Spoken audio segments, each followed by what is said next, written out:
The Philippine Islands, 1493 to 1898. By Diego Duarte. Chapter 38. The advance made by the Indians of this province in virtue, and their attendance upon the sacraments. Even if the religious in this province of Nueva Segovia had done no other good than bringing to an end or preventing so many sins of idolatry as these Indians used to commit, every day and every hour, by adoring the devil and offering him superstitious reverence in all the ways which have already been described, a very great service indeed would have been done to the Lord, to whom all such actions as these are directly offensive. In these idolatrous acts his honor is taken from him, and his divine supremacy is overthrown and given to his greatest enemy.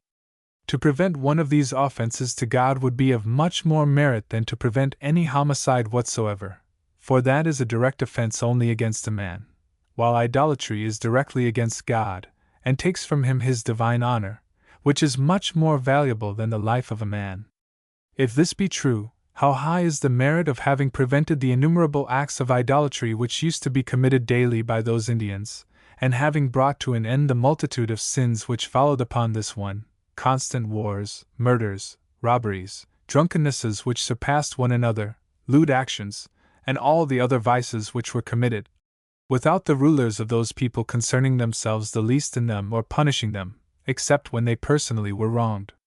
And this they did, not out of zeal for justice, but as their personal act of revenge, so that they sinned more in the excess of the punishment than the delinquents had sinned in the faults for which they were punished. Now all these evils came to an end, as the result of the preaching of the religious, to the great glory of God. Hence, if they had done no more than this, very great indeed would the service have been which thereby they wrought and continued to work for the Creator of all and the universal Lord. But this was not all, for when these evil growths had been rooted out, there were planted in the hearts of these Indians the opposite virtues. By the aid of the Lord they began so soon to bear flowers and fruit that the first bishop of this province, Don Fray Miguel de Benavides, a holy and most learned prelate, wrote to His Holiness Clement VIII, who at that time governed the Church, the following report, in which he gives a faithful account of the establishment of his bishopric, with the accuracy to which his office and dignity obliged him. This province, he says, is very new in the preaching of the gospel, for it is only 3 years since there were ministers of the order of St. Dominic in it. Before that time there used to be seen now and then a priest in the place where the Spaniards lived. As for preaching to the Indians, there was no idea of such a thing. This province is very near Great China, being distant from it less than 70 leguas, so that now the faith of the Lord appears to be approaching their powerful and great kingdom. The native race of the province is a very spirited one, whom it has cost the Spaniards many efforts and the lives of many men to subdue. As soon as the order of St. Dominic came into this region, they immediately went to live among the Indians, and they built their churches and houses, which were more like huts built to last 2 days. They employed upon them very few laborers, and had no teacher or journeyman. The Indians would have died before they admitted them to their villages, and, as it was, there was some difficulty about it, if the good name of those who had been in Pangasinan had not reached these Indians also, who in this way learned how the religious treated the Indians as if they were their own children, and defended them against those who wronged them. When they began to consider the mode of life followed by the religious, their patience and labors, their avoidance of flesh food, their many fasts, continual prayers, great poverty, for the poverty of the order of St. Dominic here is very great, and the gentleness and love with which they treated the natives, God was pleased that in those villages where there are missionary religious, all the inhabitants desire to be Christians. They have not only become very devout toward God, but very friendly to the Spaniards. Thus the religious have put peace and security where they were not before. As a result, in regions where soldiers and garrisons used to be necessary, there now are none, and the country is very peaceful. Every evening the men gather together and recite prayers before a cross, which is usually set up in the plaza of the village, the women doing the same by themselves in another place. Baptisms in the heathen villages are constantly increasing, while those for whom there are not missionaries enough ask for them with all their hearts, and are so desirous to become Christians that we ought therefore to offer thanks to God. Some chiefs invited the missionaries to their village, saying that they all wished to become Christians. A Spaniard who had command in one village where they were building a church directed the soldiers to interfere with the work, which would have injured his private interests. But within a short time all those men died horribly. The fathers drive out devils from those who are possessed by them. It is only for lack of missionaries that the whole country is not filled with churches. The report is very short, and it is therefore necessary for us to expand upon it, making use of the reports of the founders and first missionaries themselves. In addition to what has already been said, they report as follows. Great as was the labor of bringing these souls from darkness to light, they have come to understand their duties, worshipping the Lord with great devotion, and regularly attending His holy sacraments. They go beyond the commandments of God and of His Church to do additional works of devotion, especially the women, for they can more easily come to be instructed, and can more easily do what they are told, as they are less occupied than the men are with things to distract their minds and thoughts. Some of them are so devout that they walk always in the presence of God, doing nothing without an inward prayer to Him. In Tuller, or Oblug, a village of more than 1,000 inhabitants, in which there were more communicants than in the other villages, the religious taught many of them to strive to meditate every day upon some of the mysteries of the Rosary. This was an exercise to which the first founder of the province, Father Fray Juan de Castro, was very much given, and in which many of his disciples and subjects have followed him. Thus these Indians day by day meditate upon one after another of the 15 mysteries of the Rosary. Other Indians lay aside part of their daily food for charity. Bringing about these results requires from the minister much labor, teaching, assistance, perseverance, and prayer, for without these there is very little or nothing that they can do of themselves, without books or any other guide to direct them. As it is, the Indians have advanced wonderfully, visiting and caring for their sick, especially when they are poor, taking discipline at night in their houses, fasting beyond what they are required, frequenting the churches, and offering their prayers at dawn and at evening. There were some of them who, at the very beginning of their Christian career, went through the fields looking for the little children of poor people who could not take them to town, and bringing these to be baptized, they acted as their sponsors, making gifts to them afterward of swaddling clothes or some such thing. Heavy as are the labors of the religious, their joy in them is still greater. Very great difficulty was found, at first, in bringing the Indians to confess. They regarded it as a shameful thing for them to report to the confessor all the evil things they had done and thought, and they also feared to give the religious power to annoy or blame them by means of their confession. When a dozen persons were gathered together for their first confession, there was not one of them who was willing to begin, for everyone wished the other to make the experiment. At last the father summoned an Indian who came from Pangasinan, and who had longer been a Christian and was better acquainted with the fathers. The Indians asked him many questions about the matter, all of which he answered well, encouraging them greatly. He told them that in his country the Christians confessed without any evil results following.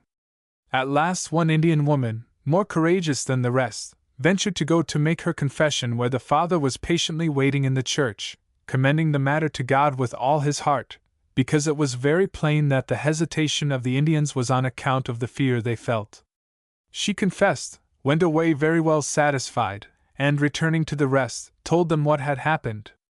They asked her 1,000 new questions, especially if the father was angry when she told her sins, and whether he had scolded her.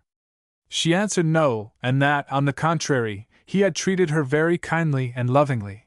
So they all determined to make their confessions, and began them heartily. So they come now and make their confessions, and in general it is not necessary to summon them, for they anticipate the confessors, and sometimes even beg that their confessions may be heard, as a penance.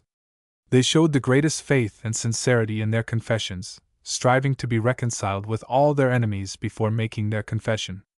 The religious generally encouraged them to make their confessions on the day of their patron saint, and one Indian woman, named for Stn, was unwilling to confess on that saint's day. When the father asked her the reason, she answered that she had had a quarrel with one of her neighbors, and that they did not speak to each other, and she begged the father to reconcile them. After he had done that, she very readily made her confession. It frequently happens that a man accused in a court of law denies the accusation, and that the religious is unable to draw anything else from him, while in confession the same man will clearly accuse himself of the same fault which he had previously denied, and will deny again if the same question is asked him on another trial. It not infrequently happens that if they have any ill will against the religious, or have said anything against him, they confess to that very man, telling him of the ill will that they have felt against him. Chapter 39. The devotion with which these Indians approach the Holy Communion, and some events which give much glory to the Lord.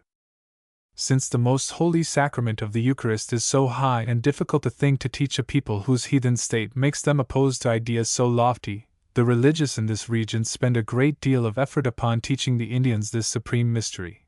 At first, only very few and very carefully chosen persons were admitted to the communion, according to the ordinance of a provincial council of Lima, confirmed by the Apostolic See, which in Act 2, Chapter 20 says, 1 Precepit Sancta Synodus Parochies, Ceteris Candorum Predicatoribus, ut sep ac Syrios, defied huius mysterii eos instituent, and later, quos autem parochis, et satis instructus, et correction vitae idonios judicaverit, is saltem in pascate, Eucharistiam administer non pretermittat. It is true that the Indians of these regions have much greater capacity than those of Peru, of whom this council spoke, yet because they were so new in the faith, and so badly fitted by their ancient customs for this supreme mystery, the Holy Communion is not given to them indifferently at Easter, but is given to those whom the minister judges to be properly prepared. At the beginning, greater attention and caution were necessary. Hence, after they had been thoroughly instructed in the mysteries of the faith, and in particular in the doctrine of this holy mystery, and when they showed a desire to receive the Holy Communion, they were examined as to their lives, habits, and reputation, the most credible witnesses in the village being called in to testify. If they were found prepared, they were admitted to this supreme meal, to this holy table. A week before they communicated, unless they were occupied, and they generally gave up their occupations for this purpose, they went to church and heard spiritual addresses every day. On these days they prepared themselves with more than ordinary prayer, and rose at midnight to pray and to take their discipline.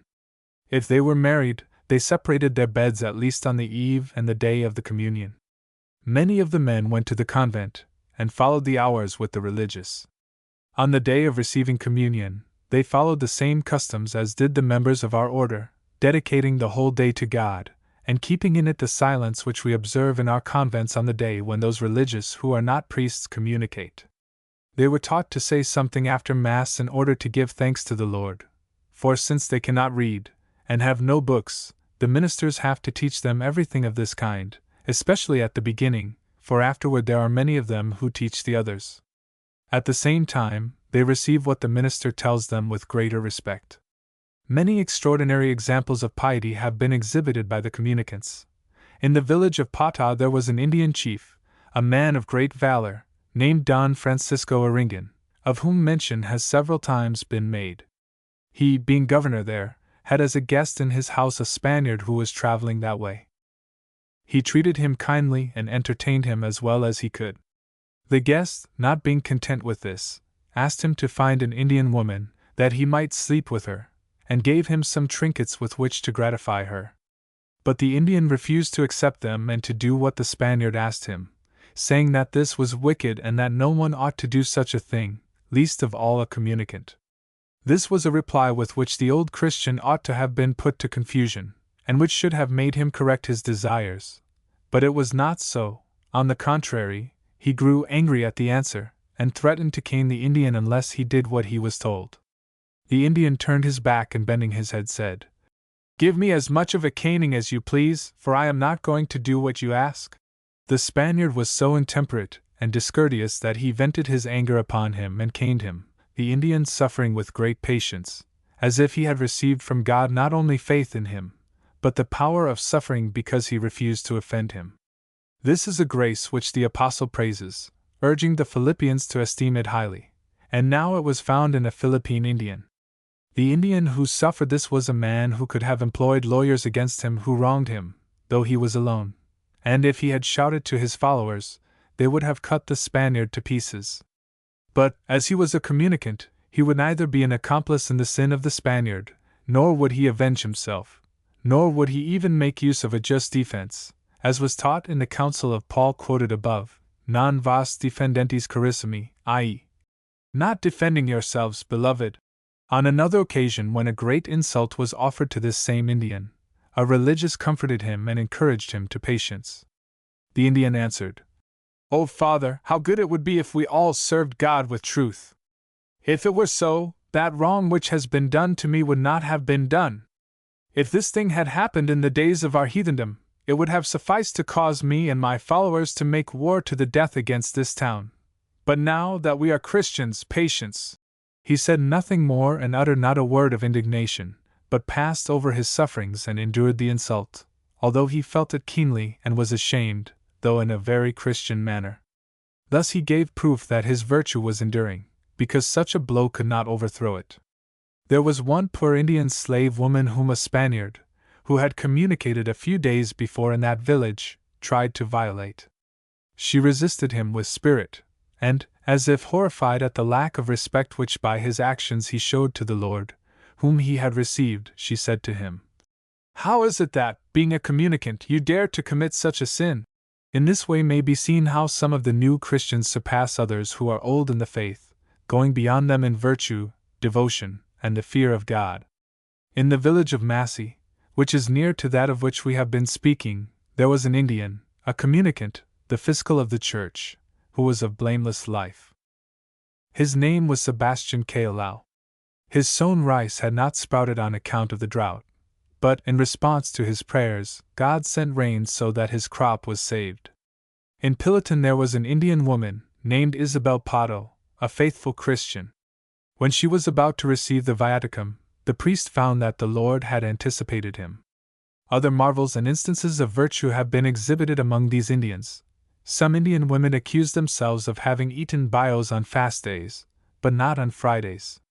When the confessor asked them if they had fasted on other days than Friday, for the Indians are not obliged to fast on the other days in Lent, they answered that they fasted the whole of Lent, performing these fasts as works of devotion, for the Holy Apostolic See has excused them from this fast, because of their weakness and the scantiness of their food.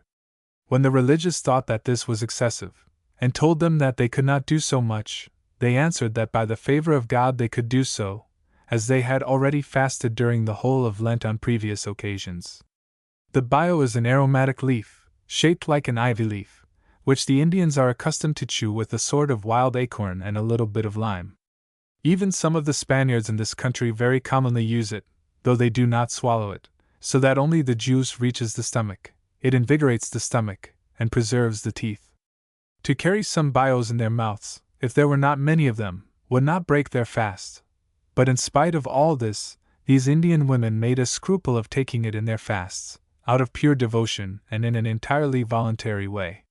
Visions of demons are frequent among the Indians. One such happened in a part of this province called the Tabes, of which the order took charge in 1604. The Indian concerned had a vision of demons driven away by persons whom he did not know, but who were clothed with white underneath and with black cloaks. This was something which the Indian had never seen, because the religious rarely wear their cloaks in the Indian villages, assuming them only when they go into the pulpit to preach. At that time the Christians there were so few that the sermons were not delivered from the pulpit, but from a seat, the cloak not being put on for the purpose. Frightful visions of the Anito drove the father of Don Francisco Tuliao to baptism. In Camilani again Father Fray Gaspar Zarfate drove out several demons who were tormenting Indian women. 1. Chapter 40. The great comfort which the religious commonly felt in their ministry both in life and in death.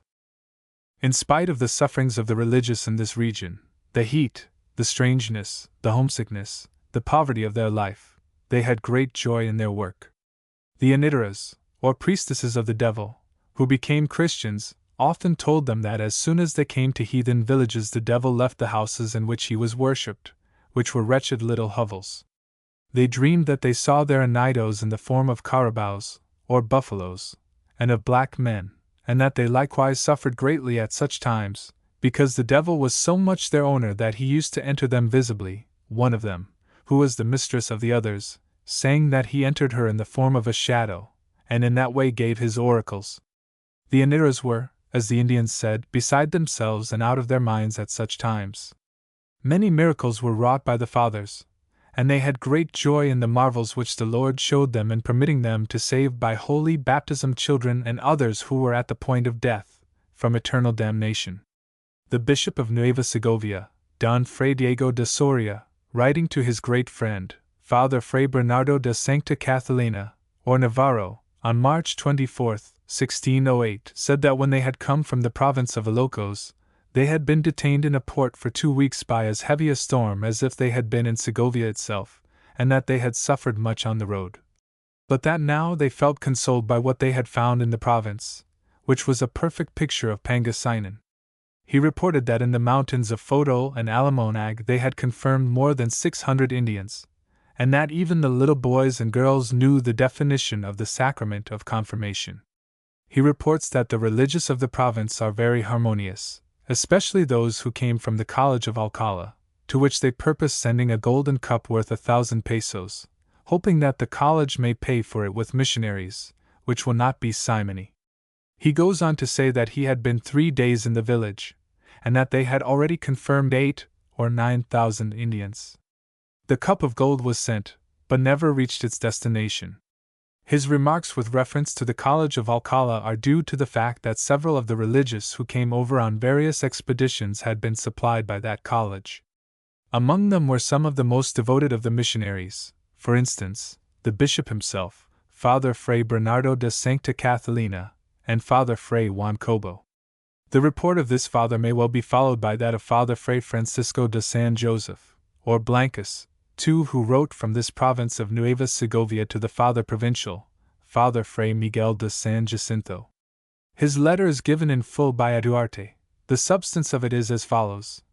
I have seen with my own eyes something of what I have read in the letters of your reverence with regard to the great need of ministers here, and to the desire of the people for them. We found the inhabitants kindly and peaceful, and delighted to see us. When we disembarked at one of the heathen villages on the way, some of the children ran to kiss our scapulars. Some of the boys ran before us, reciting the prayers very well, not because they had been taught, but because they had picked them up from a couple of our boys whom they had seen several times. Yet in spite of all this they will be lost and damned, for lack of friars. The wife of the governor of this village was very ill, and desiring to die a Christian, she had herself carried to the village of Pia, which is a Christian village about a day's journey from hers. Father Fray Pedro was at Pipig, a village near there, at the time, so that he was in time to baptize her. In another letter to the same provincial he said, Your Reverence might see here this morning a company of old men learning the doctrines of Christianity, another of girls, another of married women, another of young boys, giving praises to God like so many choirs of angels, proclaiming his doctrine and learning it to prepare themselves for baptism. Father Fray Jacinto de San Geronimo, 3, who is still living, writes a letter to a friend of his in Nueva España, which is dated on the last day of the Feast of the Resurrection, in 1607. It is substantially as follows. I am at present in the province of Nueva Segovia, in great happiness to see the desire of the people to become Christians. Our poverty and disinterestedness have caused them to have great confidence in us. I would not change my lot for any other in the world, in spite of the hardness of our life here.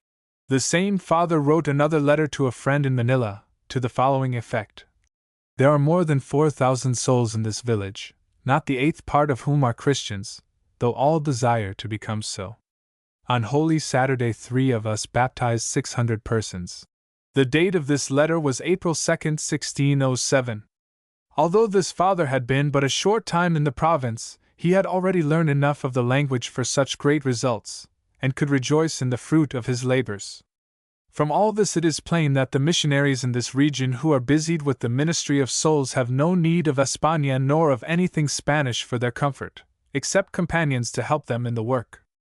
As there is no rule without an exception, it must be so in this case.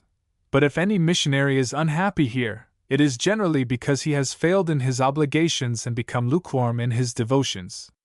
Those that can speak the language and thereby convert souls are happy in their work, and those who cannot learn the language should accordingly be unhappy. But the Lord is not so poor as that, as will be sufficiently shown by a letter from Father Fray Garcia de Oraz, written from Nueva Segovia to a brother at Manila.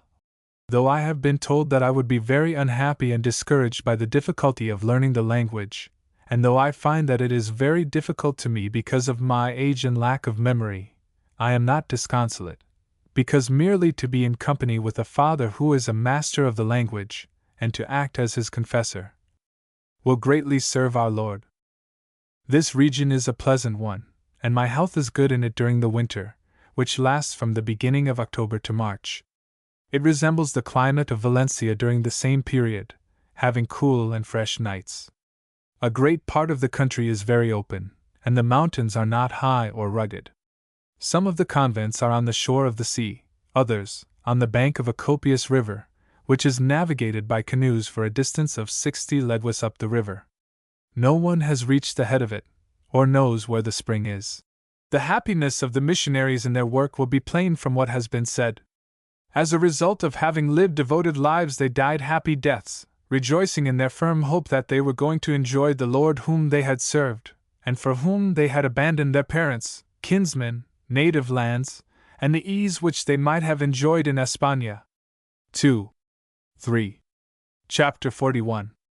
The servant of God, Don Fray Domingo de Salazar, first Bishop of the Filipinas. By the ships which came to these islands from Nueva España in 1596, arrived the sad news of the death of their father and first bishop, Don Fray Domingo de Salazar. This was one of the greatest losses which they could have met with at that time, for they lost in him a most loving father and a most faithful defender. In their defense he had not hesitated to set out on a long and perilous journey to España, and that in his very last years, when his great age would have excused him from such excessive labors. But the fervent love which he had for his sheep would not permit him to offer any excuses, when he saw them in so great need as they were in at that time. There was in these regions no place from which he could obtain relief for them, nor could he have obtained relief from España if he had not gone there in person to get it, for he had tried all other means. He had sent a procurator, and he had written most urgent letters, and had learned by experience that they did not bring about the results desired. In fine, these islands lost a shepherd and a holy bishop, and when this has been said, everything has been said.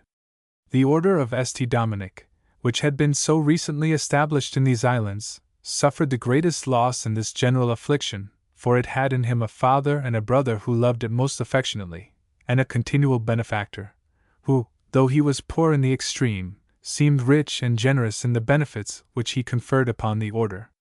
Without them it would have suffered much, because the religious came as apostolic preachers, in the greatest poverty, and in the greatest need of the favor which they always received from this pious bishop.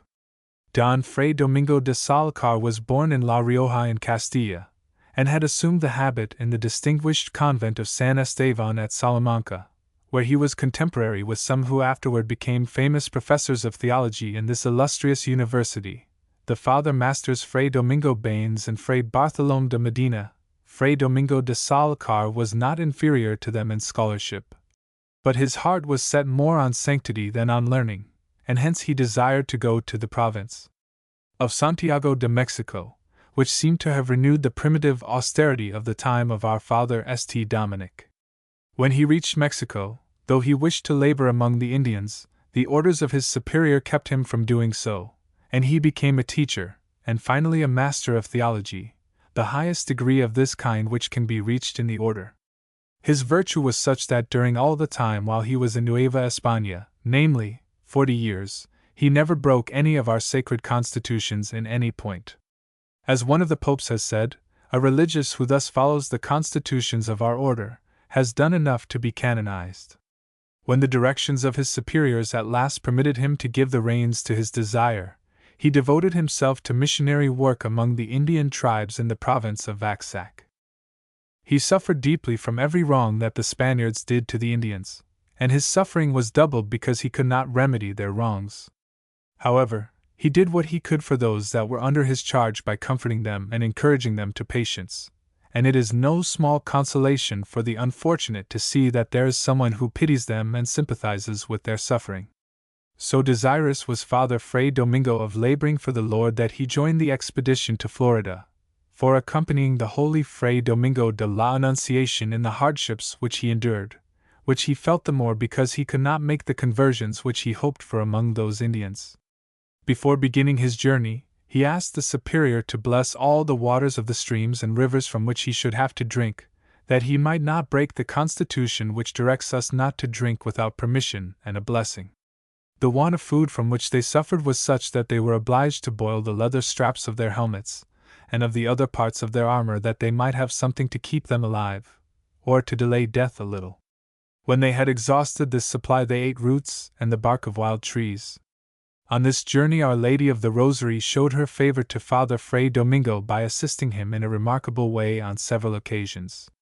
Once she enabled him to save the life of a poor soldier who had been condemned to death, and once gave him grace to change the heart of a man who intended to commit suicide.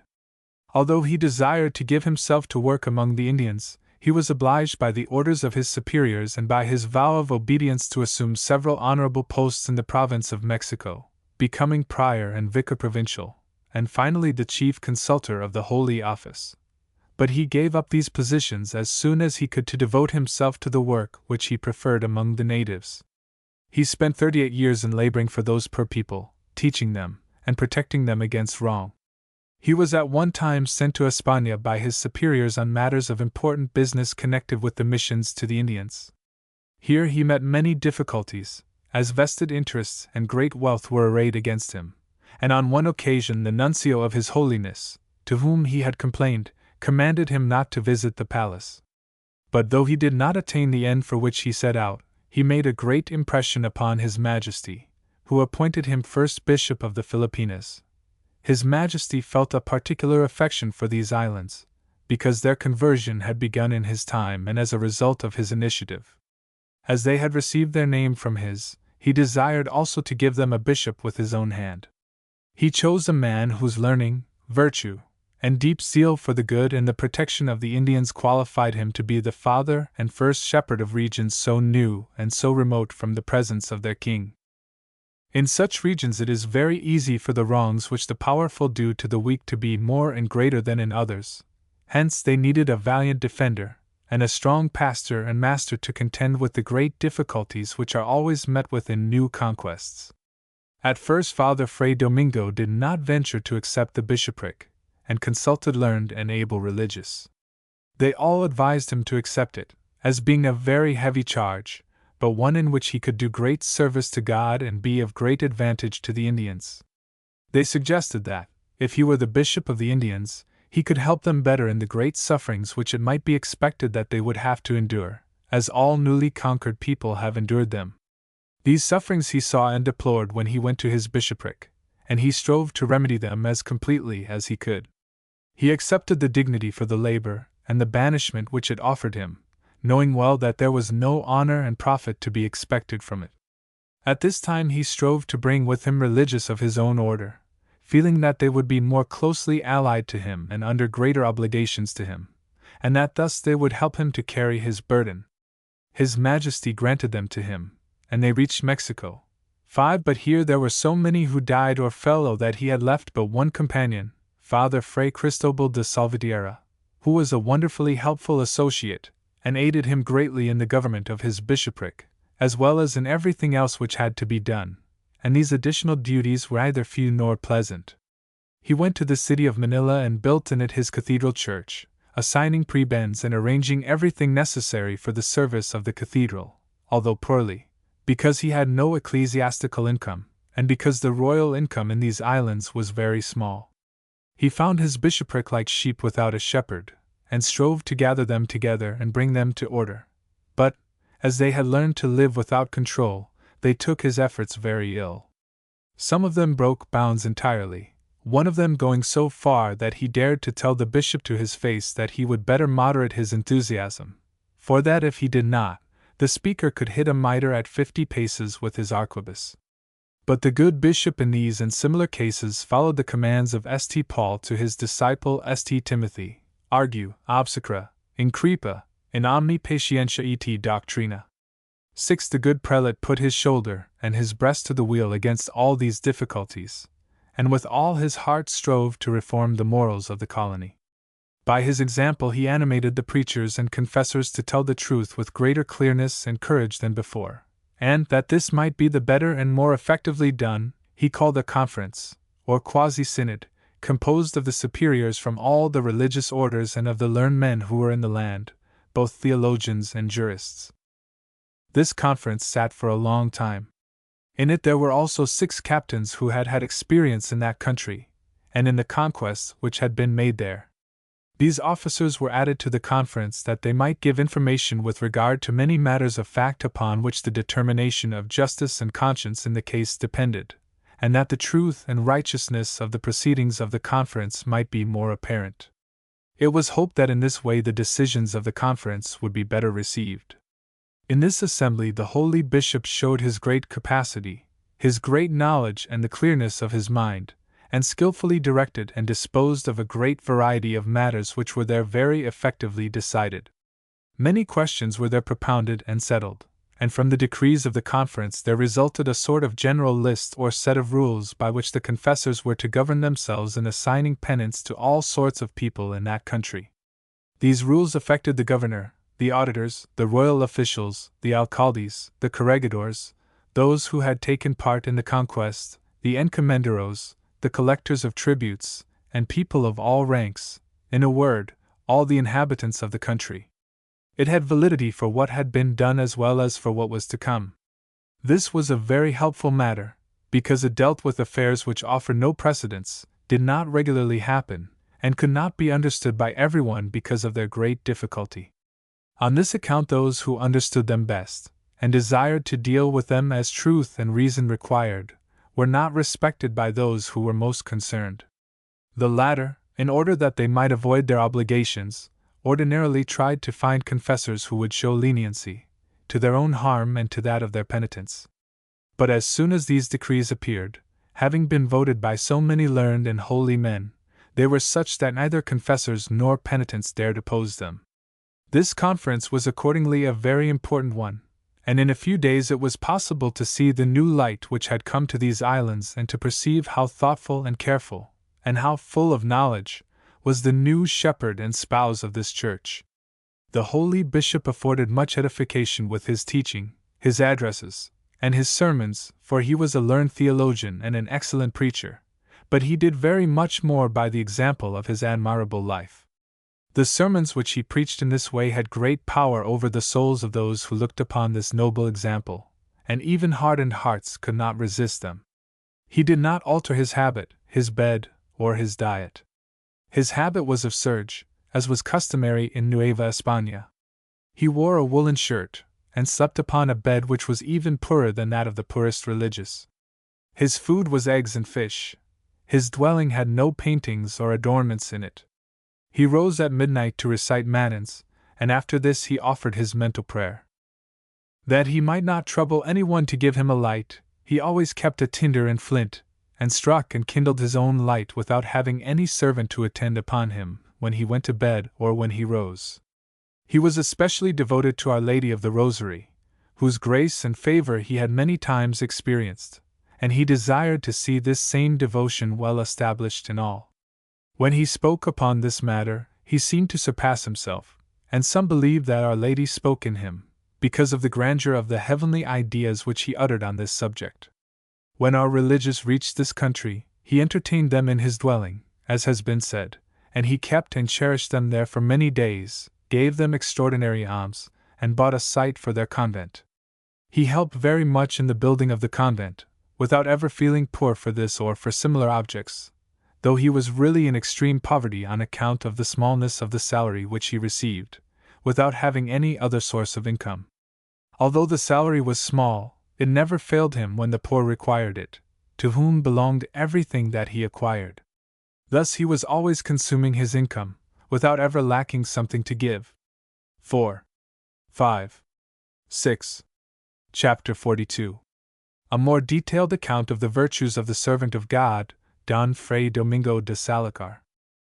The conformity of the good bishop with the divine will, and his desire to be approved before the pure eyes of that heavenly Lord with whom he always desired most intimately to unite himself, and the knowledge that he could not attain this approval without striving with all his heart to imitate his virtues, and by means of them to acquire something of his likeness, made the bishop endeavor constantly with great solicitude to attain these virtues, although to attain them it was necessary for him to strive manfully to conquer his own nature, in so far as it was opposed to them, and to multiply, in order to attain this victory over himself, penances and austerities, to the end that his nature might surrender and be subjected. The virtue of patience, which is in all circumstances very desirable, and no less difficult to acquire and maintain, was that which the bishop most needed, for at every step occasions offered themselves for the exercise of this virtue. Since he was by nature wrathful and hot-tempered, and was always engaged in defending the right, it cost him much to control himself and to be patient. However, he had so restrained himself and so become lord of his nature that he did not permit it to display itself.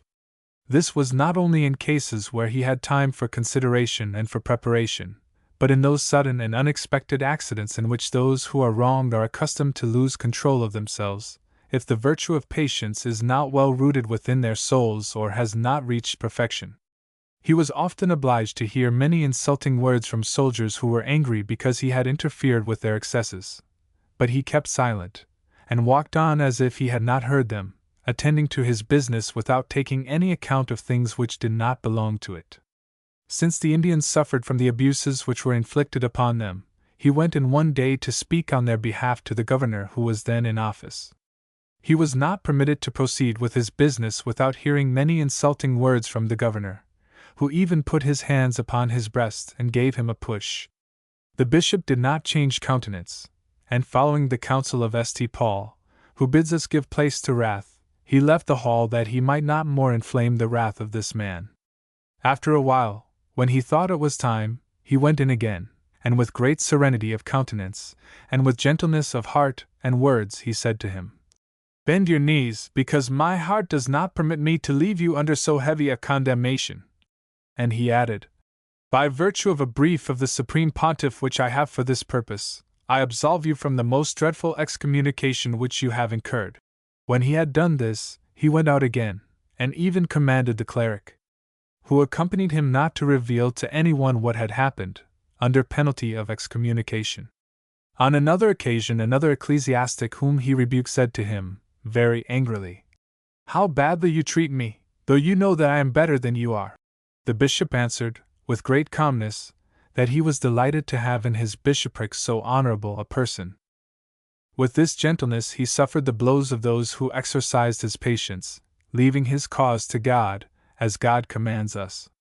The Lord assumed the care of his cause, and rigorously chastised those who spoke evil of him. Some people wrote letters against him to España, and before the answer came back, they were called upon to give their answer before the tribunal of God, ending their lives in sudden and dreadful death.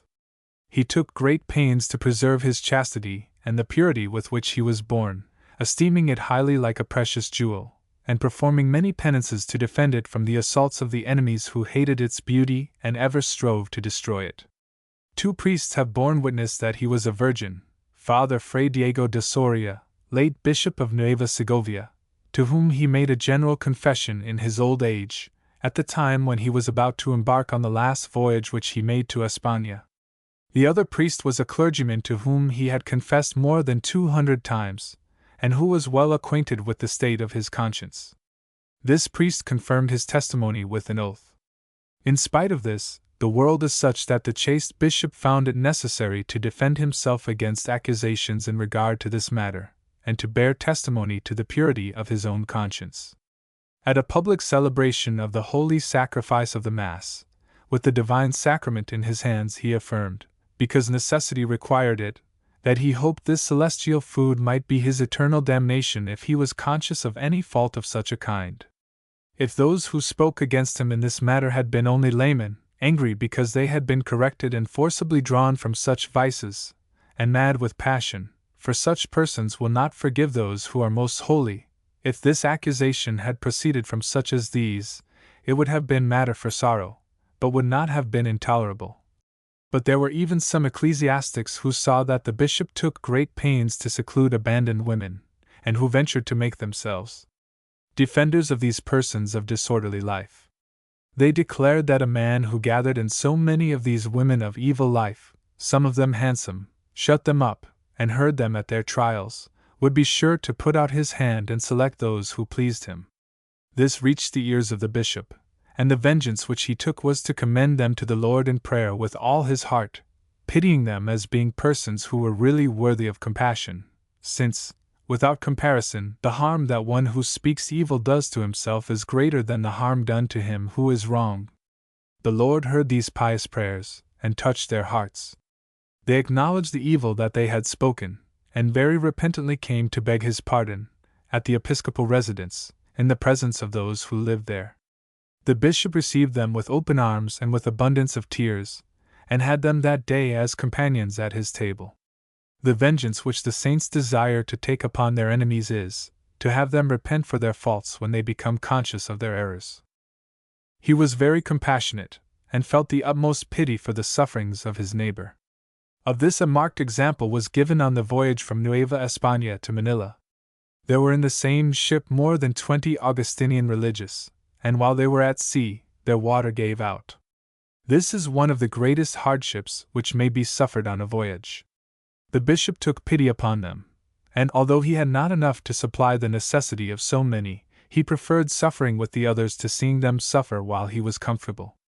Accordingly, he offered them the opportunity to drink from what he carried in his martabana, which is a large jar holding 20 cantaros 7 of water. Their need would not permit them to refuse what was thus offered them voluntarily, and though they all drank of it, the Lord was pleased that it should last until they landed on the islands, as the servant of God had prayed. It is no new or rare thing for the Lord to multiply food and drink, that it may not be lacking to those who bring themselves to need out of pity. This same virtue caused the bishop to watch over this municipality of Manila, by taking care that in the houses of the fathers of the Society of Jesus, there should be religious to give instruction in profitable learning to those who desired to study it. That this might be made permanent, and that there might not be any failure in it, he brought it about that His Majesty gave command that the religious should receive an allowance to be spent upon the teachers. The answer of His Majesty is contained in the royal decree given at Barcelona the 8th, of 1583. The document runs as follows. To the Reverend Father in Christ, Fray Domingo de Salazar, Bishop of the Philippine Islands. 3 letters from you have been received from my council, etc., considering the good report which you give of the great results which have followed and which are likely to follow from the maintenance of the order of the Society of Jesus, and considering that to this end it is necessary that the Society should receive from me what is needed for the support of the religious who desire to teach and instruct in Latinity, sciences and good morals, those who come to them, I have, until someone shall come forward to undertake this business, granted the decree enclosed. In pursuance of this decree, the President of the Audiencia and you will together determine how this object may be carried out, etc. From this same spirit of compassion arose the benevolence which he displayed toward all the natives by building a hospital in Manila in which sick Indians might be cared for. He gave so much energy to this that he not only was the chief person who concerned himself with it, but he gave the first and the chief contribution to establish and endow it.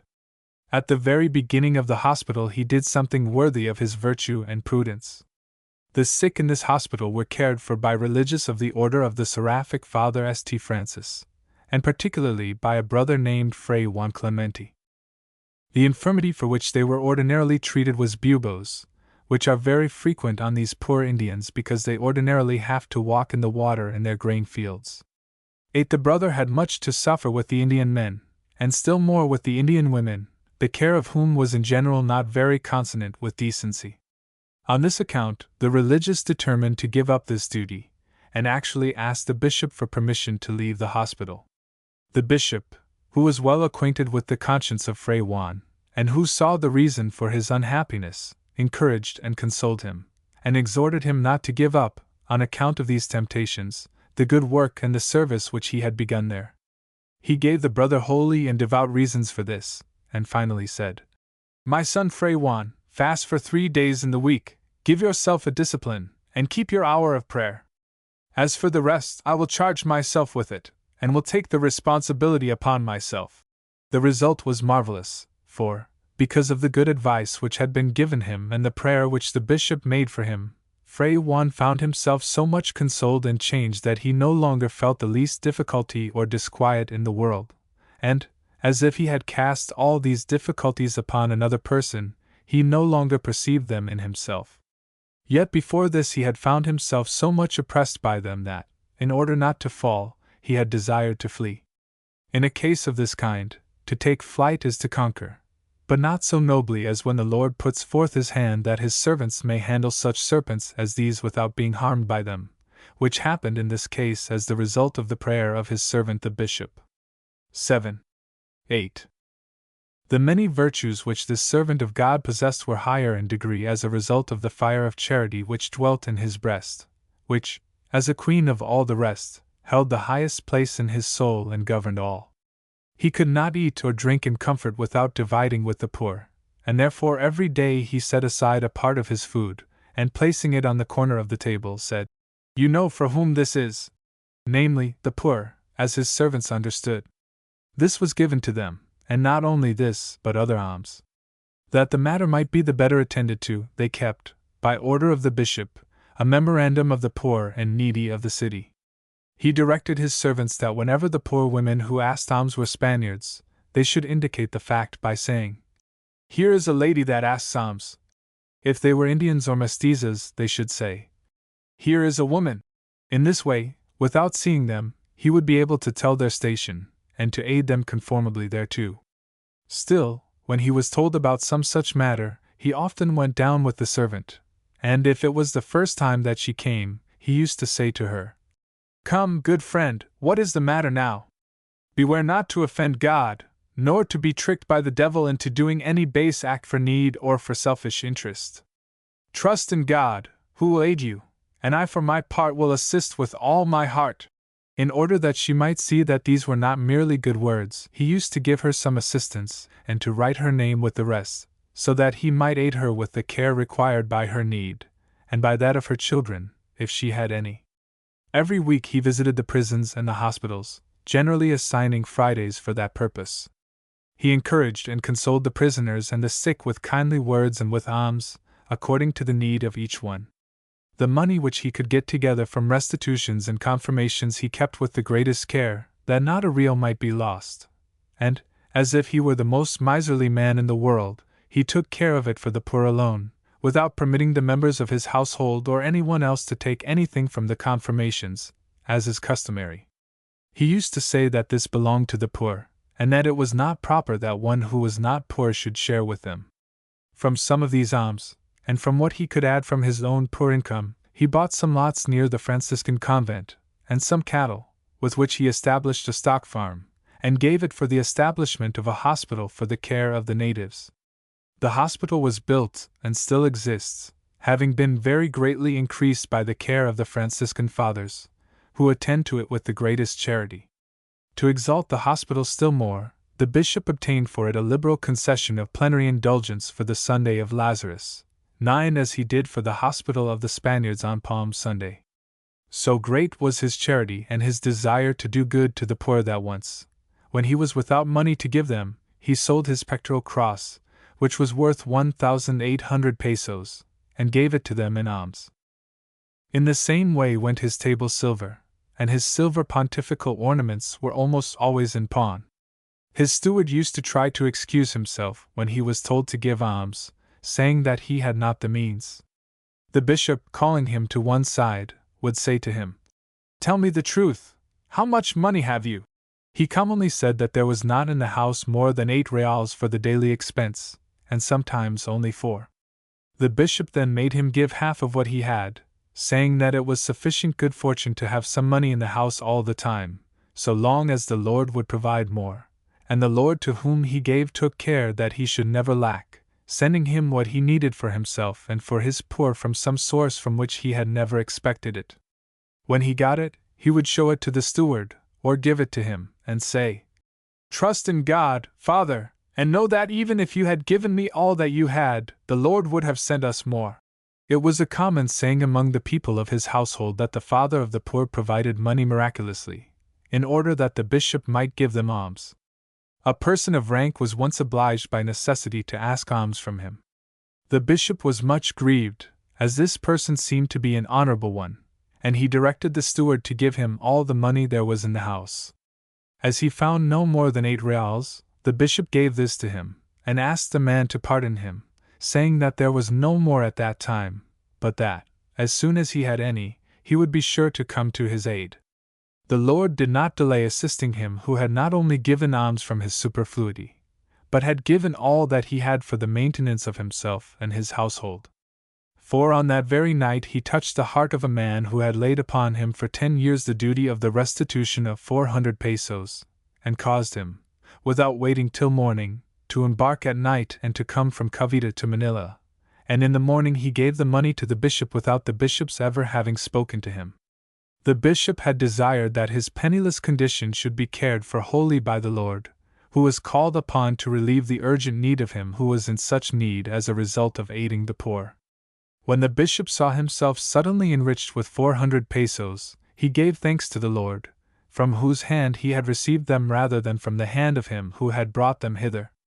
He instantly summoned the person to whom he had given only 1 peso the day before, because he had no more, and said to him, "For the little which I have given you and the much which you desired, the Lord has sent me some money.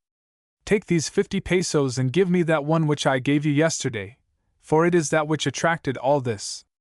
Be sure that you spend well that which I give you, and when you shall see yourself in prosperity, take care to be liberal to the poor." The good man promised this, and in a short time God, in fulfillment of what the bishop had said to him, gave him so much money that he brought 400 pesos, and gave them to the bishop to be distributed among the poor. The rest of what the bishop had received he did not spend on his household, though it was so poor, but published in the church that he had some money to distribute, and summoned the poor to his residence. Among them he distributed it, as he wished to, very quickly, and showing them the 8 real piece which he had given in the first place, he said to them with much happiness and joy, "Just this peso is for me, because it is that which attracted so many." When the bishop was at his meal, having with him at the table the first founders of this province, who had recently come to the city, a man came to beg alms. The bishop gave him a peso, and, as it seemed to the beggar too little, he showed it to the bishop, and said that he had not given him as much as he needed. This conduct appeared to those who were present bold, and even insolent, so they told the bishop that he ought to send the man away, because he had received sufficient alms, and that it was impossible at one time to succor every necessity. The bishop agreed, but before long his heart was moved to compassion at the thought that the poor man had gone away dissatisfied, and with his eyes moist with tears he said, "Call that poor fellow back again. His need must be very great, because it has forced him to be importunate."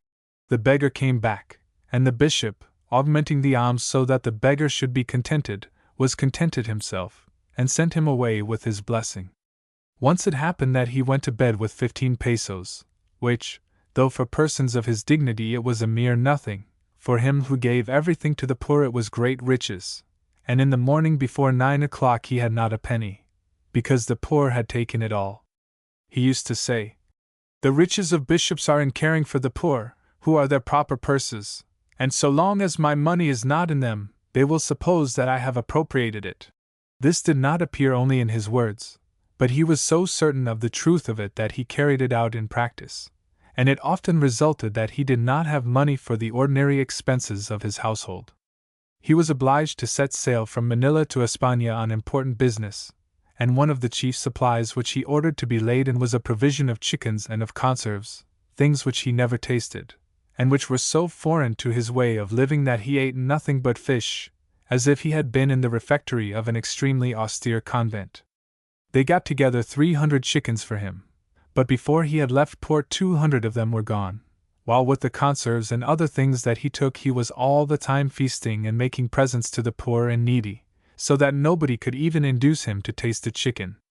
On the road from Mexico to San Juan de Ulua, though very ill, he charitably undertook the ordination of some candidates for the priesthood, who had been caught in a flood on their way to be ordained at Jalapa. 9. Chapter 43. The marvels wrought by our Lord for his servants while in this life, and the happy death of the bishop. It is not strange that the Lord should have honored the virtues of the bishop by working many marvels through him. Many of these have fallen into oblivion because he strove to keep them concealed, and also because there has been no one to keep a record of them. Several times his prayers have saved men in imminent danger of death. Among these was Father Fray Miguel de Benavides, who fell overboard on the voyage from Manila to Nueva España. When he reached España, it is said that His Majesty at first was vexed on account of his return, because his bishopric would need him during his absence. But afterward, when he saw him, His Majesty was greatly pleased with him, and carried out the wishes of the bishop in regard to the principal matters which had brought him there. The income of the church was greatly augmented, His Majesty bestowing upon him a large gift, and greatly increasing the small income assigned for the prebendaries. He succeeded in augmenting the number of prebends so that the church might be better served. A single bishop was not sufficient to attend to the confirmations and other episcopal acts in all the islands, still less to watch over the conversion of so many provinces as are contained in them, practically all of them being at that time heathen. Hence the bishop succeeded in having his bishopric divided among 4 prelates, an archbishop and 3 suffragan bishops, and he marked out the limits of each bishopric. He succeeded in gaining in Roma what he desired, and was himself appointed archbishop. This promotion did not suffice to alter the ordinary mode of life of this servant of God, and made no more change in him than if he had never been promoted. It is even said that he did not care to be informed or assured with regard to it, that as his soul had other purposes and more elevated desires, he cared little for these things. He was right in doing so, since he was soon to see how little substance there is in them, for he was attacked by a severe infirmity which, before the bulls for his archbishopric were dispatched from Roma, dispatched him to heaven, ending his labors and commencing his eternal rest. He had no need to make a will, for he distributed all that he could get among the poor. In the hour of his death, he had no more than 6 reals, and though he had a poor sister, he never gave her a real, because of his helping those who were in greater need. This came to the knowledge of His Majesty, and it pleased him so much that he displayed his royal generosity toward her, as indeed our Lord does command, who takes upon his own shoulders the obligations which his disciples failed to fulfill because of their love for him. These facts attracted great attention in the court, and the small estate of the Bishop of the Indias became famous. He was buried in his convent of San Thomas at Madrid. The day before, the Archbishop of Toledo had died, Don Gaspar de Quiroga. He was cardinal, and the richest prelate in Christendom. As he was to be buried on that same day, the counselors of the king did not know which funeral to attend, and His Majesty directed that they should go to that of the poorest. His epitaph states that he died December 4, 1594. Chapter 44. Father Fray Cristobal de Salvatierra, associate of the first bishop of the Filipinas and governor of his bishopric. There was but a short space of time between the death of the first bishop of this region of which we have just spoken, and that of his associate and vicar general, Father Fray Cristobal de Salvatierra. The bishop, when he went to España, had selected him as governor of his bishopric, having by many years' acquaintance come to know that he was worthy, not only of this charge, but of much greater ones, because of his great and well-established virtue, his marked ability, singular prudence, watchful zeal for the honor of God, indomitable spirit, and the other noble qualities which he had found in Father Fray Cristobal. All these were necessary for the duties of Vicar General and Governor of this bishopric at such times as these, which were so near to the first conquest of these islands. Even though the conquest had continued for some time, the very great difficulties encountered in their spiritual government will be evident. It will be even better understood by any one who has any knowledge of the conquests of the Indias, for though it did not involve so many cruelties as others, it was still impossible to avoid many evil deeds which wars always bring with them, however well justified they may be. This is still more the case against poor Indians, who cannot defend themselves, and sometimes who cannot even complain of the wrongs that have been done to them, since these are committed by those from whom their redress should proceed. Since there had not been in the islands, before the coming of the first bishop and his vicar general, any bishop to govern them as their own prelate, the two ecclesiastics found them abounding in vices which by inveterate custom had put out such roots and obtained such strength that it was not possible to destroy them without great difficulty and labor, much vigilance, and a courageous spirit, in order to meet the thousand peril which these duties brought with them at this time. God, who never fails the government of his church, provided for these offices persons with such endowments as were possessed by Father Fray Cristobal.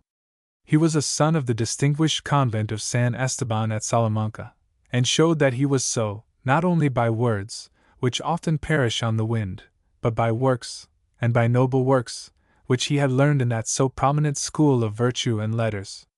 He left his convent, intending to become one of the pioneers assembled by the bishop for this province.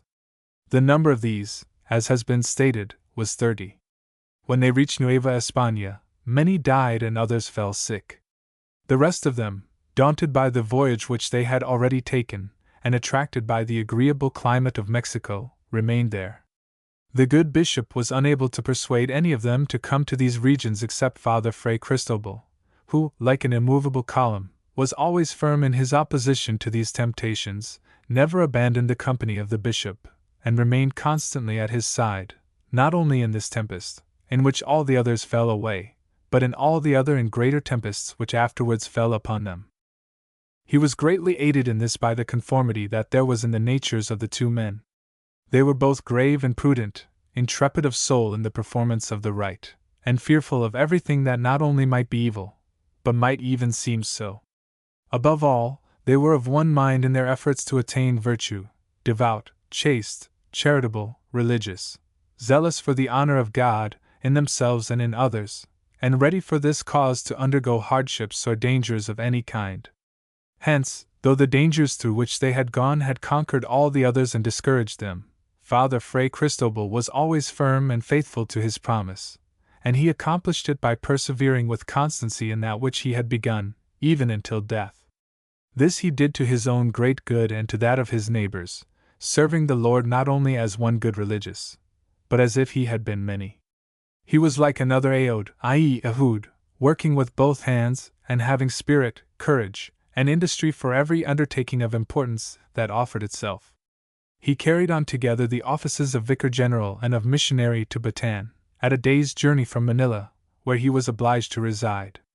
Withal, he filled the functions of these two positions, which seemed incompatible, with such perfection and vigilance, that he has left for each one of them eternal fame behind him.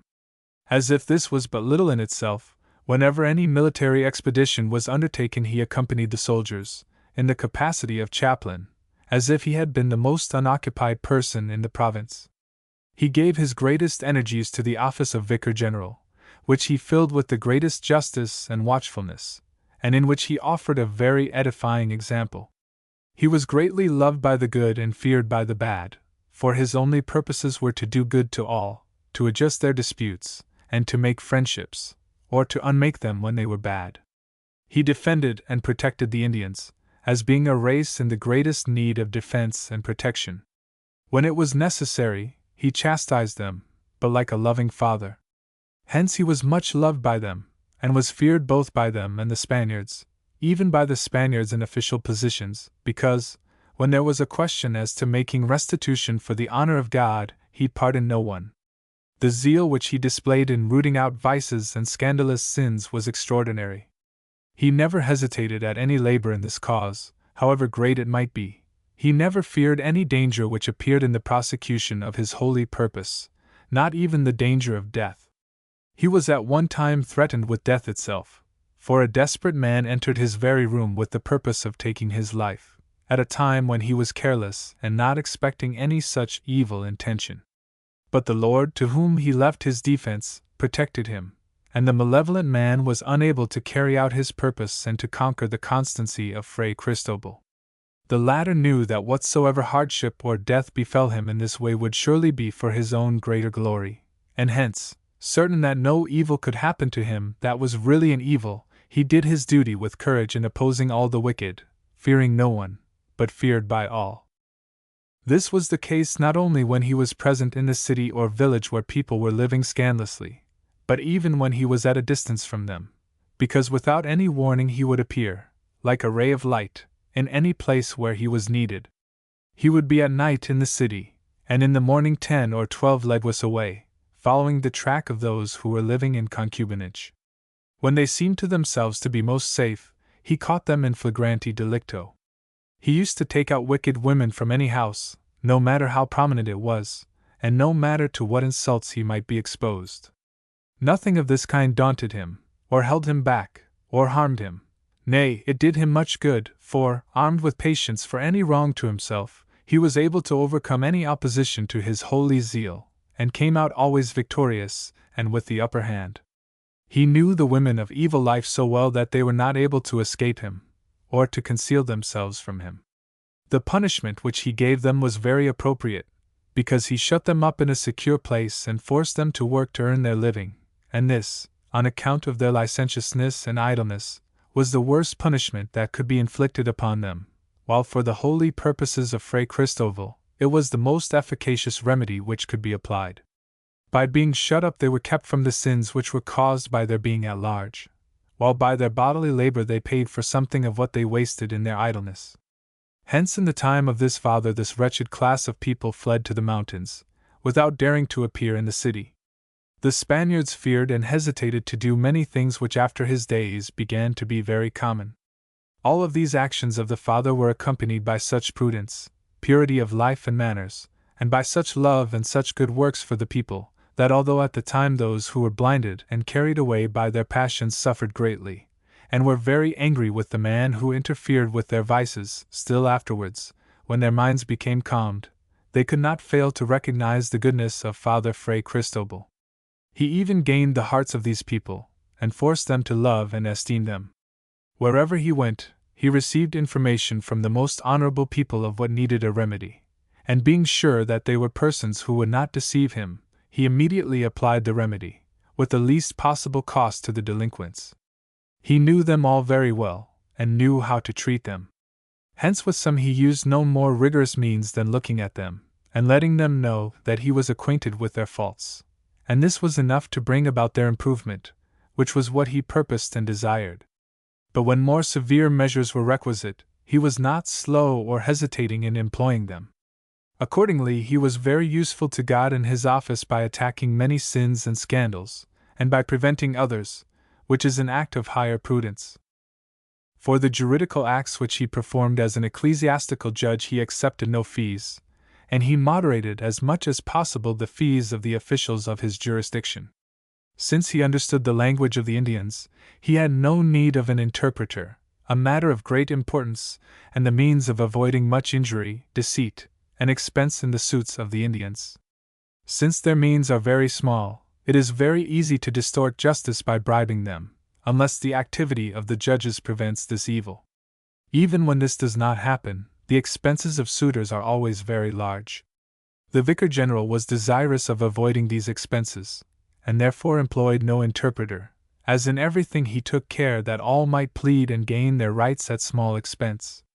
This is an evidence that the great fear which he caused was not due to the fact that he was quarrelsome or litigious, but because he was zealous for the honor of God and the good of the souls that were in his care. So long as the bishop was in the islands, he had some comfort and defense. But as soon as the bishop had gone to España, the father, being the sole governor of the bishopric, which at that time included all the islands, could not fail to suffer from the great increase of his labors, and greatly feel the want of the bishop's support. The thing to which he gave the greatest amount of attention, and in which he found the greatest difficulty, was the prohibition to the Chinese heathen of the comedies that they performed, and to Spanish men and women attendants on those comedies, on account of the manner in which they were performed, which was full of superstition and idolatry. Up to the time when our religious had come, there was no one who understood their language and customs, so no one paid any attention to this point. The Chinese felt sure that no one but themselves could understand their comedies, and performed them as in China, full of superstitions and idolatries. This was found out by Father Juan Cobo when he had learned their language, letters, and customs. He gave notice thereof to the Vicar General, who ordered the comedies to cease, as being superstitious. The Chinese were greatly grieved, and so were the Spaniards, the latter because, although they did not understand the comedies, they enjoyed seeing them for the sake of the actions and representations which the Chinese make in a very realistic way, and the Chinese, because they are devoted to this kind of entertainment. So every one, including the governor, was opposed to the vicar general. He, because he did not understand the evil in the thing, took the side of the Chinese. But the vicar general was certain that these comedies were an offense to the Lord, as well for the reason stated as because they were performed by night, and many other evil results used to follow. They were attended at night by Spanish men and Spanish women and their female servants, and by other Indian women, who, covered by the dark cloak of night, did many things which ought not to be done in Christian lands. But the vicar general put his shoulder to the difficulty, and commanded that no one, on pain of excommunication, should go to see the comedies. Since the governor was of the opposite opinion, there was no one who dared to publish the excommunications, so the vicar general himself went and fastened them on the church doors, accompanied only by his friars, since there was no one else who ventured to accompany him. At last, although it cost him much and much evil was said against him, he brought this evil practice to an end. Since that time Spanish men, and many more Spanish women, do not go to see these comedies, and no permission is given for their performance until they are first looked over and approved by a religious who understands the language, and who sees that they are not superstitious but are historical, or have plots which are not idolatrous. This is what ought to be done in the realms of a Catholic prince, although the comedies are performed by heathens and idolaters, for as the latter are not permitted to perform their idolatries, they ought not to be permitted to play superstitious comedies made in honor of false gods, for such comedies are part of the idolatry, which is forbidden to them. It would be supposed that Father Fray Cristobal, being so busy and so usefully occupied, would have no time to attend to anything else except to his position as governor and vicar general of this diocese. Yet this was not the case, but whenever the opportunity was offered, as was not often, there being then so few whom he could employ, he took advantage of it to leave his duties for the time. Hence, when the first Spaniards went to the pacification or conquest of Nueva Segovia, he went as chaplain of the soldiers, and was with them in all the conflicts which they had with the Japanese, which conflicts have already been described. He was the first priest that entered that country, as it were, to take possession of it for the friars of his order, who afterward converted it to the law of God and to his gospel. In the same way, when another expedition was made to Molucco, he embarked as chaplain, purposing in both expeditions to do the greater service to his king and lord by restraining the soldiers, by his authority and by the respect which they had for him, from the disorders which the inconsiderate are likely to be guilty of under such circumstances as these. This same desire of being useful in all things caused him to take charge of the district of Bataan, which, although it contained many Christians, had no minister and no one to take pity upon them or to assume the charge of them. This aroused great compassion in him, and though these Indians were a day's journey by sea from Manila, where he was obliged to reside, he assumed the ministry to them and cared for them with great solicitude and love and with no less labor. The situation of that district made the labor of the ministry very great. Father Fray Cristobal went on foot through all the lakes and swamps, attending to the needs of all the Indians, for whom the 4 religious who succeeded him were scarcely able to do the work. He did all this labor in spite of a painful ailment from which he suffered. Among the things which afflicted him was the necessity of sleeping in his clothes for the little time when he could repose. This is no small discomfort in so hot a country. His love for the Indians was such that, although his labors caused him this painful infirmity, he devoted himself to them up to the time of the coming of the other missionaries, and even after they came he used to take his holidays by visiting these Indians as his beloved sons. He greatly assisted the first religious to learn who were and who were not Christians, for the absence or loss of records had brought everything into confusion. He was very charitable, especially to the Indians.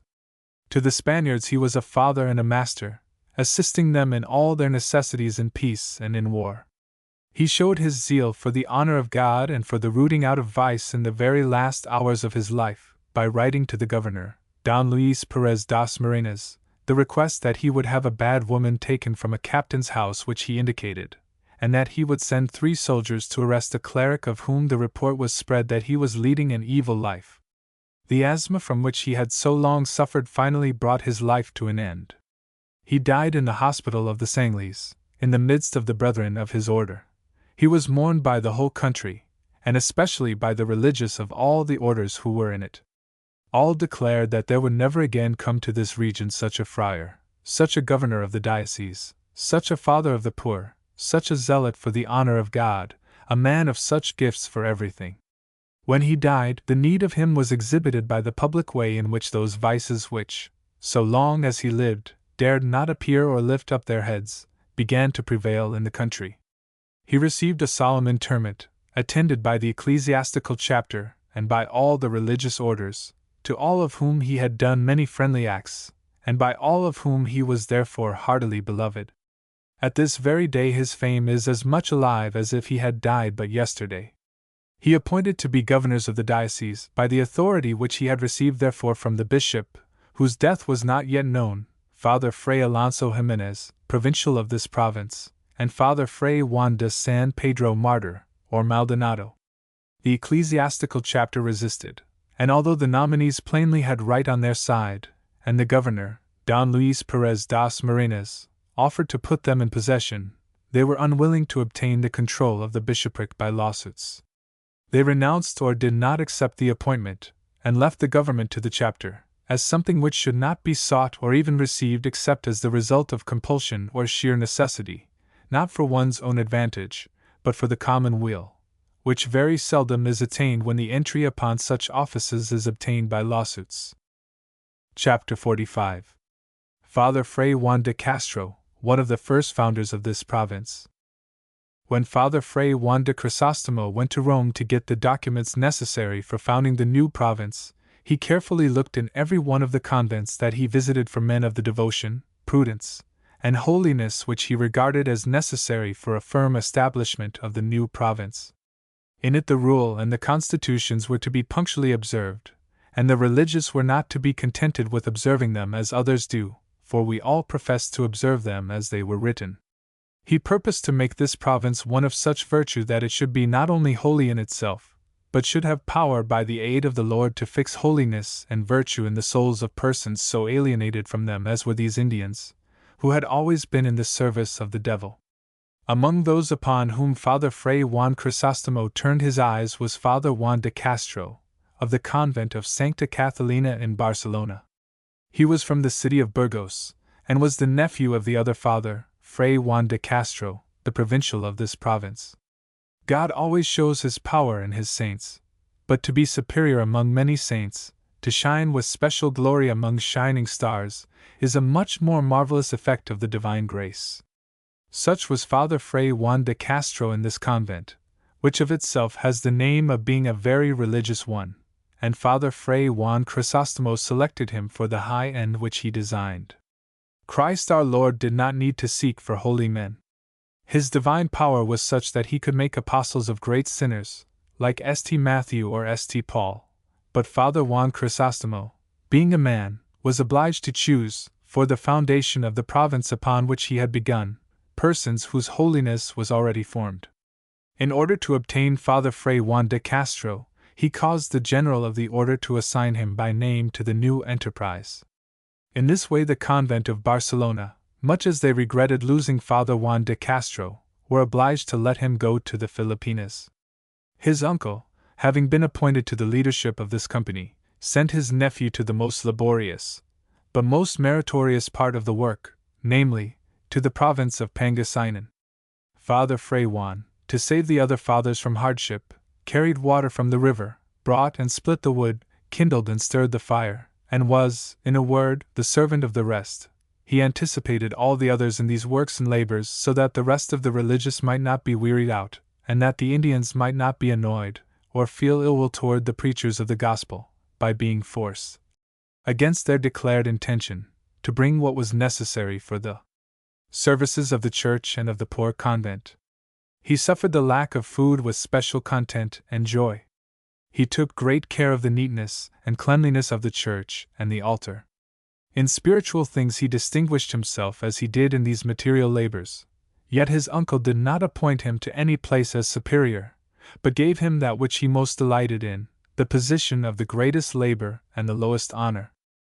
When the heaviest part of the duty in Pangasinan was over, the Lord ordained that he should seek labor somewhere else. It was decided to send an embassy to China after the death of the governor, Gomez Perez das Marinas. He had been killed by some Chinese traders, who had afterwards made their escape with the galley, in which was the royal standard, much good artillery, and other things of value. The purpose of the embassy was to demand justice upon these traitors. On account of Father Fray Juan Cobo's success in the embassy to Japan, it was decided to select religious of the same order for the present embassy.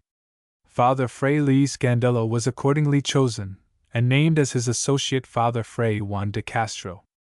As secular ambassador went Don Fernando de Castro, cousin of the governor who sent the embassy, and nephew of the dead governor. A storm blew them out of their course toward the province of Chinchillo, to which they had intended to go, and drove them to the province of Canton, one of the 13 into which the Chinese realm is divided. As the Chinese there had had no dealings with the people of Manila, they did not receive the ambassadors with the respect due their office, or with the kindness which ought to be shown to men who had suffered so from the storms of the sea. They were arrested on the charge of piracy, but by giving 2 hostages, they obtained somewhat better treatment.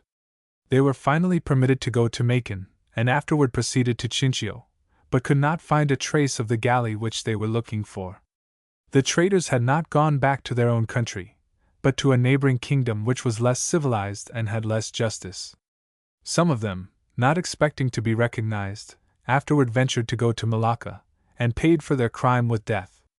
At last the ambassadors returned, without having obtained any of the results which were desired from the embassy. The fathers, however, had at least carried the sweet savor of the Christian religion to those regions.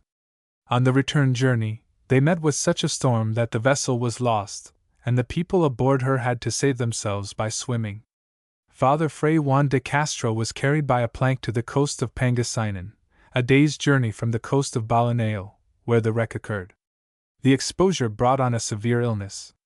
Father Fray Juan was taken to Manila and died in the hospital of the Chinese, passing away serenely and devoutly. Chapter 46. The journey made by the Father Provincial Fray Alonso Jimenez to Cambaxa. After Father Fray Alonso Jimenez had completed his provincialate, he went to Cambaxa to preach the gospel there. Circumstances seemed to make this absolutely necessary. In 1595 there came to the city of Manila as ambassadors from the King of Cambaxa 2 soldiers, a Portuguese, named Diego Veloso, and a Castilian, a native of La Mancha, named Blas Ruiz de Fernangomcales.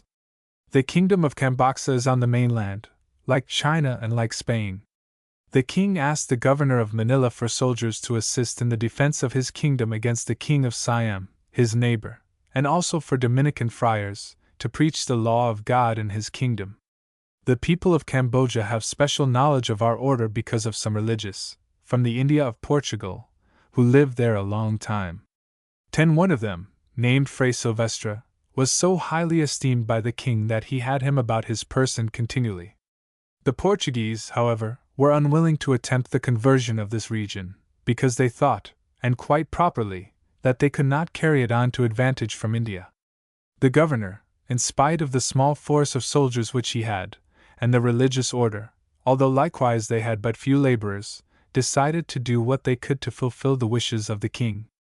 The order accordingly appointed the Father Provincial, who was within a few months of the end of his term. The governor gave him the title of ambassador, associating with him in the embassy the commander of the forces, Captain Juan Suarez Galanato. Great difficulty was found in providing an ecclesiastical companion for the Father Provincial, as those who were at first suggested could not be spared from their duties. Finally I was appointed, accepting this duty in accordance with my vow of obedience. 3 vessels were prepared for the expedition, one of them of Spanish build, the other 2 of the sort used in this country which are known as juncos. These are large boats, and carry a great deal of freight, but they are weakly built to meet the storms, and have very little rigging on their masts, and accordingly are easily lost in bad weather. 130 soldiers were collected, most of them without permission of the governor, who had given his license for only 40. There were also some Japanese, who are too much given to rashness in war, and some Indians of this country, who on occasions of honor are very good auxiliaries. The leader of the expedition, i.e., Gallinado, commanded the frigate, Diego Veloso, the smaller junk, in which we religious went, and Blas Ruiz de Fernangonçalves, the larger, which contained most of the forces. January 11, 1596, we set sail from the harbor of Manila, badly equipped and worse accommodated, as usually happens on such occasions. We went to the island of Lubon, 12-14 leguas from the fort, to finish our preparations for the voyage, which, though it is but a short one, only 200 leguas in length, is across a treacherous sea, for the best fitted vessels often suffer severely upon it, much more so those which are poorly equipped, as were ours. The frigate and the smaller junk made port that night, but the larger junk was unable to enter, and was not to be seen in the morning. We assumed, as was true, that it had taken advantage of the favorable wind and proceeded with its journey. We were, however, anxious, because it was not well supplied with food or water, though it was better supplied than the other vessels. 2 days afterward, we set sail, but on a calm sea, and with the wind fair, our mainmast snapped as if it had been made of candy. It was all rotten, and we were left like a cart on the water, with nothing but our foresail, and that very small. The flagship took us in tow, and we towed a small boat with 4 Chinese sailors, which was the cause of no little trouble. We sailed in this way for 8 days, the sea being calm. One night at the end of this time, the boat cable broke.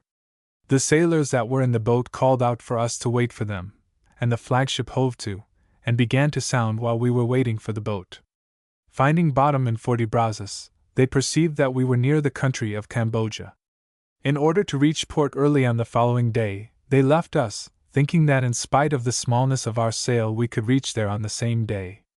The result, however, was not as was expected, for by bad navigation we had gone many leguas to leeward of the port. To make our way back there we had to sail against the wind. A storm arose soon after, and the flagship was obliged to run before the wind. It made port in Malacca, more than 200 leguas to leeward of its destination, and was unable to return for 3 months. Our vessel could not make sail against the sea, being entirely unequipped, and good for nothing but to ask for the mercy of God. Under these circumstances fell the night between the 8th and 9th of February. We all supposed that this was the last of our days, and no man expected to see the next morning. The force of the wind drove us aground more than 2 leguas from shore. We had to cut away the stump of the mainmast, which was still standing, and to throw into the sea the rudder and everything there was in the ship. The boat, which might have saved us, was swamped, and the sailors who were in it got aboard the ship. The waves broke over the vessel, but could not sink it because it was already fast aground. I sat all that night in the waist, for it was impossible to stand, confessing the Christians and catechizing the heathen. I baptized 22 of them, feeling that the great danger in which we were authorized the act. When they had all received the sacraments, I encouraged them to the work which was necessary to keep us from perishing. Several times I went into the poop to confess myself, and to receive the confession of the holy old man, my provincial, who was there waiting for death, at the point of which we now were, with the rope, as they say, about our necks. We could do nothing but put up supplications and appeal from the justice to the mercy of God, by whom sentence of death seemed to have been issued upon us. It was, however, only a sentence of warning, and he accepted our prayer for the time, giving us hope that with his aid we might atone for our transgressions. The efficacy of God's mercy we almost felt with our hands on this occasion, for death appeared to be actually upon us, making execution upon the lives of those who were there. We were somewhat encouraged by the hope of reaching the land which was so near to us, but we did not know what it was, and what we were to expect from it. If we had known, we would have preferred to die in the sea, for our sufferings in this way would have been less than those which we underwent by reaching the land. We were like those of whom Jeremiah speaks in his Lamentations, for whom it would have been better to have the lot of those who died with the sword at one stroke than of those whose lives were brought to an end by hunger, for the latter died a prolonged and painful death, being destroyed by the barrenness of the land. The barrenness of this coast was such that it greatly exceeded that of which Jeremiah speaks. It was such that no one would go to it, even to escape death, unless, like us, he was not acquainted with it. Finally, those waves which were on their way to burst upon the shore pushed on the ship, which was practically empty, and went along as if it had been a dry stick. This was a result of the coming in of the tide, and when the tide ebbed afterwards, we were left aground, a cannon shot from the sea, and we saw in the mud, of which all this coast is composed, the track of the ship like a trench, for the force of the sea as it rose had pushed it along, breaking a road in the very ground. On this same day the tide came in again with such fury, because it was a spring tide, that it carried the ship up to the trees and even buffeted it about there with such violence that we were obliged to disembark for fear of perishing in it. When we were on shore, exploring parties went off in various directions. After they had made an arduous march, they brought back the news that it was a wilderness inhabited only by wild beasts, without any trace of a river or a spring, at least near the coast, and that the country within proved to be inaccessible because it was overflowed and very thickly overgrown. This news made us feel that the sea was less evil for us than such a land, and that the tortures which we had endured were slight compared with those to which we were exposed by this desired but unhappy landing. Since eating and drinking are a necessary and a daily obligation, and as our supply of food and drink was very small, while we were more than 100 persons, we put forth all our energies to search for some remedy. As thirst was that from which we suffered most, we dug wells in the driest parts we found, and when we met water, it was more salty than that of the sea. I declare, as one who has found out by experience, that the very dew which appeared in the morning on the leaves of the wild trees there, was salt.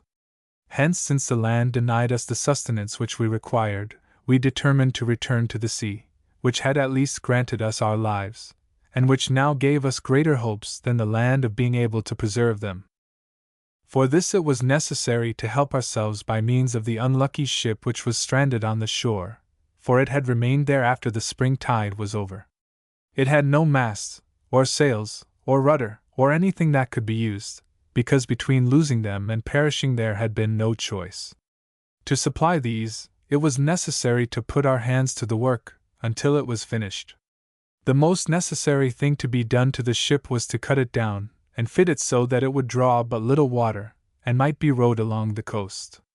Our relief was to be sought on land, but he who should find it had to seek for it by sea.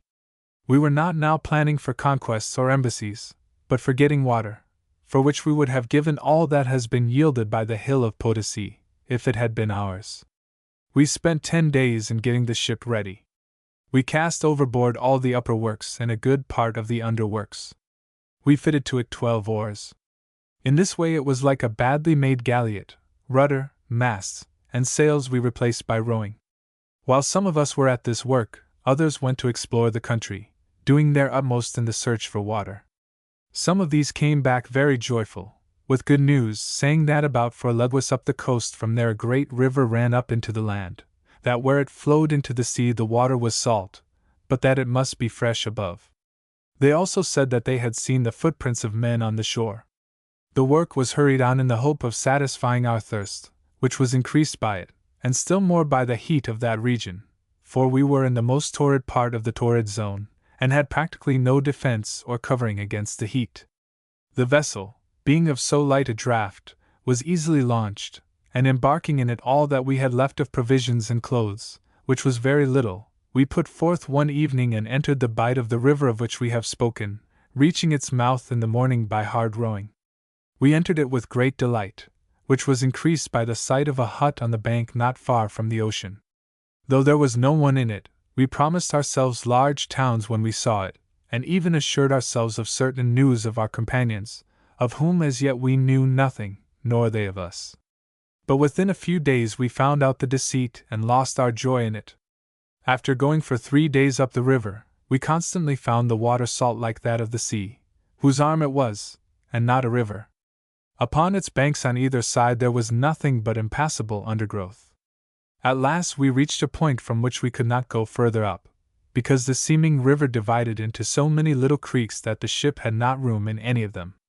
The change from the false hope of water and of towns, which had possessed our minds, served to redouble our misery, since now, as it seemed to us, we had lost the hope of relief by land or by sea. Our necessity had now reached such an extreme that the food was distributed by ounces, and the drink almost by drops, though the labor of rowing, each man in his turn, from which no one was excused, was such as to require much food, and the heat was so excessive that even if we had been in idleness we should have needed much to drink. But at last, having confidence in the Father of mercies, who, though he distresses, does not overwhelm, and though he chastises, does not slay, we returned to the sea by which we had come. At sight of it we left the vessel, in order to rest a little from the labor which we had endured to attain that for which we were hoping, and I went on land with my 4 Chinese, with whom I was very intimate, and had them build a little boat of 4 planks, fastened together by some twigs, so to speak, for we had no nails, and caulked with clay, for we had no tow, or any other thing better than the clay. This made a sort of canoe. If awkwardly handled, it filled with water. But, such as it was, I had 2 of the soldiers get into it, for if they kept close to shore they would run no risk, and told them to go up to the hut that we had seen to discover whether there were any people there, because perhaps they had hidden themselves, from fear of our vessel, when they saw it on the way up the river. They did so, and at nightfall they discovered 2 grown Indians and a boy. They made their way up to them, little by little, and when they got near them they found that they were asleep on the shore, not expecting anything to happen to them. They caught the Indians and bound them. When the rest of us came by soon after in our ship, they called out from the land, telling us what they had done. Our joy was so great that to render thanks the holy old man and I sang a Te Deum Laudamus, and at this hour, which was midnight, half a quartillo, i.e. pint, of water was served out to the troops in token of joy.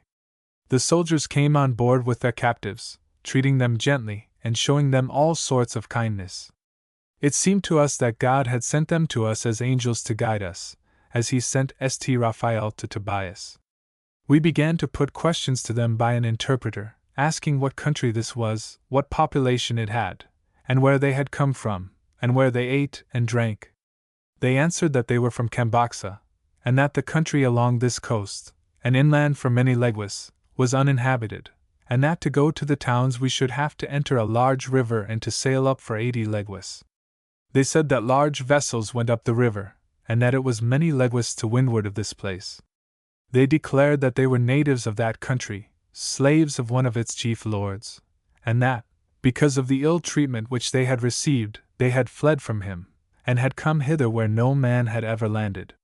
They said that they ate nothing except shellfish, which they caught with their hands, and wild coconuts, that grew there, and that they had no other water except what fell from heaven. When it rained they caught what they could and kept it in some large reeds to drink afterward. They said that 2 years had passed since they had come there. The effect of such sad news upon the hearts of men who had suffered as we had may easily be imagined. They also told us that some days' journey further there was a port, but that, if we meant to go inland, where the king was, it would be necessary to leave the vessel at the port, because there was no river that entered inland. Since our desire was only not to die of thirst, any means by which we could get water seemed easy and light to us. We accordingly set out by sea in search of this port, taking these Indians with us, not with the purpose of increasing consumers when we had so little to consume, but to have guides. We went along the coast, running up to it very often wherever we thought we saw any signs of water, and sometimes digging wells, but always in vain, for the land could not give what it did not have. On the day of St. Matthew the Apostle, we discovered a high island in the sea, named Pulanubi. 13 It was about 6 leguas from land. We laid our course toward it in search of water, thinking that doubtless it would have some, being high and mountainous, and having a sandy shore. But as the equipment of the ship was fastened on with pins, as the saying is, our rudder broke, when we had gone out a legua to sea. Being buffeted by the slight sea which was running, we had to return to land, and even to run aground, in order to mend the rudder. The Lord seemed to have declared that he intended to bring death upon us, because the sustenance necessary for our life was entirely consumed, for since we had no water, we were not only without drink, but also without food, our provision being rice, which cannot be eaten unless it is boiled in water. For a lack of water, some ate it parched, which dried their entrails. Others ate it imperfectly boiled in the steam of salt water, putting it in a little basket over a pot of this water on the fire, so that by the steam thus sent out it might be softened. The water was so salt that it made the rice like itself, and left it uneatable.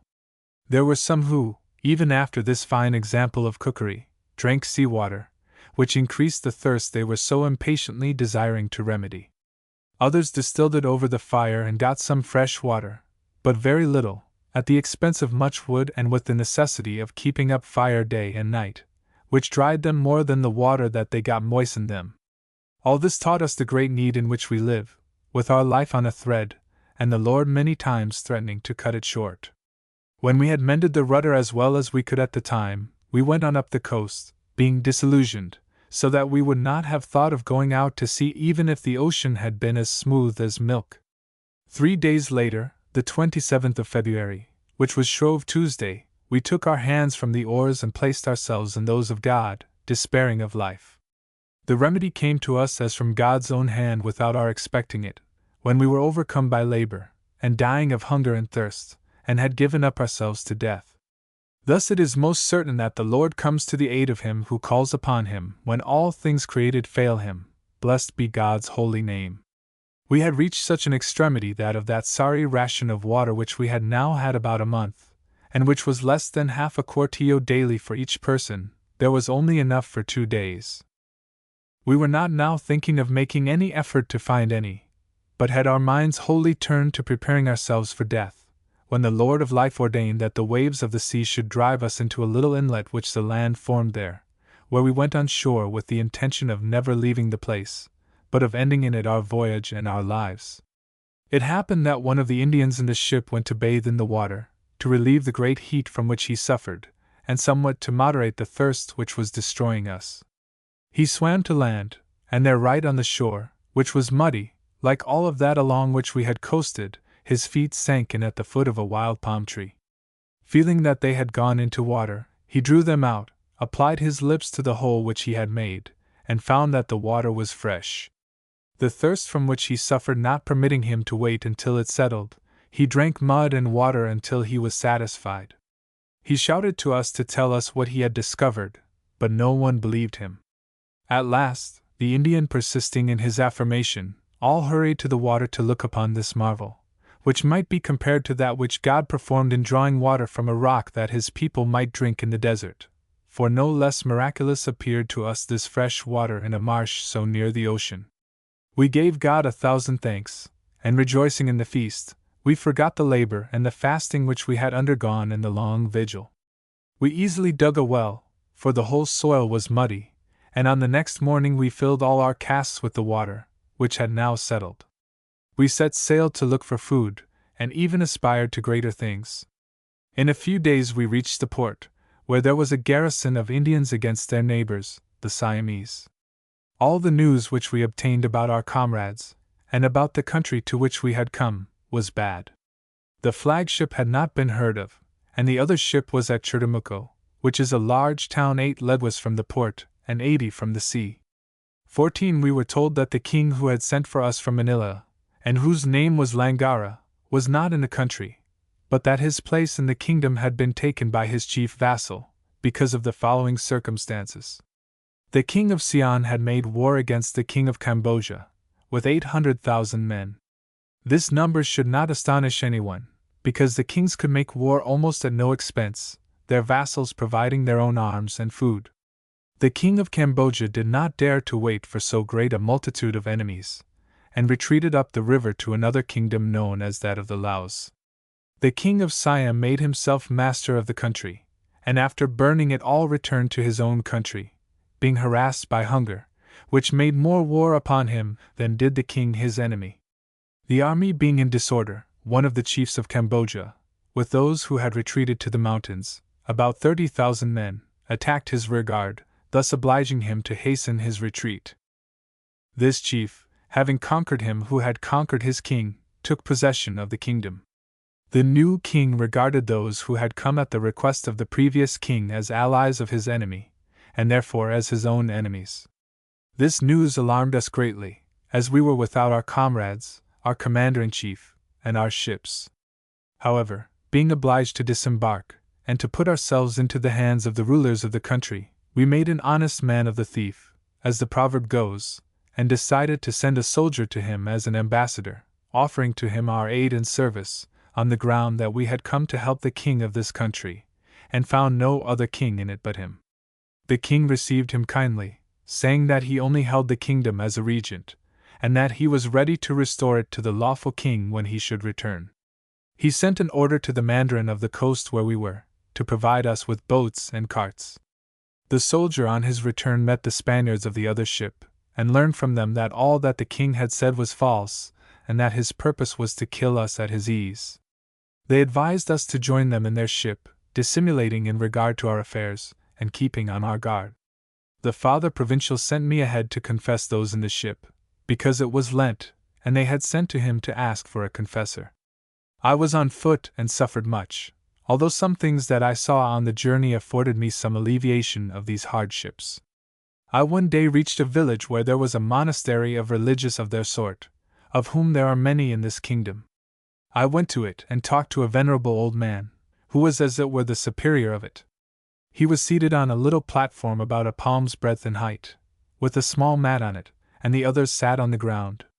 Without saying anything, I sat down next to the old man, at which they smiled, thinking that I had done so because I did not understand the custom of the country, which did not permit that. We both showed each other much courtesy by signs, and I by using some words of their language which I knew, although, because I did not put them together properly, they laughed much. They gave me a collation of some fruits, and the sacristan immediately took me to his temple, which was at some distance from the house. It had a sort of cemetery about it, surrounded by some slightly raised stones which divided it from the rest. The door to the temple was small, and the temple itself was arched, round, and small.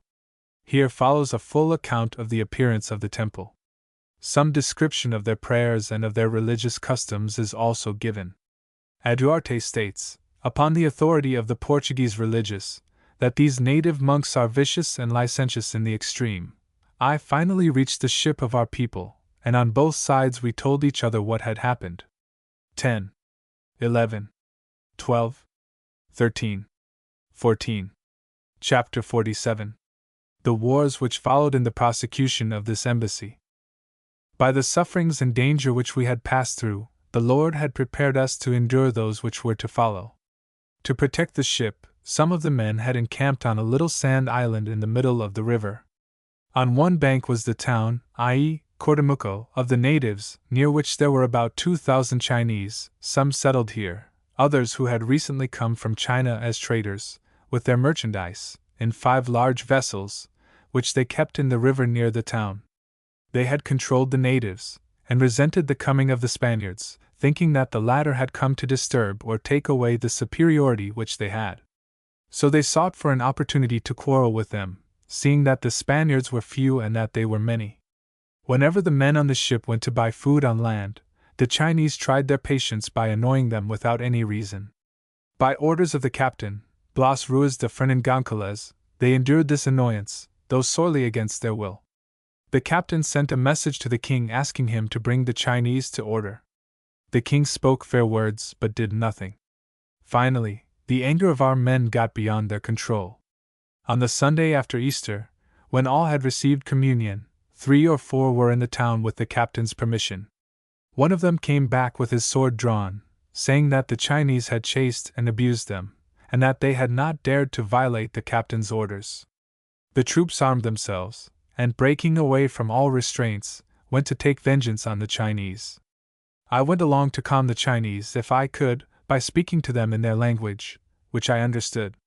They were all armed with their katanas, a sort of hanger, and languinadas, or long knives drawn to a point. I dared not put myself in their hands, because I was told that they would be better pleased to get me than anyone else. Soon after, 60 of our men in 2 companies, with some of our Japanese and Indians, came ashore and instantly attacked the Chinese. As our bullets took effect at such a distance that the latter could not attack our troops hand to hand, the Chinese were routed, and our men followed, killing them, until they had driven them out of the town. The natives of the country took no part in the conflict on either side. I saved as many lives as I could. The soldiers, seeing themselves masters of the field, pursued the Chinese to their ships, into which the Spaniards were able to shoot from the high banks. In this way they soon got control of the ships, which was necessary, because with these large ships they would easily have overcome our smaller vessel, and thus all hope to escape from the anger of the king would have been taken away from us. The king 15 was in great wrath. To send a message to him, and to carry a statement of the case, the Father Provincial, Fray Alonso Jimenez, was chosen. He went accompanied by half of the forces, the rest of us remaining in the ships. Several days were passed in sending messages backwards and forwards, but the king would not receive the ambassadors in person. It was plain that the king was planning to take all our lives. The demands which he made would have put us entirely in his power, and when the Father Provincial asked permission to return and discuss them with the rest of the forces, the king refused permission for anyone to return except the Father Provincial alone. The intention of the king was to wait for a rainy day, so that our powder should be moistened and we be unable to use our arquebuses. When the Father Provincial came back, he asked me if I would venture to go to the camp, confess the soldiers and encourage them, and carry to the king our response declining to follow his wishes. When I reached the forces near the palace of the king, we did not consider the question of taking any answer to him, but discussed two plans of escape. One was to withdraw in good order, defending ourselves on the way; the other to attack the palace of the king by night and strive to capture him, his son, or his wife, whom we might use as hostages. Captain Diego Veloso declared that if we should attack these Indians boldly they would retreat to the mountains, and leave the field to us, but that if we should retreat they would all attack us. He had had experience in this part of the world, and what he said was confirmed by others, so that his plan was accepted. That night I confessed the men and told them what under the circumstances it was lawful for them to do, enjoining them to commit no unnecessary violence, and to take no lives except in self-defense. The attack was planned carefully, the troops being divided into a front and a rear guard, and some of the soldiers being left with a barge in the river near where we were encamped, with orders to capture 2 Indian boats as soon as they should hear the noise of conflict, so that we could make use of them in our retreat. I should have been glad to remain with the barge in order to avoid being present at the conflict, which promised to be sanguinary.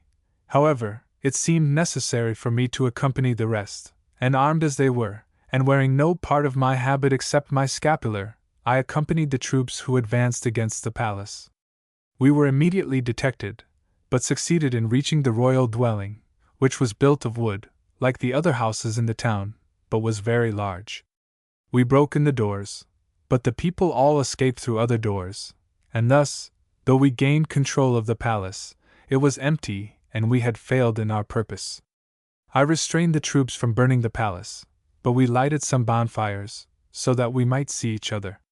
One of these saved my life, for as an Indian on an elephant was charging upon me and was already very close to me, so that I looked around at hearing the noise, the beast fled in alarm, being scared away by the fire. The Indians were not frightened by our daring, as we had falsely imagined that they would be, but gathered in a large square near the palace to face us. Everything, however, was noise and confusion among them, surprised as they were, and there was no less among us, for the number of our opponents was so much greater than theirs that, if darkness had not protected us, they could have buried us in handfuls of sand. Like Joshua, I would have held back the dawn if I could. At daylight we were all in disorder. When the Indians could distinguish us from themselves and saw how few we were, they began to rain arrows upon us, several being wounded, Captain Diego Veloso having one leg pinned to another, so that he could not walk. Our troops were in entire confusion, some calling out that we ought to come to an understanding with the Indians, others finding fault with the plan that we had followed. Until God was pleased to give me courage that I might give courage to the others, and I took upon myself the office of captain. Our last day, as we expected it to be, was bright and clear. A body of courageous Indians charged down the street at us, and their captain almost reached our line. I confess that I wished to leap out upon him, not that I might kill him, but that I might be the first to die, and not see the carnage which I feared, or the worse than carnage, if we were taken alive. But wisdom ruled me, and I ordered Captain Blas Rees to attack him with his halberd. With one blow he thrust the Indian through shield and body. The death of their captain somewhat abated the courage of the rest. God was pleased that one of our bullets should strike the king, who was in the rear, unseen by us, animating his troops. We did not learn of this for some days afterward, but we could see that the Indians attacked us with less ardor. The Indians cut off our retreat to the barge, and we were obliged to leave the soldiers who were with it, and to make our way back by the road. As we marched along, we were obliged to defend ourselves on all sides, and especially against the crowd of Indians which followed in our rear. We could go but slowly, burdened as we were with our arms, and being obliged to carry our wounded. 2 arrows struck but did not wound me, one being caught by a coat of mail which I wore, and the other by my shield. We suffered greatly from hunger and thirst. When we came to some puddles with rain-water in them, which was more mud than water, all drank of them, and when I came there, though I was one of the last, I did the same, and though the best had already been drunk, and the rest was mixed with mud, it tasted better to me than any water that I ever drank in my life. Under all these circumstances, we marched on this day, which was the 12th of May, for Leguas by 4 o'clock in the afternoon, when we were obliged to halt because we had reached the bank of a river. The Indians and we ourselves supposed that we should never be able to cross. Here some of our men urged that we ought to give ourselves up to the Indians as slaves for life. Others declared that we ought to attack them, and force them to kill us. At nightfall, rain began, and the Indians, supposing that our powder would be moistened, prepared to attack us. I passed along the line, confessing some and encouraging all, though I must admit I was in great fear myself lest before midnight we should be cut into bits, that each one of our enemy might have his piece, as is the custom of Indians when they are victorious. The storm ceased before they dared to attack, but the river was still before us. There were 2 fords, one narrow and deep, the other wide and shallow, and at about 10 o'clock at night I decided that we ought to make the venture, and learn whether we were to live or die. We chose the longer and shallower ford, marching as quietly as we could, and leaving behind us a number of burning bits of the matches that we used for firing our guns, tied on the bushes, in order to make the Indians suppose that there was a large number of troops there. Our retreat was covered by 6 courageous men with 2 arquebuses each. When we entered the river, our vanguard, which was already in the middle, began to retreat upon us, fearing the people who were on the other bank, and their elephants, which they said they were driving into the water. I succeeded in reanimating them, and they fired a volley from the middle of the stream, where the water reached the beards of many of them. The enemy fled, and our passage was impeded only by the difficulty of dragging ourselves through the mud. We marched on for the rest of the night very slowly, with our clothes sticking to our bodies. On the morrow we found some fruit trees and broke our fast of 2 nights and 1 day. We had great difficulty in carrying our wounded.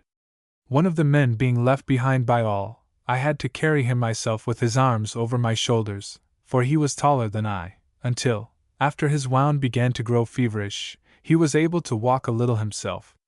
Not long before sunrise we reached the great river in which the ships were, but at a distance of 2 leguas from us.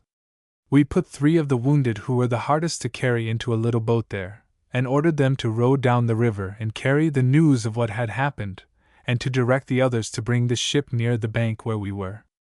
In the meantime we cut some trees and made a breastwork, and when the Indians, who are not accustomed to attack by night, prepared to make their last rush and overwhelm us, our ship came up and, approaching the bank as closely as possible, played on the Indians with some artillery, and fired at them with arquebuses. Under this protection we succeeded in getting to the ship, being carried in 2 boatloads. 15. Chapter 48. Our departure from the kingdom and the events which happened during our return to Manila. On the same day on which we reached the ships, Captain Juan Suarez Galinato arrived. He was told of our experience with the Chinese and with the Cambodians, and of the goodwill displayed in this kingdom for its conversion, and also for the temporal ends proposed in the service of His Majesty. Captain Galinato showed that he disbelieved much of what was told him, and that what he did believe impressed him badly. In spite of all that was done to persuade him to wait a few days, he was resolved to depart immediately, so we sailed to Cochinchina for provisions. Here we were at first very well received. Then Gallinado sent Captain Gregorio de Vargas as ambassador to visit the king, and to ask him for the royal standard, the galley, and the artillery, and the other things which had been carried to that kingdom by the traitors who murdered Governor Gomez Perez das Marinas. The king took this demand so ill that he tried to kill the ambassador, who barely escaped with his life. The king, partly because of his rage, and partly from fear that the news of his treatment of the ambassador would be carried back by the Spaniards, sent 2 fleets and a large land force to destroy us. We here got news of the death of the tyrant who had ruled over the kingdom of Cambodia and of the plan of a number of loyal chiefs to reinstate the lawful king with the assistance of the Spaniards, to whom they meant to offer great rewards.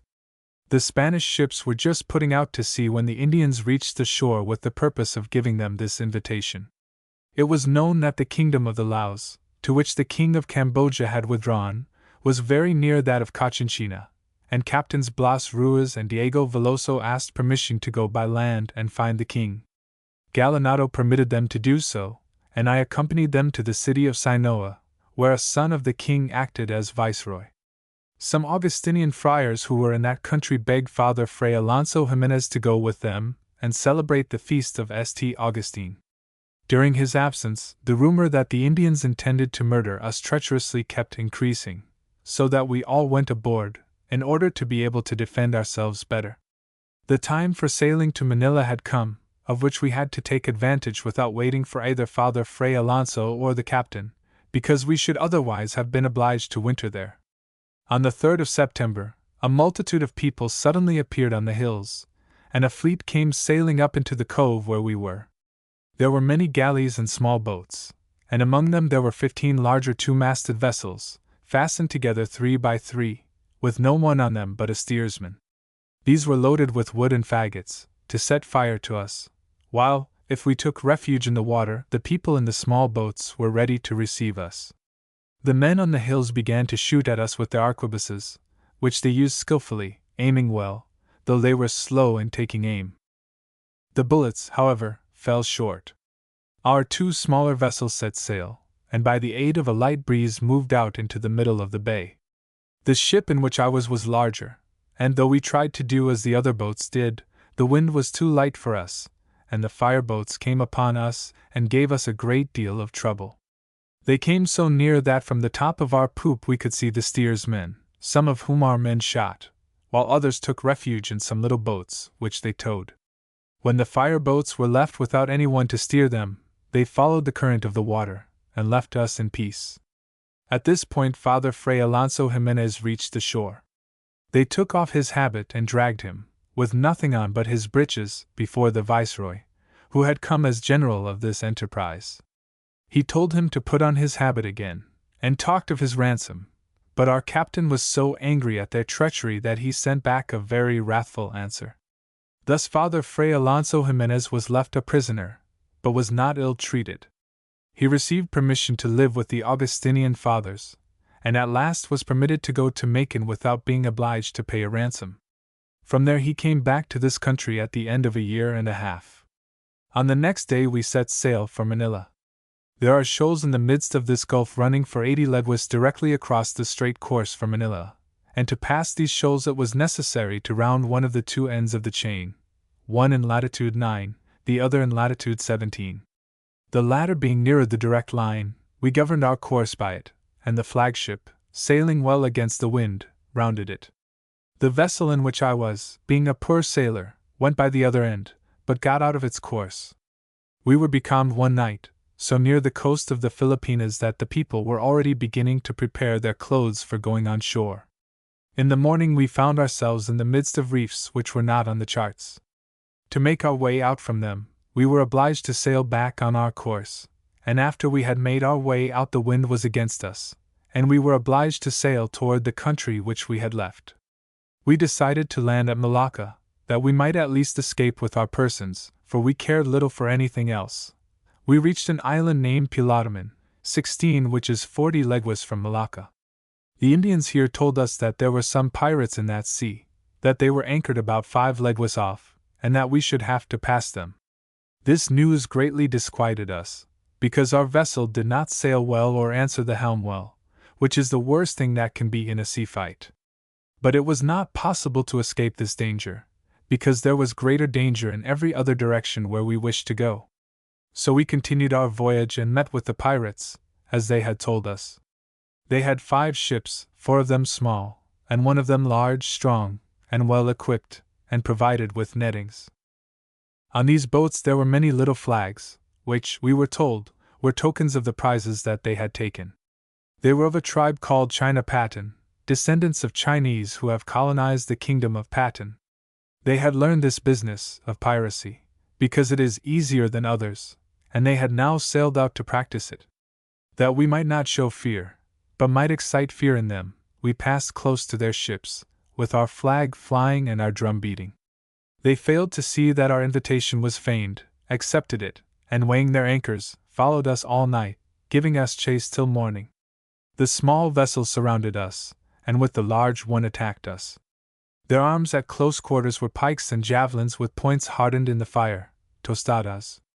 The arms which they used at a distance were culverins and arquebuses. In using our arquebuses we did not waste a bullet, for there were many on whom to employ them. We were alarmed by the explosion of a keg of powder, but fortunately only 1 man was killed. I was standing alone on the poop, watching for the result of the fight, and at first the enemy did not notice me, since the waist was full of their pikemen. At last, 1 of them perceived me and flung a pike at me, giving me a wound of 3 didos in depth. I descended from the poop, but before I reached the deck, 1 of the fire-hardened lances struck me in the right jaw, leaving its point and innumerable splinters in the flesh. With my 2 hands upon my 2 wounds I went to confess some wounded men who were in danger. At last, when the enemies saw that their prize cost them much, they left us and went away without our being able to follow them, because our vessel was so unfit. We afterward learned in Malacca that out of 200 pirates, which was their total number, more than half had been killed. Most of us were wounded, and 2 or 3 died, besides 2 others, who were shot by accident by their own friends. After we had escaped this danger we came, 2 days later, upon a surprise which was equally great. In the Strait of Singapura, by which we were obliged to pass, we found a fleet of 80 large galleys, with heavy artillery amidships and along the sides. This was the fleet of the king of Achin, who was going to do what injury he could to the king of Johor, i.e., Johor, to whom belongs the country of that strait. The latter had 16 galleys for its defense, which were in the mouths of the rivers to prevent his enemy from entering them. Malacca is between these 2 kingdoms. There was at that time an agreement that neither of these kings should be assisted with men, but only with provisions and ammunition, one side receiving the one and the other, but neither receiving both. We passed ourselves off to them as Portuguese, and when they called upon us to enter their galleys we excused ourselves, because of the aforesaid agreement, and went on in peace to Malacca. I went to our convent, where the religious were surprised at my coming, partly because it was the middle of November, when they did not expect a vessel from any direction, and partly because they saw me in so coarse a habit, very different from that which they wore. Besides that, I was very dirty and very lean, and had my body and face all bound up because of my wounds.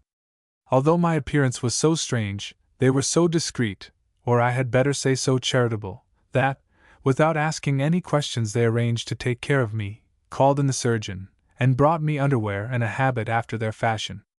After I was cared for and clothed, they asked me whence I came and how I had been brought there.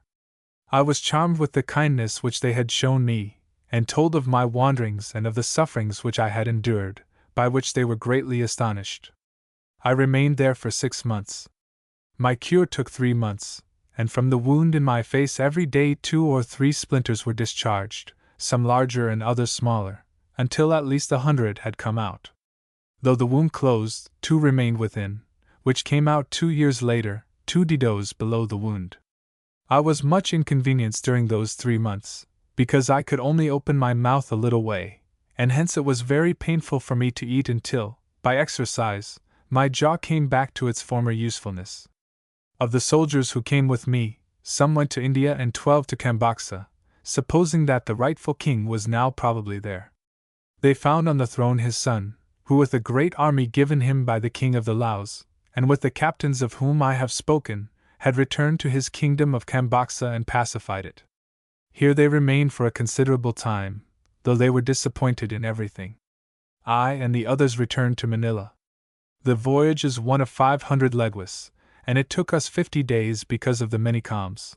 One calm night, when there was no one at the helm, the binnacle, or three-wicked candle which lights up the compass, fell down from the quarterdeck, and the flame instantly burst out through a hatchway which was over it, frightening all of us, for there is nothing more dreadful at sea than fire, for everything in a ship is like tinder. In this ship, although it was small, there were more than 300 slaves, men and women. All of them raised their cries to heaven. The captain, whose duty it was to encourage them, immediately fell on his knees to make his confession, as if things had already gone beyond remedy.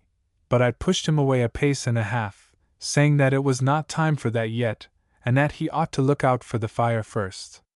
I am almost certain that if he had been permitted to confess to me we should all have burned to death, because, however little our safety might have been delayed by confessions, there would have been no remedy afterwards.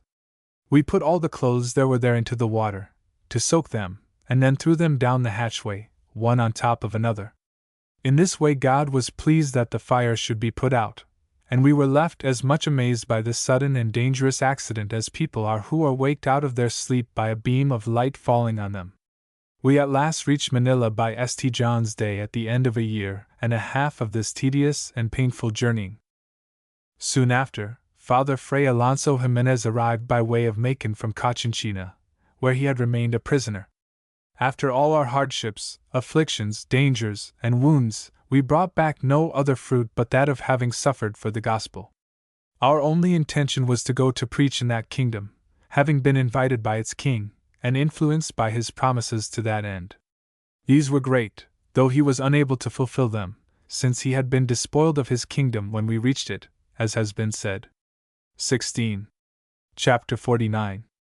The election as provincial of Father Fray Bernardo de Sancta Catarina or Navarro, and the churches which were incorporated in the province. On the 15th of June, 1596, the Fathers assembled in the convent of Manila to elect a provincial, because Father Fray Alonso Jimenez had finished his term.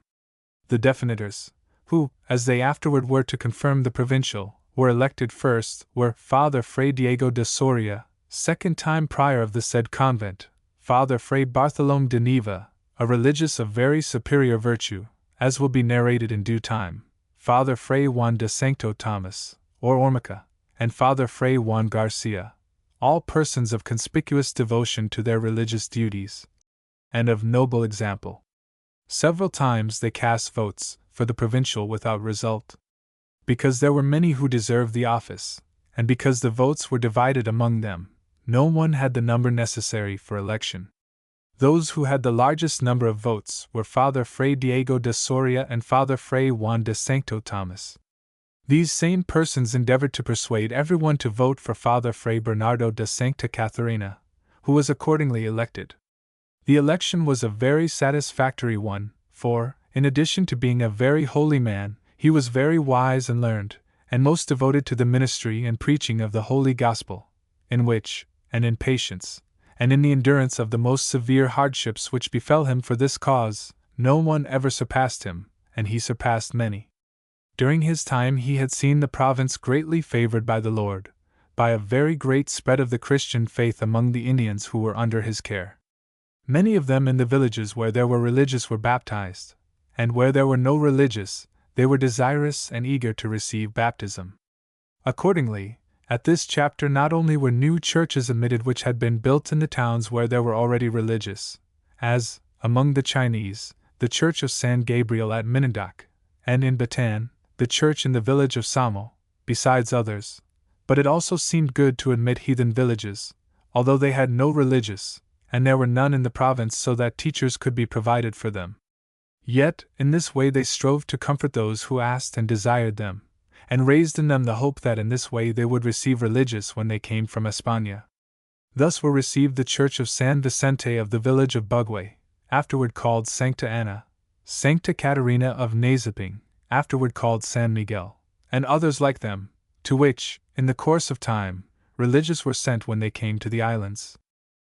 Soon after this provincial chapter had come to an end, another shipload of religious arrived from España. They had been gathered with great care and diligence by the new Bishop of Nueva Segovia, Don Fray Miguel de Benavides, whose new dignity had not sufficed to diminish the love which he felt for his associates.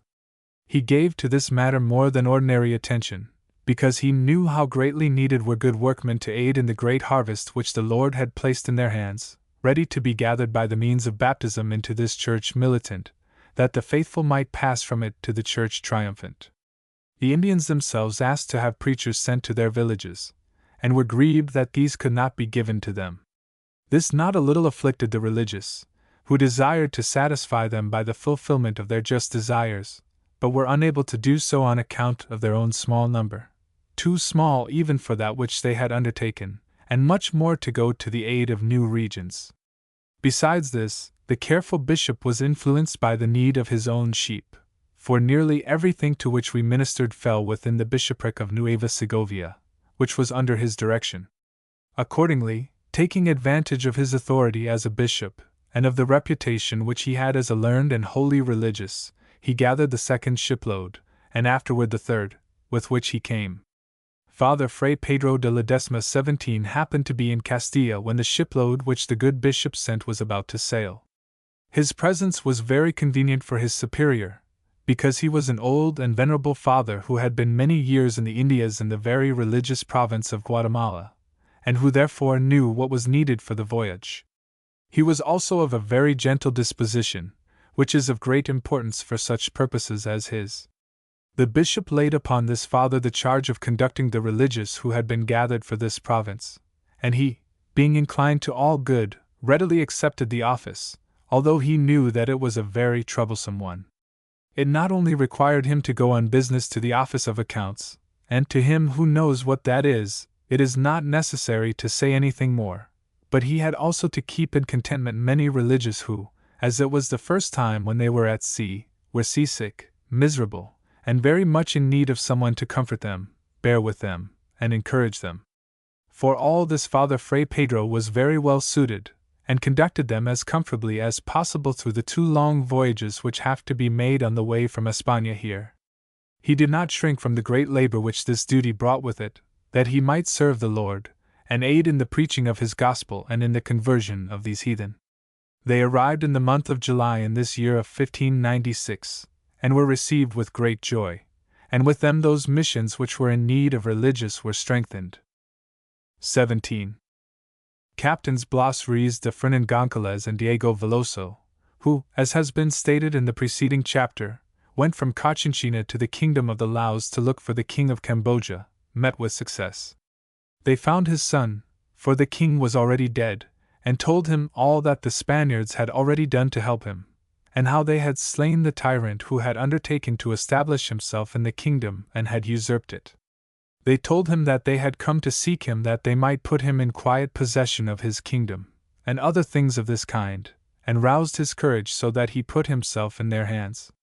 Depending upon them, he returned to Cambodia with a tolerably large army, which the king of the Laos gave him, and the Spaniards fulfilled their word and established him in his royal throne and palace, causing the largest and best part of the kingdom to be obedient to him.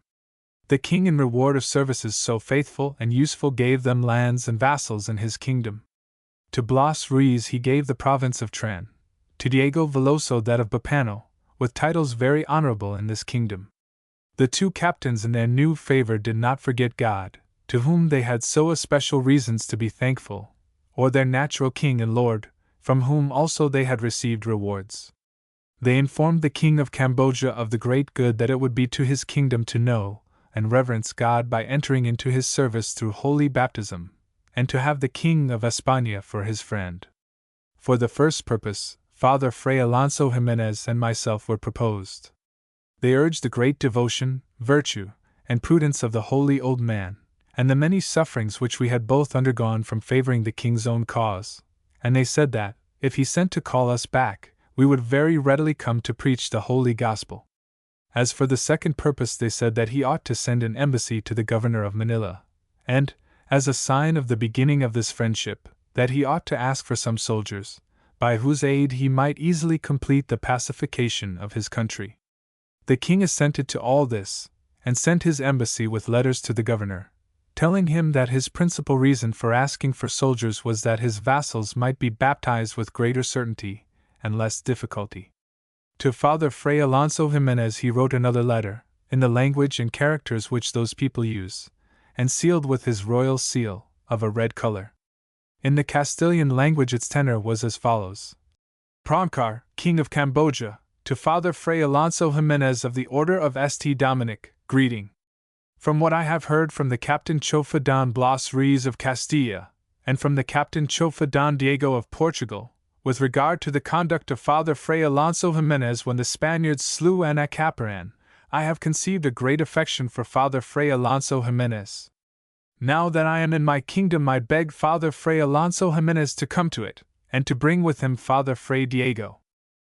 I promise to build them churches and convents, and to give permission to all in my kingdom to become Christians. Though I have shown the two Chofas 18 great favor and wish to keep them in my kingdom, they are unwilling to stay, because there are no religious here. The two captains wrote in the same strain to the fathers, begging them to come and reunite this kingdom with the church. 18.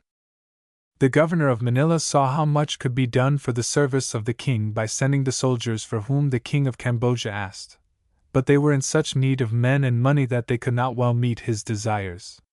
For this reason, a knight of the habit of Calatrava who had been governor of these islands, by name Don Luis Perez das Marinas, promised to pay the expenses of the expedition from his own fortune.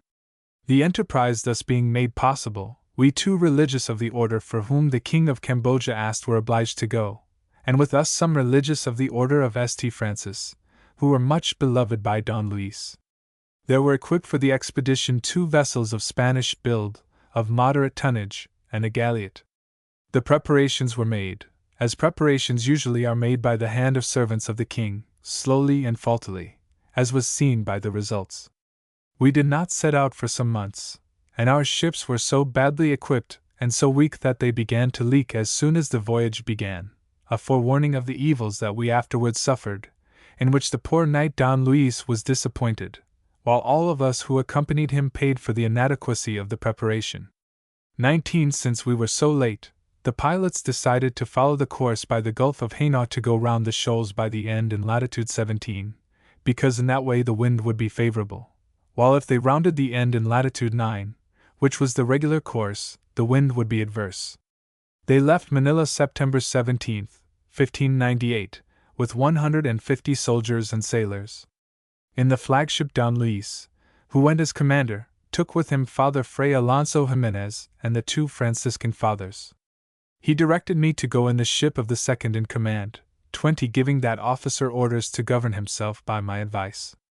Within 6 days the vessels were scattered in the storm and were all lost, no one knowing anything of the rest, and each one supposing that the others were continuing their voyage in safety. The galliot met with the best fortune, for, although damaged, it reached a friendly port, was repaired, and continued its journey. The flagship was obliged to cut away the mainmast, and sailing under its foresail, ran aground in China on the eve of St. Francis. All who were on board had to save themselves by swimming, and lost even their clothes. In the ship of the second in command, in which I was, the mainmast broke close to the deck, fortunately falling over the side so as not to injure the vessel or to kill any of the men. The mizzenmast, being badly wedged, began to topple, and had to be cut away. We sailed on under the foresail, hoping to reach a port. But the fury of the tempest and the force of the waves were such as to break the gudgeons of the rudder. Some of our men flung themselves into the sea after it and brought it back, but it was lost again, and we steered the vessel with 2 long spars fastened to the side of the boat with a cable. The ship was so strained that the boards on the sides began to play up and down like organ keys, but we threw cables about her, and drew them taut with arquebuses. Then the bow began to work loose, from the weight of the foremast and bowsprit, and we were forced to bind it firmly with cables to the poop. All that we could do against the storm and the wind was like the strength of a child exerted to restrain the fury of a mad bull. In fear of another storm, we took refuge upon an island which we encountered, one of the group called the Babuyans. We found a harbor, ran the bow ashore, and dropped 2 anchors from the poop.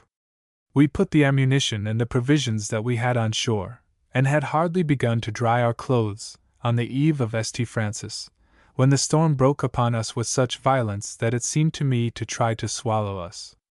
The ship was broken in pieces, but the keel, and the artillery which was carried as ballast, being too heavy for the deck, were buried in the sand. We protected ourselves from the storm, which lasted 2 days, and was one of both wind and rain, in some huts, which we built on the beach of branches. After the storm was over, we dug up the artillery, which consisted of 4 medium-sized cannon, mounted, and set them up in a little fort which we made of logs, because there were many Indians on the islands, and we did not know whether they were friends or enemies. In a short time many of them appeared in a troop on the shore, with their weapons.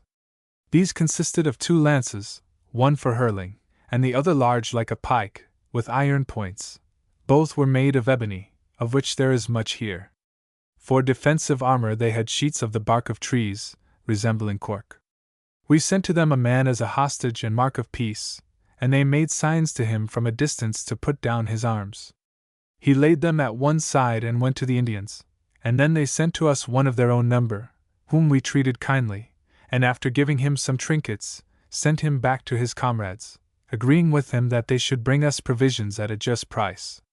They did this for 2 days, although very scantily, and on the 3rd day they broke the peace by killing one of our Japanese, and badly wounding another who had come in our company. He came back with his arm pierced, and with a wound a span long above the pit of his stomach, but not entering it. But he was very well satisfied because, by throwing himself forward by the pike, he had killed the Indian who had wounded him, so proud is that race. Now that our supplies were cut off, we were obliged, since food is necessary, to take it by force, where we could find it, since they would not sell it willingly. So for several mornings a troop of our Indians went out under escort of our soldiers, gathered what they could from the fields, and brought it back as food for all. At one time when they were engaged in this, they thought that they had discovered a great treasure, for they found some jars of moderate size covered by others of similar size. Inside they found some dead bodies dried, and nothing else. In that shipwreck we had had the good luck to bring the boat ashore, and thus to save it. This we intended to make use of by sending it to ask for aid from Nueva Segovia, which was only 20 leguas distant. In order to do this, it was necessary to lengthen the keel a braza, and to raise the sides about half of ara. Both these things were done, though there was no one among us who understood more carpentry than that best teacher, necessity, had taught them. We all thought that it was best that the pilot and 2 men and I should go in it, because they believed that, if I went, more effectual aid would be sent. We did so, and then, when we sailed around the island, we gave thanks to the Lord for his kindness in having brought us to this little bay, for on any of the other sides of the island we should certainly have been drowned in the ocean, or, if any of us had escaped, should have perished at the hands of the Indians. The Lord gave us a favorable wind, which was needed by our tiny boat in that rough ocean, and we reached the river of Nueva Segovia, which is very large. The distance from the mouth to the city is 3 leguas. The alcalde mayor immediately set about the rescue, appropriated 2 fregatas, and had them prepared to go to our people who were in the islands. At the same time I wrote to Manila to the agents of Don Lies to send us ship stores, and everything else required for continuing the voyage. I also wrote to my superior, giving him an account of what had happened. The answer to my letters was made plain, both on the island and in Manila. The governor commanded that the voyage should be continued, all of the expenditure being made anew, while my superior directed me to return to Manila, and so I did, although my companions were greatly grieved. In truth, by failing to go with them I caused their destruction, because, as they were sailing toward the coast of China, they saw a Chinese ship, and against the will of the pilot and some few others, the rest determined to pursue and plunder it. The ship fled, turning toward the coast of its own country, which was all sown with shallows, well known to them but not to our men. So eagerly did the Spaniards chase after them in their greed for the prize, which they now regarded as certain, that our ship ran aground and broke into 2 parts. The men were all thrown into the sea, where some of them were drowned immediately, and others, who took refuge on shoals, were drowned when the tide came in. Some few only escaped, with the pilot, in a raft which they made of planks from the ship. Even of those few some died of the cold, which was very great, and was still more severe for them because they were all wet. At last those who escaped reached the coast, with difficulty enough.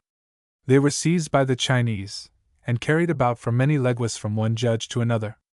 In this way they learned that Don Luis was on the same coast, and that he had been wrecked on the same day of St. Francis, and at the same time with us. They learned that he was 20 leguas from there, on an island called Lampacao. They received permission to join him, and in spite of their miseries they forgot their ills in their pity for the poor knight and his men, who kept themselves alive with shellfish, which they found there and ate in small quantities.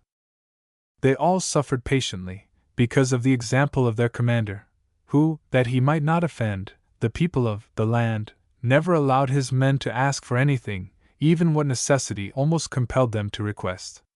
19:20. Chapter 50. I am commanded to go to China, events there, and the death of Father Fray Alonso Jimenez. In spite of the wretched state of the noble knight Don Luis, the Portuguese of Macon, who were only 7 leguas away, were so far from pitying him that they rather made bloody war against him. He accordingly decided to send the pilot of the second in command, with 8 other men, to Manila in a small boat, to ask for what was needed to escape from that labyrinth. They arrived after great peril, and delivered their letters, which were filled with the innumerable complaints of those who remained there. They moved all the city to great compassion, but are religious more than the others, who always had a very tender regard for the good knight, Don Luis, both for his virtue, and for his great love toward us. He never forsook us or our churches, where he received all the sacraments, and went to hear all the masses that were said, to the great edification of the village of Minindoc, where he lived, near to our house. Consequently, I was charged with the immediate care of procuring what was needed for the relief of the present trouble, since the past troubles had none. My superior notified me that I should go to take the relief to Don Luis, and ordered me to attend to that matter with the greatest possible dispatch, since delay meant manifest danger. With all that care he was unable to get the help out within 4 months, and notwithstanding that I exercised very great earnestness in it, and attended to the equipment of the ship that was assigned, which I had fitted up so that it would stand any storm, having taken warning from the previous ships, which had proved deficient in the first storm that came upon us. By such diligence, we set sail, with suitable relief, on September 6. Arriving with it in less than 20 days, we were as well received, as we were so heartily desired. We also found bad news from Cambodia, which had been brought by some ships that had returned from that country.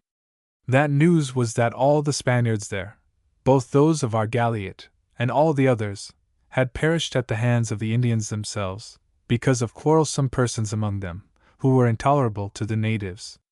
Since it was impossible to go thither as friends, and since our forces were very few to go in any other manner, consequently, a general council having been held, it resulted that we should return to Manila. To carry that into effect, it was necessary to go to the court of the viceroy at Canton to get permission, for we could not leave his port without it. It was determined that I should go to get the permission. I was accompanied by 2 soldiers and an Indian up a large river with most beautiful and refreshing banks, which contained some very densely populated villages. Arrived at Canton, we were lodged in a house in the suburbs, as foreigners were not allowed to live in the city, nor even to enter it without express permission from the judge who is in charge. Guards are stationed for that reason at all the gates, so that they may refuse admittance without such permission. It happened that there was a eunuch of the king there at that time, as inspector of that province. Within his palace the king of China is served only by eunuchs, and many are castrated, in order to be eligible to serve the king, and as they alone have access to his person and ear, they persuade him of whatever they wish, and derive immense bribes from the judges throughout the kingdom. The latter give them the bribes so that the inspectors may hand in a good report of them. That year the eunuchs got for themselves the inspection of the provinces of that kingdom, as a great harvest was offered therefrom, not only to the king but also to the others who remained at his side in order to perpetuate their acts of injustice with security. the gates to the complaints that could have been uttered against them having been closed.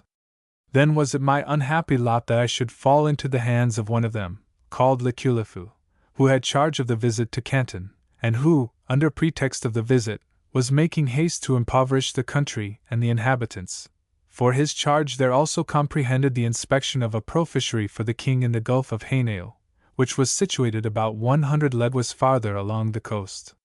It was said that he had borrowed 1,000 ships for that purpose, and that he was in haste, but that he wanted first what fish he could get on land, for which he had innumerable parasites at his side who were wont to seek out means by which, rightly or wrongly, he could employ them, by which they were always the gainers, and who, in addition, always flattered him by showing him such means of gain, by which he considered himself as well served, and rewarded those most who were most advantaged by it.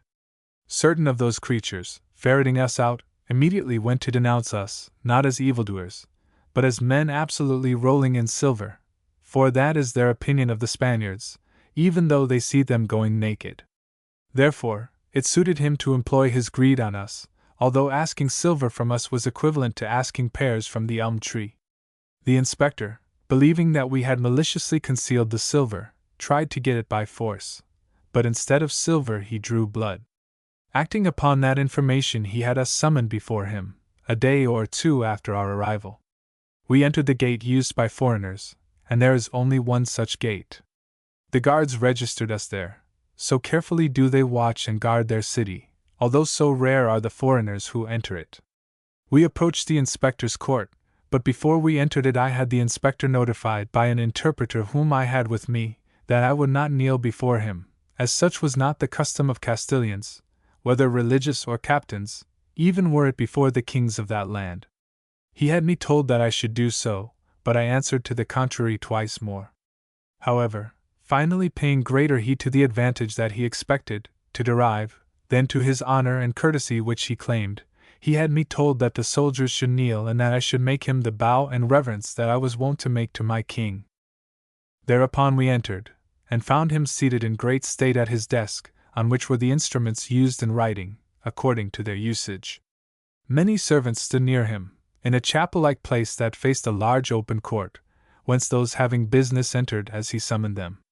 Placed on their knees between two rows of executioners with frightful visages, 12 to the side, who stood there, their cases were disposed of, and they were punished there immediately, as soon as he ordered it, without further appeal or recourse. The soldiers and the interpreter knelt before them, while I remained upright, after having made him a very deep bow. He received us well, and addressed some pleasant words to us. I thanked him heartily, and made him a present of a piece of scarlet cloth and a large and excellent mirror, with its silver chain by which to hang it up, which had been given me for that purpose by General Don Luis. The latter already was aware that no business was transacted without a present. The inspector received the present very gladly, as it consisted of articles that were scarce in that country. He expressed many scruples in regard to it, so that it might not appear that he was receiving it as a bribe, and said that it would be taken as part payment of the duties due and to be paid by the ships, and that he had a conscience, and kept his gaze on the heavens, so that he might not commit any unjust act. But in truth, although I thought that he would be satisfied with that present, he regarded it as the beginning of what we had to give and waited for the rest. I asked him to send someone to measure the ships and receive the duties, for it was now time for us to leave. He did so immediately, and sent officials like himself. Those officials declared, because they were not bribed at the beginning, that the duties amounted to 1,800 ducados. Don Luis, having been advised of what ought to be done, asked that the measurements be made a second time, and after he had given them their bribe, they took off the 1,000 ducados, and the duties remained at only 800. Believing that the inspector's greed was satisfied, I delayed 2 or 3 days in going to see him, but he, as his appetite had been whetted for the desire of more with the taste that he had received, took my delay very ill, and had only the 2 soldiers and the interpreter summoned, but ordered me not to go to him. On seeing them, he broke out into great anger because they had not treated him according to his dignity. He ordered the interpreter to be beaten as the most guilty, since, knowing the custom of the country, he had not advised us thereof. They actually administered 5 blows to him, and the blows that they give are always few, but very severe. Those blows accordingly formed great wounds on the upper part of his legs, that being where they are administered. He ordered the soldiers to be all but lashed. They were thrown to the ground, and their legs bared, while the executioner stood near them with his lash raised. That instrument is made from a very large bamboo, such as grow there, split in 2 and weighted somewhat with lead, and having many slits, whose edges cut like knives. And as the executioner stood thus, waiting for the order to strike the blow, he ordered him to stay his hand, being satisfied to see them thus fearful. Then he ordered all 3 to be taken prisoners to a public prison, which was located at a considerable distance from his house. While on the way thither they had me summoned, and bribed the officials to stop in an idol temple. I went there alone, although with great difficulty. They implored me again and again not to leave them in custody, for they would die in prison. I promised them not to leave that place until they were liberated, or else I would share the same fortune with them. I well understood that those blows were directed at me, rather than at them, and that, although given to others, were a threat to me so that I should tremble and give the inspector what he desired, or he would cause me also to suffer such things, or even greater. I knew already that his parasites had informed him of the esteem in which the Spanish hold their priests and religious, and that they would redeem by weight of silver whatever insult he might try to inflict on me, and that if he wished to fill his hand well, he should make what extortions from me his tyrannous and greedy taste dictated. I had no silver to satisfy his desire, nor, even had I desired to supply that lack by any efforts, did I have any method or means to do so. It even cost me very dearly to enter the city, and I could not go on that account. I was persecuted by children, who accosted me as did the children of Bethel the holy prophet Elisha, while not one of the men had compassion on me, for they do not know what compassion means toward their own countrymen, however afflicted they see them to be. And further, if they behold them persecuted by the more influential men, then in such case they flee from the sight of them, in fear lest they receive a portion of the punishment, as being accomplices in the guilt. The soldiers, as they were afflicted, attributed the slowness of the relief to my neglect, and the inspector to obstinacy. Finally he endeavored to satisfy his greed by making open proof of my patience. Therefore he summoned me on All Saints' Day. I heard of his resolve some days beforehand, and prepared for it by saying Mass, for which I had the opportunity, as the Portuguese from Macon happened to be there at that time, by virtue of their ordinary permission to go to Canton twice each year, to purchase the articles that they need in certain fairs which are held there at that time. However, they are not permitted to live in the city, but must remain in their own boats in the river. As that purchasing, which lasts many days, is a matter of consequence, the Portuguese bring a priest, who says Mass to them, in a little house near the river. At that time there were 3 fathers of the society there, one of whom was acting in the capacity of chaplain for the traders, while the other 2 were about to enter the interior with Father Matteo Riccio, who had lived there for years. One of those 2 fathers, one Lacaro Cataneo, had lived with the above father for some years, and having gone to Macon on business, was then returning with another Spaniard named Diego Pantoja. Both of them dressed themselves, on the afternoon of the Eve of All Saints, in Chinese habits, in order to make their journey with some guides that they had with them. Father Lacaro Cataneo, as he had been a long time in China, had long hair and beard, but the other father, having only recently arrived, did not, and consequently he was in some danger, as he did not follow the customs of the country in everything. By way, then, of those fathers I was enabled to say Mass. Scarcely had I concluded it, when I was accosted by an official of the inspector, with his chapa, or summons, to take me before the inspector. I went thither, and found him in his courtroom, as at the first time. Although I intended to show him the same courtesy as the first time, he made me kneel down, besides going between those 2 files of executioners, who appeared to me like demons. The inspector began then to shout at me, in his treble voice, and poured forth a torrent of words, which were explained to me by a Chinese who understood some Portuguese. He charged me in his speech with being a spy, as I had not observed my duty. At the end of the speech came his deeds. At the inspector's order one of those executioners threw me to the ground, and baring my legs, raised himself in a position to lash me. While in that position, the inspector repeated many times his assertion that I must be a spy. Thereupon I drew a report from my bosom that I brought from the Chinese who were living in Manila, both Christians and heathens, which told of the great good that the members of my order had done there to all of their nation, how we cared for their sick, supported the poor, and defended them all from injuries which were attempted against them. It was written in their own characters, on a sheet of paper 1 braza long, and was folded within a covering, also made of paper, after their manner and custom. I had come prepared with that for whatever might happen, and accordingly I presented it at that so pressing moment. The inspector read it, while I was kept stretched out and bared ready for the lash, and the executioner awaiting only the sign to chastise me. As the letter was not to the inspector's liking, he paid no heed to it. However, he did not carry out the execution of the punishment, but ordered me to rise and adjust my clothing and come to his desk. I thought that it was to make peace, but it was only to vary the mode of affliction by changing the torture, which he ordered to be given me between the fingers, while placed on my knees before him with folded hands. For that purpose some little rounded sticks were brought, in which there were some small grooves at each end and in the middle. Those sticks were placed between the fingers of both hands and were then pressed together by some cords, tighter and tighter as the inspector ordered, until, when I fell as if in a faint, he ordered the torment to cease. He ordered me to be gone, and said that, if I did not give him 1,000 taes of silver on the morrow, each tay being equivalent to 10 reals, thus all amounting to about 1,000 ducados, he would kill me. I left his presence, with the bad treatment that I have described, and went to my lodgings as best as I could, where I found an order from the inspector not to receive me. I knew not where to go, for all fled from me, being fearful lest some blow should come upon them by reason of me. I determined to go to the ship where the fathers were. Then the merchants returned, much earlier than was their custom, saying that all the city had risen against them, because I had gone to their ship. They besought me not to do so evil an act, for they feared a serious danger from that. As they refused to receive me, I returned to the shore, where a Chinese trader who had been in Manila on various occasions received me into his house.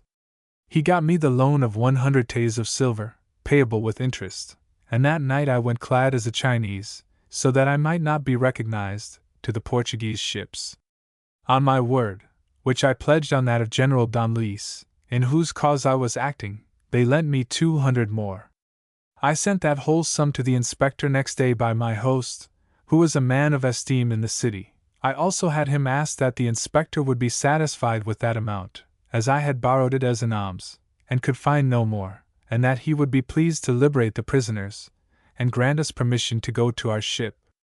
That was a just petition, but it was ill received and worse dispatched, for although I thought that that gift would soften that heart of stone, I discovered that it had been like throwing a little water on the forge which blazes all the fiercer. The inspector sent a constable with his choppa to summon me that afternoon. It was necessary to go, and thanks to my host, who accompanied me, they took me to the entrance by another gate of the city, as it was nearer his house. But when the guards saw me they refused to allow me to enter, and although the constables showed them the choppa of the inspector, they declared that that concerned me, and not them.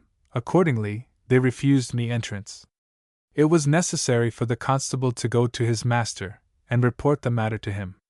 The latter gave another choppa for the gatekeepers, and they, taking it, copied it and allowed me to enter. I did not find the inspector in his court, but in a lodging nearer the center of the city. He was the only one seated, while all his officials were standing. The money which I had sent to him was on a desk. I knelt down, at a considerable distance from him, whereupon he began to chide me, and to say many things to me that I did not understand. It seemed to me that he was asking questions of me, and I only answered per hiatet, that is to say, I do not understand. He rose from his chair, and came toward me, in order to address me from a shorter distance. It seemed from his actions that he meant to scratch out my eyes with his fingers. They are great men for such deeds, the more when they are angry.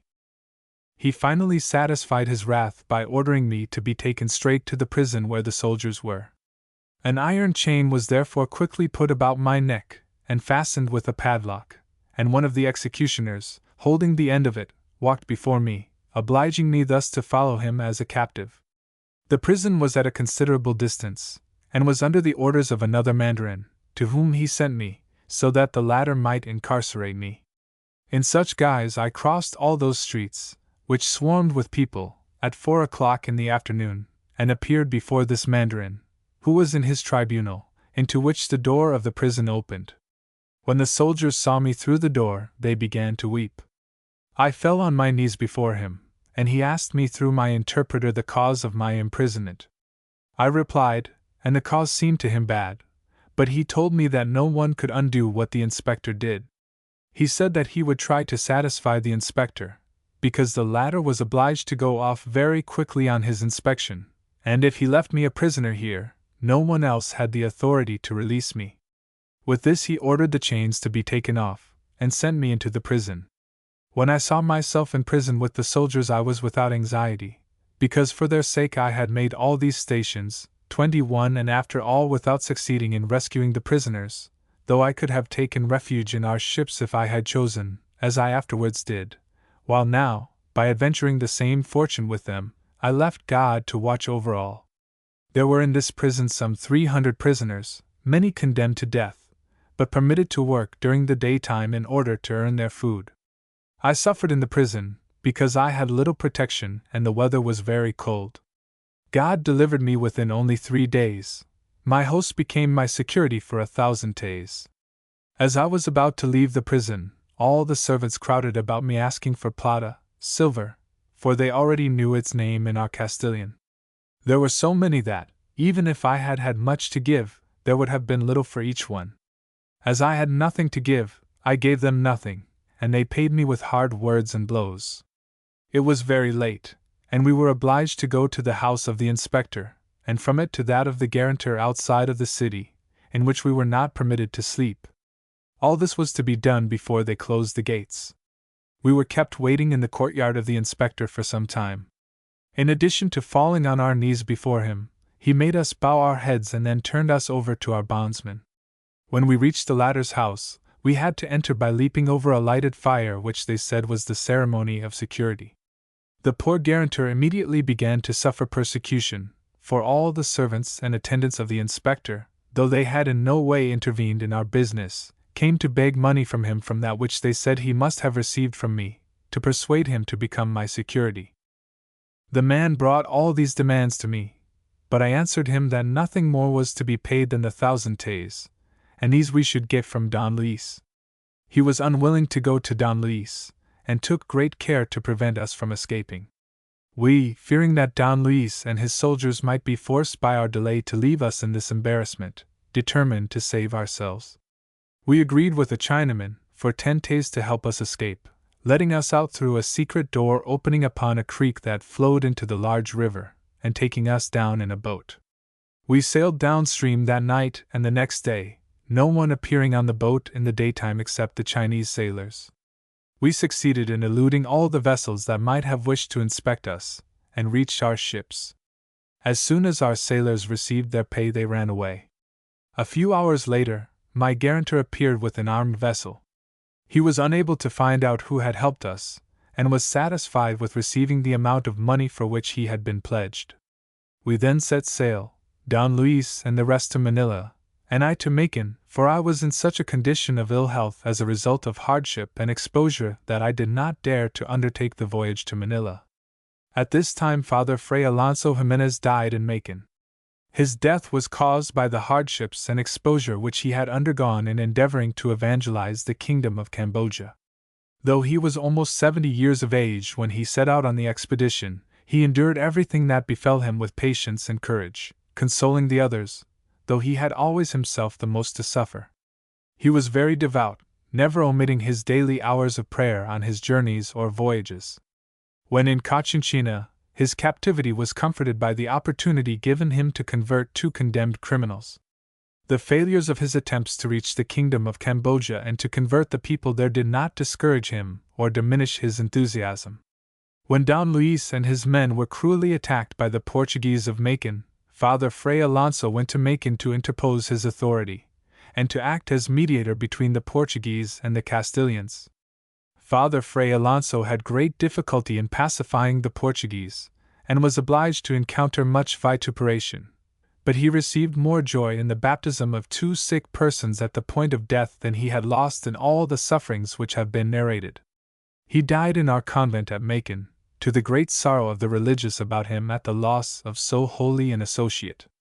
General Don Luis and all of the troops that he had brought with him attributed to the loss of Father Fray Alonso all the sufferings which they were obliged to undergo afterward, while they ascribed to his presence and his prayers the rescue of their ship in the dreadful storm which they had experienced on the day of St. Francis. On that day they had been in the midst of shoals, and had seen many Chinese vessels wrecked about them, and the wind had been so violent that it had thrown down many strongly rooted trees on land. Father Fray Alonso was a son of the convent of Esteban at Salamanca. Desirous for the conversion of the Indians, he passed his youth in the devout province of Guatemala. Having retired to his convent, to take up the works of Mary after he had done those of Martha, he heard of the foundation of the province of the Filipinas. When many were turned back by the difficulties in Mexico, Father Fray Alonso was always firm and constant. When he reached Manila, the ministry of Baton fell to his lot. In spite of his age, and the great difficulty which he had in learning the Indian language, he at length succeeded. In this ministry he suffered the hardships which have been described already. He was especially kind and serviceable to sick Indians, preparing dishes of meat or eggs for them, and even putting the food in their mouths, with his own hands. Being taken severely ill as a result of all the hardships to which he was exposed, he was carried to the convent of Manila. Scarcely did he feel better, when he left his bed and began to work at the building of the church, turning his hand to this manual labor with the greatest skill. When he was elected prior, he had no assistants in the convent except 1 priest and 1 lay brother, but few as they were, they performed all the offices of a community. As he had a sonorous voice and understood music well, he would sing the whole Mass alone, then leave the choir to go to the pulpit and preach, and then return to the choir, though he had been hearing confessions all the morning. This he did without failing to make his regular daily prayer. Even when alone he used to say matins aloud, and on some feast days would sing a great part of them.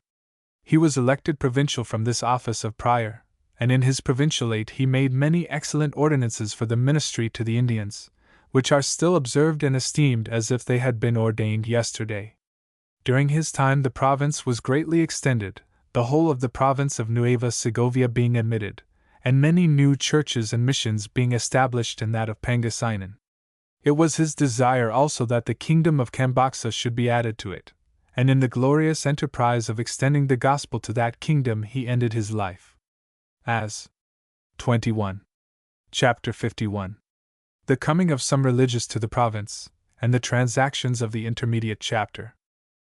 Though the procurator whom this province had in España, i.e. Benavides, had become Bishop of Nueva Segovia, he gave his main attention to the augmentation of the province, having seen with his own eyes the service done by the religious here to the Lord, and their service to their neighbors. So, though he had sent off 2 shipments of missionaries, he prepared to send a 3rd, whom he should accompany when he went to his bishopric. So greatly had the hearts of the religious of all the provinces in España been moved that 60 were found gathered and assembled together, having been designated by Father Juan Volante. They were all far advanced in religion and letters, which are the excellences that the order desires and strives for in its sons, that they may fulfill the command of its institutes, by laboring not only for their own salvation, but for that of others. It happened at this time that the English found the city of Cadiz unguarded and unprepared, and sacked it. 22. This aroused a great excitement in all the ports of Andalusia, and the announcement was made that in that year there would be no fleet for Nueva España. Though all these religious were at that time in or near Andalusia, they returned to their provinces of España and Aragon whence they had set out, with the exception of some few who waited to see the end of this matter. Although it was true that there was no fleet, a rumor spread that some ships were being fitted out for the voyage. Hereupon the bishop, who had come on foot from Madrid, but had been several days on the return journey because of the misfortune which had happened, took courage and went to the port a second time, reassembling the religious as well as he could. With these, and with some others who offered themselves, he made up a reasonable number. When they reached the port, they found that the ships which were about to sail were only some galazebras, with troops who were going to guard the silver which came from Peru and Nueva España. It seemed that for a second time the purpose of the bishop and the religious had been frustrated and their labor wasted. But God sent them a patake or fragata, with only one deck, which was to carry the baggage and the ship's stores, but it had no accommodations for passengers, and was not designed to carry them, because of its small size. In spite of this, their willingness to suffer even greater evils for God made them despise the hardships which they might suffer by making so long a voyage on so uncomfortable a vessel, and they determined to sail in it. They spread the only tarpaulin which there was, that they might have some defense from the sun and the rain. They could not place it high enough for them to stand under it, and whenever the sea was rough the waves dashed over it. But, as there was no better ship, the bishop and the religious had to take advantage of this one. The Lord felt such compassion for their discomfort as to give them fair weather, so that during the 60 days of their voyage it only rained twice.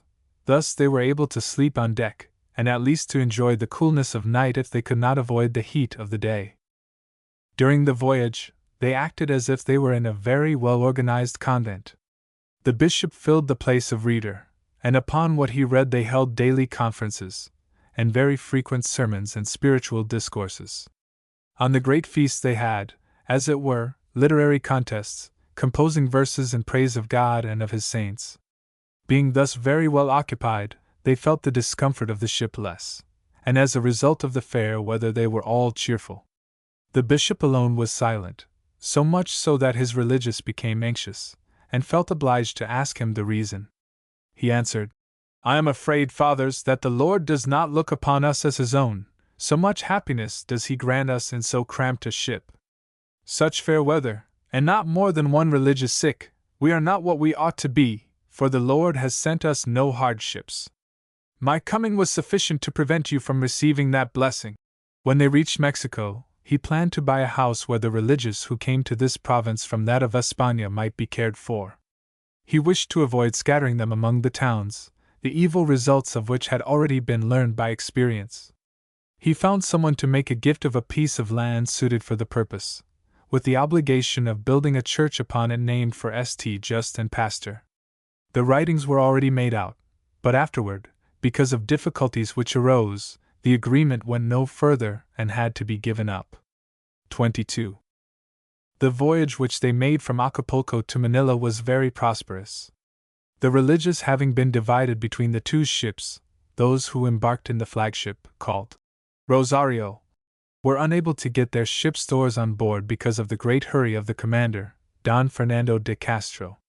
But God provided for them from the ocean, for every day without exception they fished from that ship, and thus the food of the religious was supplied. This is something which never happened before or since that voyage to any ship. Being so extraordinary, it caused astonishment, and gave reason for reflecting upon and praising the divine providence, which with so free a hand comes to the aid of those who depend upon it in their need. The intermediate provincial chapter was in session when the bishop and the religious reached Manila, and thus they were received joyfully and gladly, and the meeting was enriched by their presence. Religious were assigned to the conversion of villages which, though they had been admitted for their own comfort and for the sake of somewhat encouraging the holy desires with which they so eagerly begged for missionaries, could not hitherto obtain them, because of the lack of missionaries to send. In the convent of Manila a regular school of theology and arts was established. The chapter appointed as preacher general Father Fray Diego de Soria in place of Father Fray Miguel de Benavides, who had hitherto held this place and had now become bishop. Because of the small number of religious and of convents up to this time, it had been customary that some should be designated from the distant provinces to come and vote in the provincial chapters, although they were not superiors. Now, however, as there was a sufficient number of convents and of superiors, vicariates were designated, the vicars of which were to be in the place of priors. These and no others were now to have a vote in the provincial chapter, in conformity with the constitutions and privileges of the provinces of the Indias. It was also ordained that the confirmation of the newly elected provincials should belong to the eldest definitor, according to the privilege of Nueva España, which is likewise that of this province. At this chapter there were received, in Nueva Segovia, the village of Duman, the church of which at that time was called San Antonino, the villages of Gadarang and Talapa, with the church of Sancta Catalina, and the village on the estuary of Lobo, the church of which was San Raimundo. The title of vicariate was given to San Pablo of Pilotan in Area. 23. In this place it seemed that another climate had been found, different from that of the rest of this province, other fields and spacious meadows, another temperature, and another race of people. The country is very fertile, and abounds in game. It is very well watered, very pleasant and very healthful, although at first it did not seem so for the religious. The first vicar straightway died, and those whom he took as associates were afflicted with severe illness.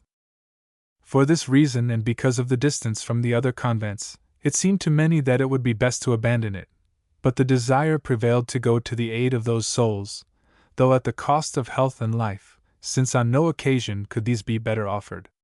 The devil greatly resented their coming, and complained and uttered frightful howlings through the mouths of his priestesses or anitras. The coming of the missionaries and the building of churches forced him to show himself in his true light to his deluded followers. He often appeared to them in dreams, bidding them resist and not become Christians. When they reminded him that he did not resist, he answered that he could not endure the sight of those barbarians with white teeth. He called the religious barbarians because of their little knowledge of the language at the beginning, and he spoke of their white teeth because the Indians regard this as a blemish, and make their own teeth black. In this mission of Pilotan the fathers found a man and with a child, whom they desired to baptize as other children generally were baptized. The father feared that they wished to take it away, and never left it. He ate with it, slept with it, and went to the bath with it. He did all he could to give it pleasure, but as a man would. Hence, often, in bathing it, he plunged it down so far under the water that he drew it out half dead. The religious was in great anxiety, fearing some disaster, and finally baptized it. Soon after, the father caught a venomous serpent, ate it, and caused his child to share in the meal. They both died, but the child to live forever, thanks to the care of the missionary in baptizing it so as to give it grace and glory. From the last village which at that time had been discovered, which was named Blisi, an Indian came with his family to that of Pilotan to spend a few days. He brought with him his little daughter, who was only 6 years old. She was so bright and charming that all who saw her loved her. She grew so fond of the church that, though she was a heathen, she wept bitterly when she was obliged by her father to return to their own village. Soon after, falling sick to death, she was baptized by a Spaniard named Alonso Vazquez, who happened to be there. The Lord showed his kindness in several other striking or marvelous instances of baptism. In one case a little girl was very ill and the father had given his permission for baptism, but the relatives and all the rest of the village resisted. Father Antonio de Soria went there and asked him that they would let him look at her to cure her. Spreading over her a moist cloth which he had brought purposely, he cured her soul, which was soon to taste the joys of eternal salvation. 23. To the province of Pangasinan there was added by this chapter a church and village, that of San Jacinto, which was formed here of people from different regions, on a very pleasant river named Magaldan. 24. The inhabitants gathering to it from several villages and some from the mountains of the region. The Lord showed his kindness to one woman by striking her with blindness when she purposed to run away from the baptism which she had promised to receive, and by thus bringing her back to the salvation of her soul. 24. At this time the Lord took to himself Father Fray Antonio de Soria, one of the first missionaries of Nueva Segovia. He did not enter upon the religious life, as generally happens, when he was in boyhood or youth, but in mature manhood. He had been left a widower, and though he had sons to care for, he provided for them in such a way that he was no longer needed to attend to them. Being thus left free for the service of God alone, he determined to become a religious, and was accepted in the convent of our order at Puebla de Los Angeles, in Nueva España. Most persons of this age and condition, especially when they have lived in the luxuries which are common in Nueva España, find it difficult to accommodate themselves to the severities of religious life, both in little and in great things. Father Antonio was not such. He began with the greatest humility to study Latin, and became a master of the tongue. He entered upon greater studies, following them with such success that he was made lecturer in arts and a director of students. And as he was so superior not only in his learning, but also in virtue, he was also appointed master of novices, which is the same thing as being a teacher of the religious life. He joined the fathers who came to these islands in 1595, and became one of the first missionaries to the province of Nueva Segovia, there suffering all the want, discomfort, and hunger which have been described. The first results of his mission were at Camalaniagan, where he drove a demon out of a woman who was possessed. In the following provincial chapter, he was appointed superior of Nueva Segovia, to preach to and teach and guide the Spanish, who in these new conquests need the best of teachers. For his consolation they gave him the care of the villages of Camalaniagan and Bugway. Not satisfied with all this, he also took charge of the village of Deludu. There lived in that city Captain Alonso de Carvajal, and Comendero of Pilotin, which is distant from the city 5 or more days' journey. He collected his tribute from the natives, and desired to give them a minister, as he was obliged. But he was unable to find anyone who was willing to undertake the mission. He accordingly urged Father Fray Antonio to go to visit these Indians and their country, called Araya, to see if he could attract them to the law of God and the belief in his holy gospel. The journey was long and hard, not only because it was up the river, but because there were enemies on the road, and besides, there was no religious to leave in his place. Yet the desire of converting heathen was so strong in Father Fray Antonio that he overcame all these obstacles and went to this new spiritual conquest, in which all of the rest of the religious soon aided him. He preached the holy gospel, and the Lord gave him such favor with that tribe that he led them by his command like tame sheep. The credit which they gave to his teaching was such that long after, when Christianity was more settled in Araya, and there was some difficulty in rooting out some superstition which had remained among them, the old people said, "If Father Fray Antonio had commanded us that, there would not now be a trace of it, or anyone to contradict him." To build the church in the village of Pilotin, he threw down the hut of an old woman, a noted Anitera, by whom the devil gave answers to the questions which were asked him. As this was done in this hut, the devil regarded it as his own, and therefore greatly resented the overthrow of it. This he said on many occasions, and he even sometimes said that he had killed the father for tearing down his hut.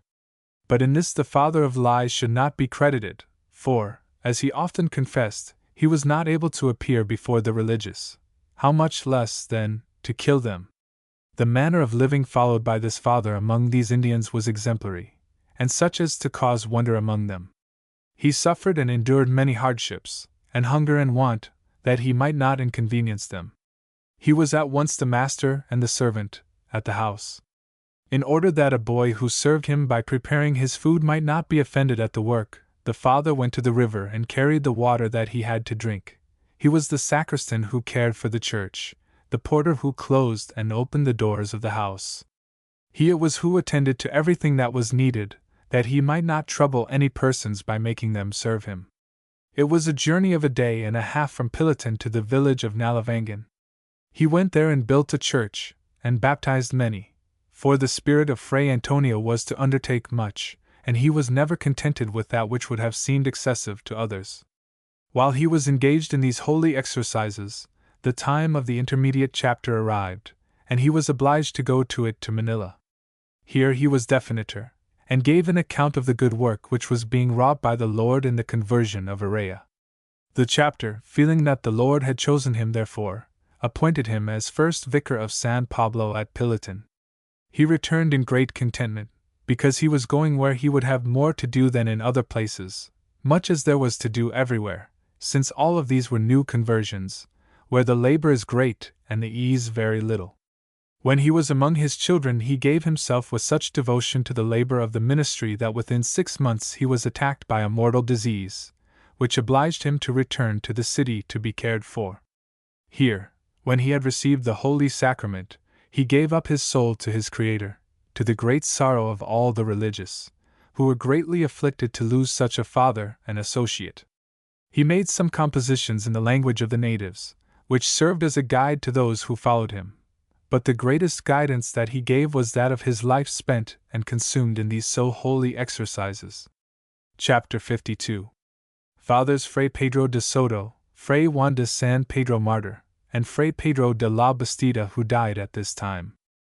Father Fray Pedro de Soto was a native of Burgos, and assumed the habit in the convent of San Andres at Medina del Campo, where he professed, and whence he went to study in the distinguished convent of San Pablo at Valladolid. Here he showed signs of his great ability, and the subtlety of his mind, soaring above his fellow students, as does a royal eagle above all other birds of less flight. In him the fathers hoped that they were to have a third Soto, in addition to the other two famous ones whom that province has had. He exhibited as much virtue as learning. When the religious for this province began to be gathered, his superiors were planning that he should become a professor. The devotion and the severity of the discipline, and the opportunity to save souls, attracted Father Fray Pedro. He was also influenced by the example of his two masters, Fray Miguel de Benavides and Fray Antonio Arcediano, who had left their chairs of theology to enter the new province, as had also two other fathers, lecturers in arts at the same convent. The Father Master Fray Hernando del Castillo, who was then prior, strove by all means to prevent him from going, but the calling and inspiration of God prevailed in the heart of Father Fray Pedro. He arrived at Manila July 23rd, and on the day of our Father St. Dominic, less than a fortnight later, they asked him to hold some public discussions of theology in the main church. Father Fray Pedro avoided display of his knowledge and ability, but, on occasions when necessity required him to speak, he made evident the great superiority of his mind and his great learning. In the first distribution of the religious, he was assigned to Pangasinan.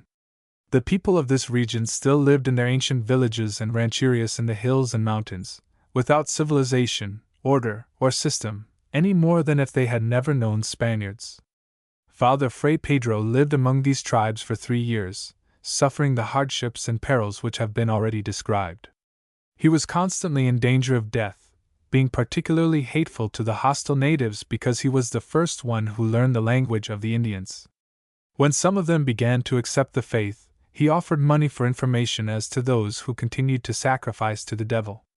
Keeping secret the source of his information, he immediately went, in haste to the place, sometimes alone, and caught the sacrificers in the very act. Without waiting an instant, he upset everything, and broke the dishes and bowls and other vessels which they used in their rites, poured out their wine, burned the robes in which the anitaras or priestesses dressed themselves on such occasions, and the curtains with which they covered up everything else, threw down the hut, and completely destroyed it. In this way he made them understand how little all those things availed, and how vain were the threats which the devil uttered against those who would not venerate him, and in brief, that this was all falsehood and deceit. Many were thus aroused and undeceived, while others, and not a few, were angry, so that it was a wonder that he was not slain. The rest of the fathers followed his plan, but Father Fray Pedro led them all, following the track of this chase, in which his scent was so keen that nothing could escape him.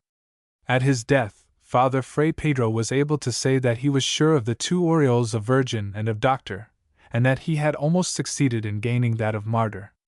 The village of Magaldan was the most obstinate of all these villages in their errors. They had striven to kill a father of the order of St. Francis, insomuch that the dagger was already lifted above him for that purpose, and he had fled. They had refused to admit the fathers of the order of St. Augustine, and they would not listen to a secular priest who was assigned to them, although the alcalde mayor fined and punished them. It was these Indians whom Father Fray Pedro de Soto came to conquer with patience and Christian charity. The Indians said that he never employed a word of their language wrong. He was engaged for a whole year in translating the gospel into this language, and translated some lives of saints and instances of virtue, which, though they were composed in the very beginning, are still esteemed and are greatly prized, because of the propriety of the words and the elevated style with which he treated these matters. He was devoted to the study of theology and sacred letters, and was continual in both mental and vocal prayer, to which he added fasting. Being taken to Manila to be treated for the fever from which he suffered, he died there. In spite of the failure of the 2 previous expeditions to Cambodia, the governor, Don Francisco Tello, judged it desirable to send another ship with troops, and asked the order to send some of their friars with it. The Father Provincial directed that Father Fray Juan de S. Pedro Martir, or Maldonado, and Father Fray Pedro Jesus, or de la Bastida, should go. Father Fray Juan was then commissary of the Holy Office. He was a native of Alcalá de Guadiana, 25, and belonged to a rich and honorable family.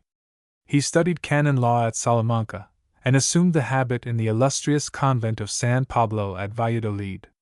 The influence of Father Juan Crisostomo attracted him to the new province to be established in the Philippine Islands.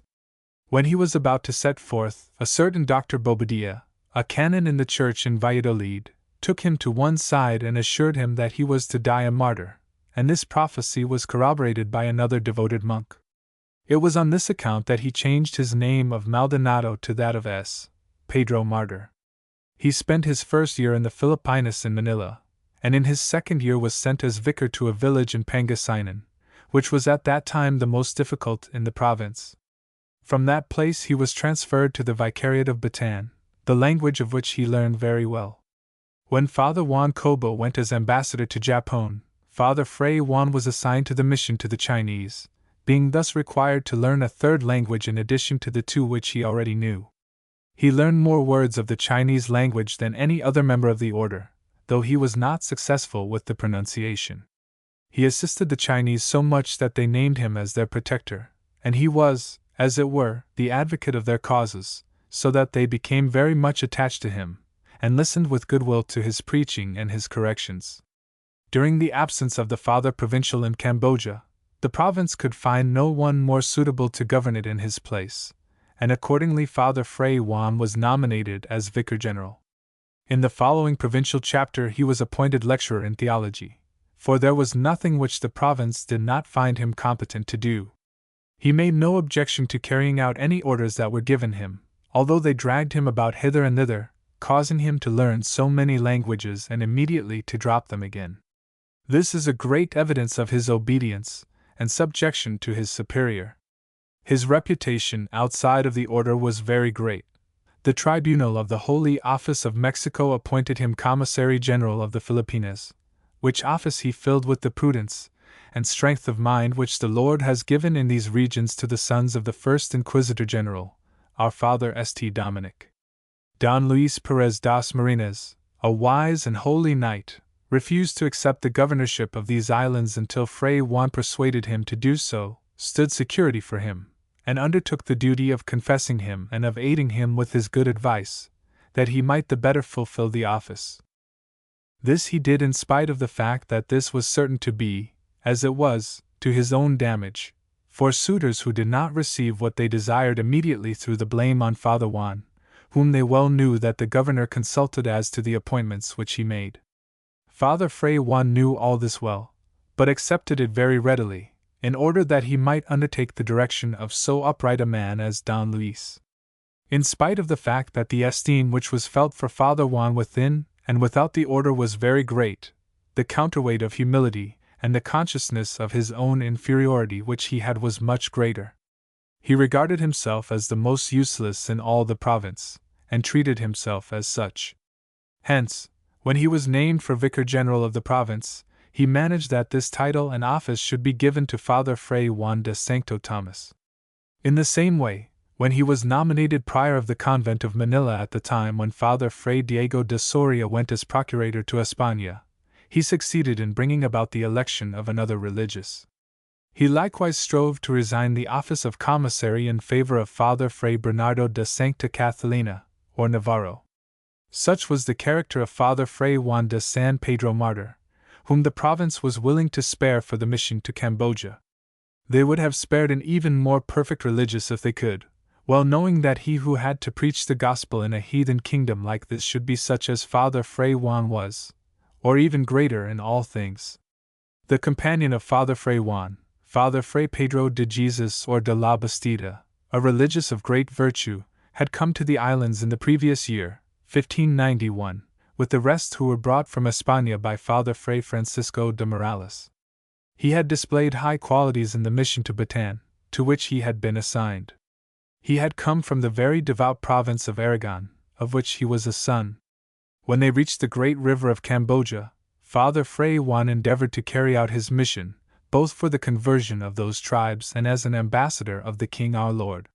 He was contemptuously treated by the king, 26th the son of that king who had sent to ask for religious. The present king was wholly in the hands of Mahometan Malays, who persuaded him that the embassy involved some evil to him. When Father Fray Juan asked his permission to return to the ship which they had left in the port, the king refused to grant it, and thus showed that he was plotting treachery. Father Fray Juan saw no opportunity for preaching the gospel, as the country was disturbed and in arms, and as the two captains, Diego Veloso and Blas Ruiz de Fernan Gonzalez, were in a difficult situation because their comrades were so few, and the Malays, their enemies, were in such favor. The captain of the ship, i.e., Mendoza, attempted to secure peace between these factions, but did not disembark from his vessel. The same thing was done by the captain of a frigata that had come from Sian. The Malays, seeing that they had the advantage because their vessel was larger and stronger than ours, made an attack and shot contrivances of fire and powder to burn the Spaniards and the Japanese. The ship caught fire, and those on board had to leap into the water to escape. Father Fray Pedro de Jesus was unable to swim, and took refuge from the fire on the poop. Here the Moros came out in small boats, and thrust lances at him. He fell into the water and died of his wounds, or was drowned by the hands of the Moros.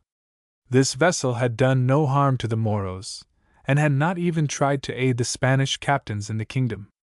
The only reason for attacking it was the desire of the Moros to prevent the preaching of the gospel, and hence Father Fray Pedro died a glorious martyr.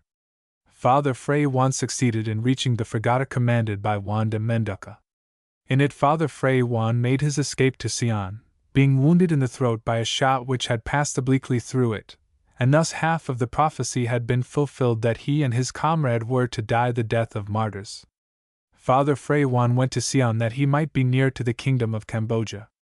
The king of that country was a cruel and barbarous tyrant. He took delight in causing men to be thrown to wild elephants, who tore them to pieces with their trunks. He caused others to be fried with a very small quantity of oil, and their flesh to be torn off from them with pincers while they were thus tortured, and to be thrust into their mouths, that by force of the pain which they suffered they might bite and eat their own flesh.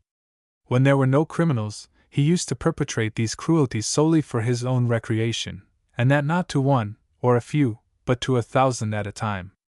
Only a few days before, he had had 4 or 5 Portuguese fried alive for some trifling offense, for which they had already paid a fine to him. There were here at this time a Portuguese religious, Fray Jorge de la Mota, 27, and several other Portuguese who were now trying to escape from the country. The force of the tides is so great that, when the tide is coming in, it is impossible to make head against it, and as they were 50 leguas from the sea, it was easy to follow and catch them. Overjoyed with the possibility of escape offered by the coming of Father Juan, they prayed him for the love of God to rescue them in his boat without the knowledge of the king. The Spaniards planned to do so, but, because of the too great haste and anxiety of the Portuguese, the vessel was followed and found before it had made its escape into the sea. The king was mad with rage, and sent 3 separate expeditions after it. They surrounded the boat and fired at it with small cannon, arquebuses, arrows, and lances. There were about 20 persons, Castilians and Portuguese, on the ship, and they had about a dozen muskets and a few arquebuses to protect themselves with. So long as the tide was going out, they managed to defend themselves fairly well, because they could manage to engage a part of the enemy only at one time. When the tide came in, they were obliged to anchor, and they were like a target for the Siamese. After 3 days of this torture, they managed to get to sea. The pilot had been slain by a shot, and the captain, Juan de Mendoza, and Father Fray Jorge de la Mota were so badly wounded that they afterward died. The arm of Father Fray Juan de San Pedro Martir was broken by a shot from a small culverin. As they had lost all their drinking water in the combat, the sufferings of Father Fray Juan were very great. He saw that his hour was come, and confessed to Father Fray Jorge. He wrote to the fathers in this province an account of the fortunes of this voyage, and expressed his joy in dying on an expedition carried out by the command of his superior for the purpose of preaching the gospel, in which he had saved those poor Portuguese from dreadful danger to both their lives and their souls. Almost at the end of the letter which he sent, he wrote, "What we have in this province is good, and God is greatly served in the province. Let us strive to keep what we have, by observing those things which we have established, for I am sure that God will show us 1,000 favors. The arms of Saul do not fit all men, nor is preaching in these regions suitable to any but a very holy man."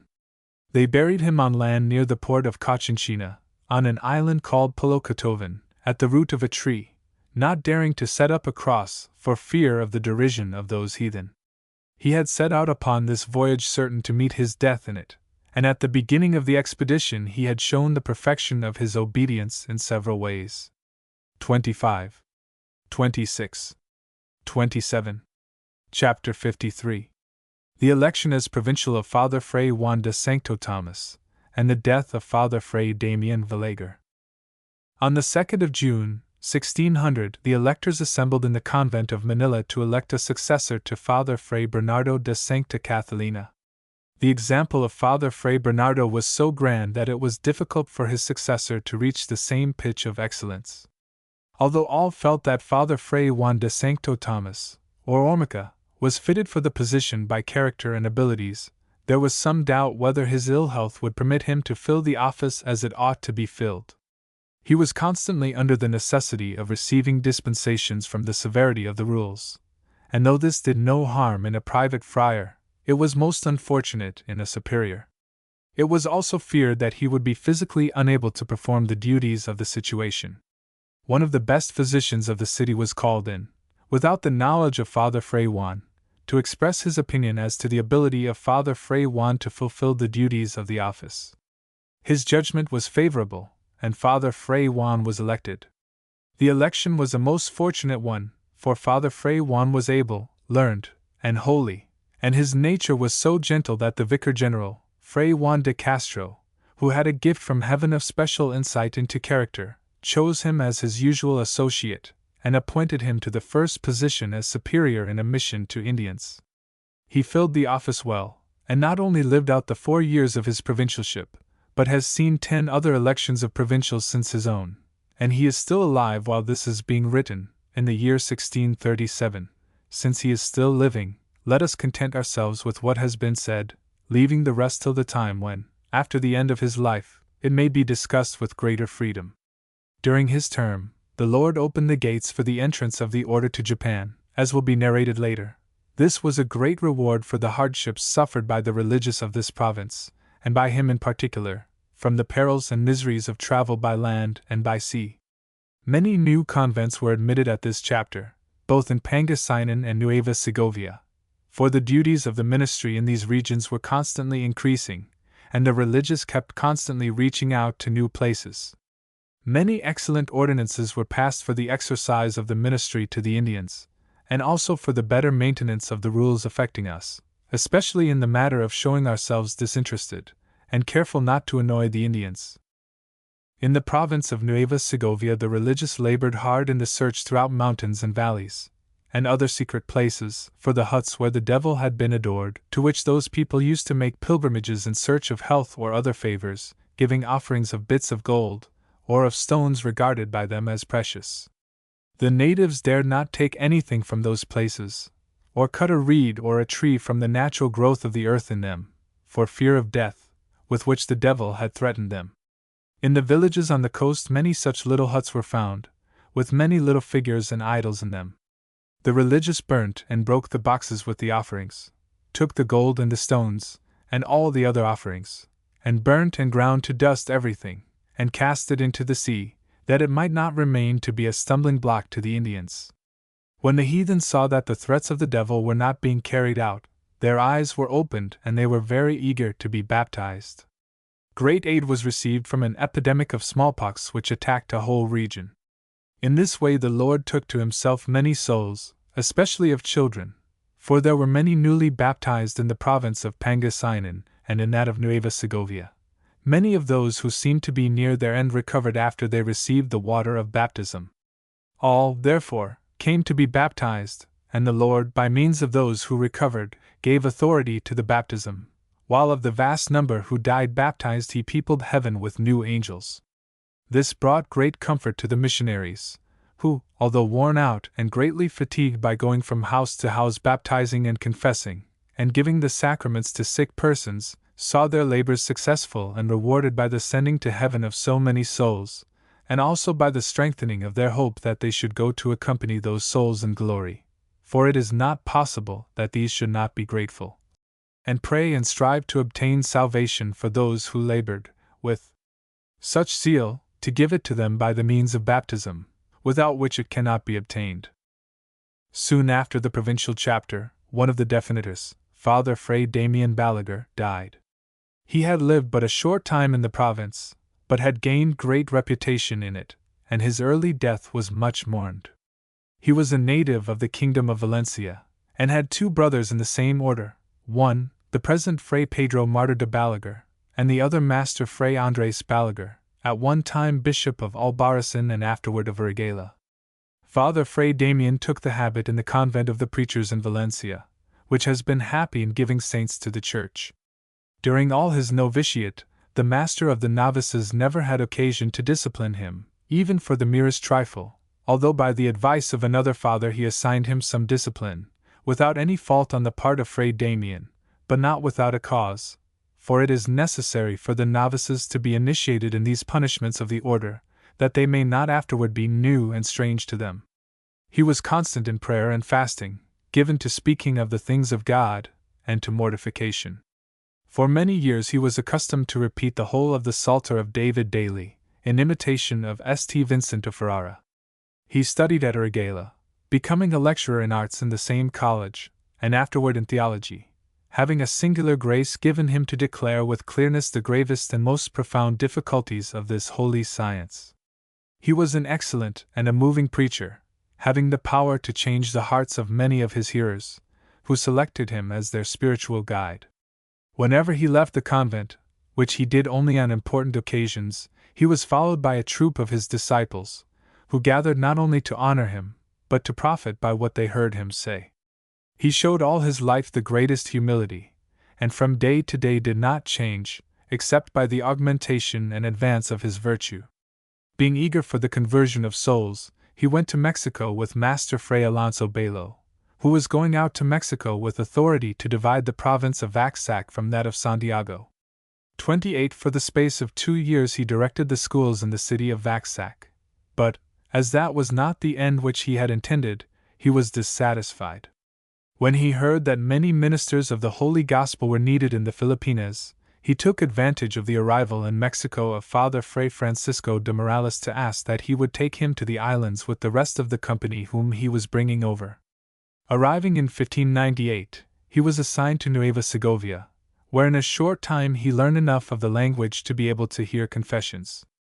Father Fray Damien was first vicar and superior of the mission of Oblug. As such, he was a definitor in the provincial chapter, and returned to Nueva Segovia as vicar of the village of Pata. He died greatly mourned. 28. At this time there died in the same province of Nueva Segovia Brother Fray Domingo de San Blas, a lay religious of much virtue and known sanctity, a son of the convent of San Pablo at Sevilla, who came to these islands in the year 1594. He was of much use to the Indians, of whose language he learned enough to be understood by them and to teach them to pray, to attract the Christians to the Church, and to teach the heathen the knowledge of the doctrine of Christianity. He was fervent in prayer, being often moved to sighs and tears during his devotions. He strove to hide them from his companion, Father Fray Ambrosio de la Madre de Dios, but was unable to do so. Father Fray Ambrosio said to him that, as they two lived alone and like brothers, there was no reason why one should try to conceal anything from the other. With this permission from his superior he broke out in sobs, and his heart melted away in tears, directed mainly to the conversion of these heathen and to the perfecting in Christianity of the already baptized. 2 extraordinary things happened in this village of Pata while this brother lived there. One was the receiving of a fish on the day of St. Dominic, under such circumstances that there could be no doubt that the Lord had sent it to enable them properly to celebrate the feast of the holy founder of this order. The second event was the marvelous recovery or restoration to life, at the intercession of St. Dominic, of an Indian who had been given over for dead. It was the very man who had given them the fish. Father Fray Domingo died from exposure to the sun. He was sent back to the convent of Manila for care, and there grew worse, and, after having very devoutly received the holy sacraments, exchanged this wretched life for the eternal one. Chapter 54. The intermediate chapter, an extraordinary event which took place in it, and the coming of religious to the province.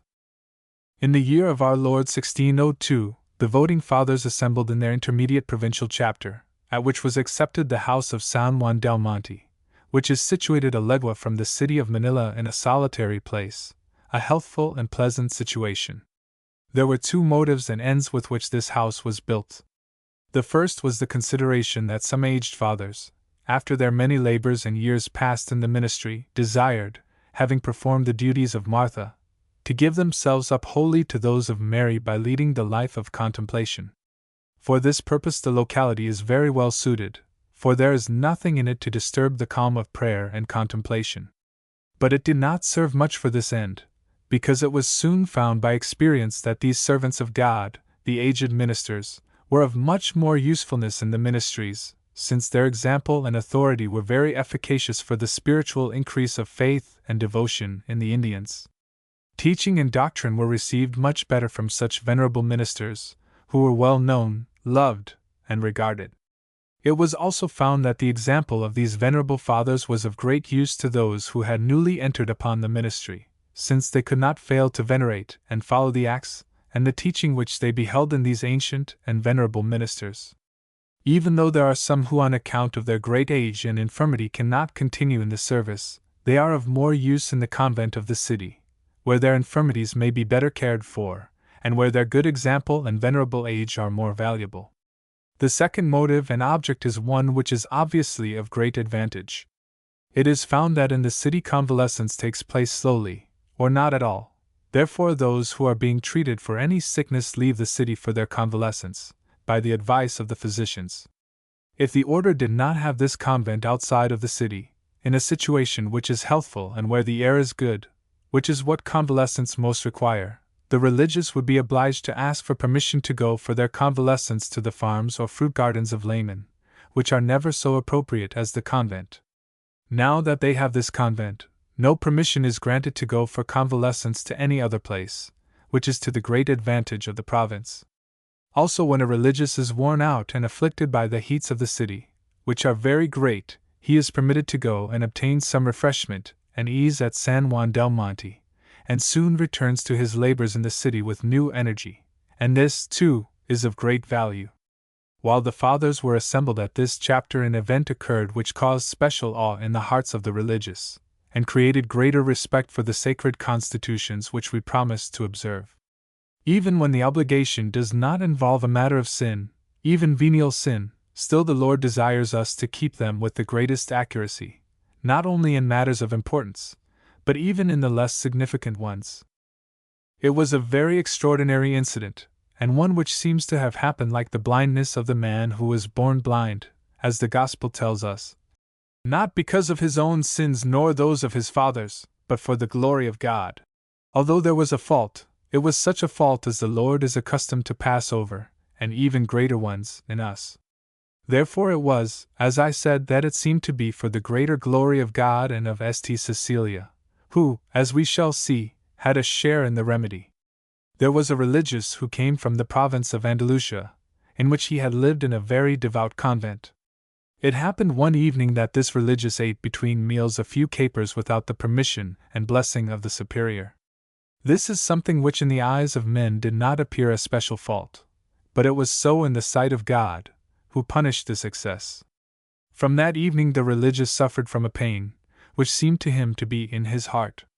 Although from evening to evening it sometimes was very severe, still it was not of such a nature that on account of it they hesitated to ordain him, or, after he was ordained, prohibited him from the use of the orders which he had received.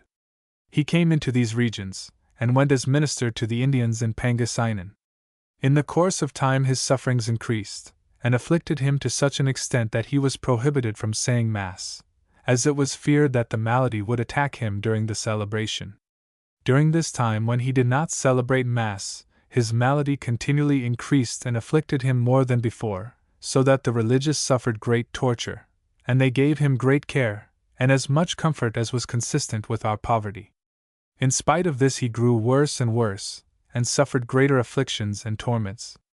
It attacked him one day, and they gave him some relics. Thereupon he began to be so furious that he lifted up and carried along the religious who came to hold him. It seemed to them that it was some evil spirit which received the holy thing so ill. The prior at that time, who was Father Fray Francisco de Morales, afterward a holy martyr in Japan, asked permission of the Father Provincial to exorcise him. While he was saying the litany, the grimaces and gestures made by the afflicted man were many, but when the prior reached the glorious name of the martyr St. Cecilia, his fury became so great that with the torment of it he fell to the ground, deprived of strength as if in a faint. Now it happened that this religious was very devoted to this most illustrious saint, and had composed a special office which he used to recite out of devotion to her. He had even abandoned his own proper surname, and was called himself De Sancta Cecilia. Although he did not perceive it himself, this was of great aid to him against the devil who tormented him. Therefore it was that the evil spirit resented it so much when the religious invoked her. When the religious saw this, they called upon her many times, and all those present made a vow to fast for a day on bread and water, from reverence for this saint. The provincial vowed to celebrate a feast in her honor, and the church and an altar were prepared for saying a mass to her with great solemnity. All the religious were with the afflicted friar in the choir, singing the mass to the saint.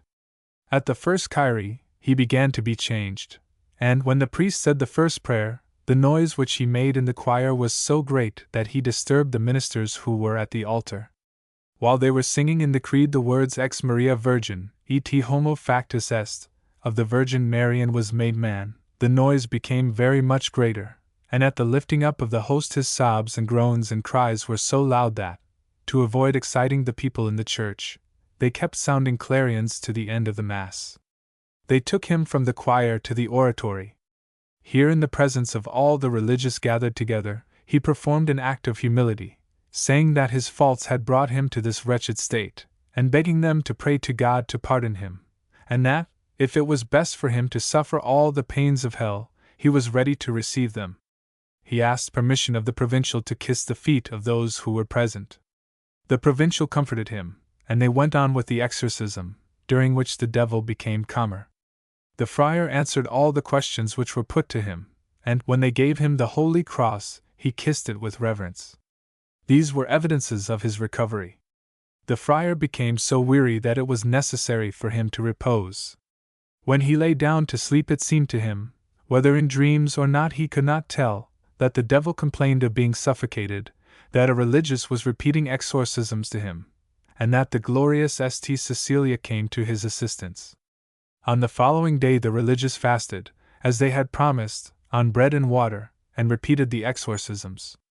During them it became evident that the evil guest had departed, and that he must be one of those of whom the Lord said that they are not to be cast out except by fasting and prayer. There was no more necessity of cure for that malady. As a result, the religious became very much devoted to this glorious saint, who has favored the order on many other occasions, and they became very fearful of violating the constitutions, when they saw that the Lord was zealous for them in such a manner. Among the babblings which the Father of Lies muttered through the mouth of the afflicted friar, it was noticed that when he was directed to read the epistle in the Mass of the Cross, where the Apostle says, Christus factus est pro nobis obediens usque ad mortem, 29, he read pro vobis, i.e., for your sake, excluding the devils from the benefit of the Holy Passion. When one of those present said that Christ our Lord had not died for devils, the proud one answered immediately, Then we have the less to be thankful for. When he reached the words of the Apostle that, At the name of Jesus every knee shall bow, of those who are in heaven, on earth, and in the hells, he refused to utter this last word, which affects the devils, and when they forced him to utter it, he answered that it was enough to say that every tongue should confess that he was seated at the right hand of the Father. All this was to continue further the pride with which he was always tormented. 29. At the same time, at the end of April, those religious reached Manila whom Father Fray Diego de Soria had collected in España during the previous year. He assembled them at the port, where he delivered them to Father Fray Thomas Hernandez, 30 Father Fray Diego remaining in España to collect and conduct another company, in which he succeeded. The body of friars which arrived at this time was one of the best which had come to this province. 31 It contained 14 members from the colleges of the provinces of España, Aragon, and Romana. These were all very superior in ability and advanced in knowledge, and still more so in religion and virtue. The provinces of España were not a little grieved to lose them. There, however, there was a very easy remedy because of the many who were left behind, while for this province these friars were of the greatest value, and have given it dignity and support in various ways, in the offices that belonged to it. It appeared from the beginning that the Lord gave them his benediction, and such a spirit of constancy and firmness that, although they had the most urgent reasons for remaining behind, not one of those who were designated failed to come. This is something which probably never happened with any other shipload. There also came many besides, the 14 above mentioned, taking the chance as to their being desired, which was an even greater marvel. This was in the year 61, when Seville was afflicted with the plague. It was here that the religious were to assemble, and to wait for the sailing of the fleet. On the road, they met many who asked them where they were going. When they answered, "To Seville," those that heard them were amazed and answered, "You see, fathers, that we, who are inhabitants of Seville, have abandoned our houses and our fortunes almost to destruction, fleeing from the plague there.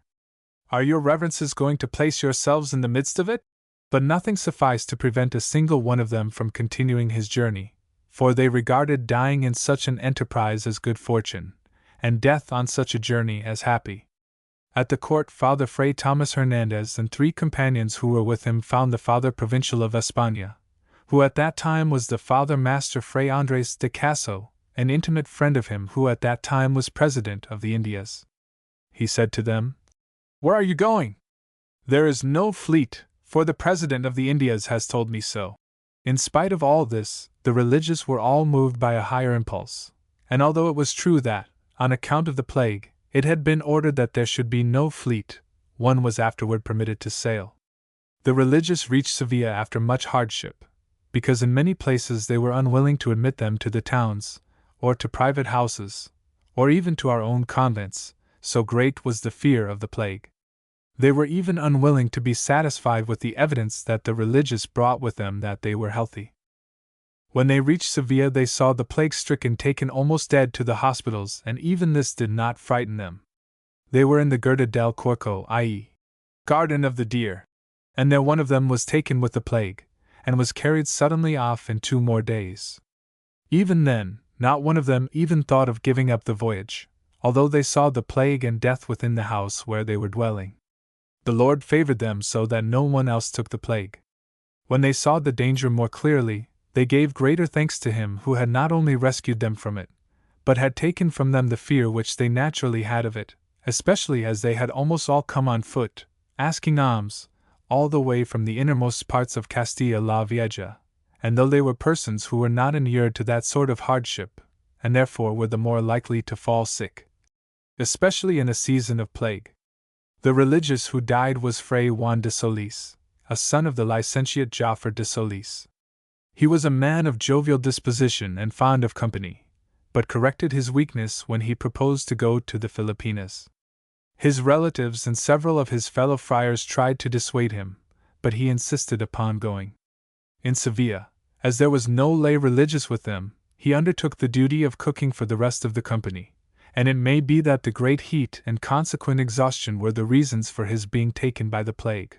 When the religious reached Seville, they were received with much joy and charity by Father Fray Diego de Soria. Everything they had, their books, their clothes, their money, and everything, down to their very handkerchiefs, all became common property. If they had any debts unpaid, the community took charge of these, and the religious were left without any care, and even without the use of anything for themselves, except the habit which they wore. From that day they even said all their masses for the community, which provided for every one what he had need of, while no one possessed anything, not even by permission, except books. Everything else was in common for all of them, and hence they did not have to think of carrying anything with them for the voyage, except the very small outfit provided for the whole company. On the voyage they strove to live as much as possible as if they were in a very strict convent. They encountered a frightful storm, so great that there was not a single vessel which did not lose at least one mast, and one of the largest and best of the vessels foundered, although without loss of life. Even the pilots confessed, which they avoid as much as possible for fear of disheartening the crew. The ship on which the religious were was very old, and was being sent on its last voyage, to be broken up and sold as old lumber in the port. In response to a vow of the religious, the Virgin of the Rosary showed them grace, and brought the storm to an end. In Mexico some were sick, but none died, and not one remained behind. This greatly astonished the fathers of the province of Mexico, because in every shipload some give up the distant mission, being weary by the voyage which they have taken, fearful of the dangers to come, and pleased with the delightful climate of Mexico. This shipload was the first which occupied the hospice of St. Hyacinth, where they lived as if in a convent, following all the rules of the province. While in the hospice, they studied and had frequent theological conferences. They very rarely visited the city. On the journey from Mexico to Acapulco, which is very long and over a very bad road, many of them went on foot. As this was not customary at that time, it greatly edified those who saw them. There was only one ship in from the Philippines, and this and more were needed by the governor, Don Pedro de Acuña, for the accommodation of himself and his troops. But while the religious were praying and offering vows to the Virgin for her aid, they were rejoiced by the news that one ship had come in from the Philippines and two from Peru, which were all taken to make up the fleet. On the voyage they did much for the consciences of those who were in their ship, dividing among themselves all the people, from the admiral and his companions down to the lowest convict or ship-boy. They taught these men and heard their confessions, opening the way of peace and liberty to many a captive and unhappy soul. At the port of Acapulco died Father Fray Vicente de Liano, a religious of much devotion and patience under suffering, for he was a confirmed invalid. When they reached Manila they were immediately distributed by the provincial council, which was then sitting. The number of religious was the largest that has entered the province since its establishment. All of the houses in the province were filled, and enough were left to comply with the wishes of the king of Satsuma, who had sent to ask for religious. 31. Chapter 55. The causes of the entry of our religious into Japon, and the circumstances under which they entered Satsuma. Christianity in the kingdoms of Japon took its origin from the Society of Jesus, the first preacher and apostle therein being St. Francis Xavier. The fathers of this society had entered Japon according to the rule of the gospel, without weapons or soldiers, but with peace and mercy and in the strength of holy living. Christianity flourished so that the first missionaries were obliged to call in aid, and they sent for assistance to the Philippines, where at that time there were Descalce Franciscans and Augustinians, besides members of the society. Father Gaspar Coelho, vice-provincial of the Fathers in Japon, wrote to the governor, Dr. Santiago de Vera, to the bishop, Don Fray Domingo de Salazar, and to the guardian of St. Francis, and the rector of the society in Manila, urging the establishment of trade between the Philippines and Japon. The bishop made a number of formal inquiries, which were verified before a notary. One is dated at Nagasaki, September 11, 1584, and the other from the Kingdom of Fixin, January 24, 1585. The witnesses, when asked especially if it would be an advantage to have religious of various orders, and especially religious under the vow of poverty, replied unanimously that such would be very well received. They called to witness the case of the holy Fray Juan Pobra, a Descalce friar who disembarked in Japon on his way to China, and whom the Japanese, both heathen and Christian, adored. It must be admitted that soon afterward the fathers of the society in Japon changed their opinion, in spite of the fact that the extension of Christianity in Japon required more laborers in the field and that the empire was large enough for all the religious orders. God was pleased to put it into the heart of many of the kings, or tonos, of that realm to send to Manila to ask for religious of all the orders. The particular reason for the calling of our religious was as follows. In 1601 a number of Japanese vessels, with many Christians on them, touched at Manila. A number of these Christians became very fond of our convent, and often visited it. One of them, by name Juan Sandaya, brought the captain of his ship to the prior, Fray Francisco de Morales, and they discussed the possibility of sending religious of the order of St. Dominic to Satsuma, whence the captain came. In the following year a letter was brought from the king of Satsuma, Tinshinguin, inviting them to come to his kingdom. The letter was dated on the 22nd day of the 9th month in the 6th year of Quicho. 32 in response to it religious were sent. Father Fray Francisco de Morales went as vicar and superior, accompanied by the fathers Fray Thomas Hernandez, Fray Alonso de Mina, and Fray Thomas del Espiritu Santo, or Zamaraga, and brother Fray Juan de la Abadia, a lay brother. 33 They set sail on the day of the Most Holy Trinity. They carried but little in the way of temporal things, expecting to live upon the alms which they should receive in Japon. They rested the first night in a heathen temple in the island of Koksiki. 34 The priest of the idols removed the images, and left the temple unoccupied, and the fathers consecrated it, and set up in it an altar. The Japanese were very curious about the new missionaries, and were greatly pleased with them. They were welcomed in a few days by some Japanese gentlemen, who made them a very ceremonious greeting and welcomed them in the name of their king. They were escorted to the court of the Tono, where they were honorably received. The black and white colors of the habit pleased the Japanese, for these are customary in that country, while the eating of fish as an ordinary article of food is very common in Japan. They also greatly admired the devotion of the fathers to study, for they esteemed their bankas, or banzes, in proportion as they are learned. But what above all they admired was the contempt of these fathers for comforts and worldly advantages. The favor with which the religious were received enraged the priests of the idols, who insisted that the Japanese princes who had become Christians had been unfortunate. They mentioned the instance of Don Augustine Tsunetami, 35, a great and valiant lord who had been destroyed by the emperor, also that of Don Francisco, the king of Bungo, 36, who had been conquered and lost his life, while this kingdom of Satsuma had been protected by its devotion to its gods, and especially to Faquiman, who is their god of war.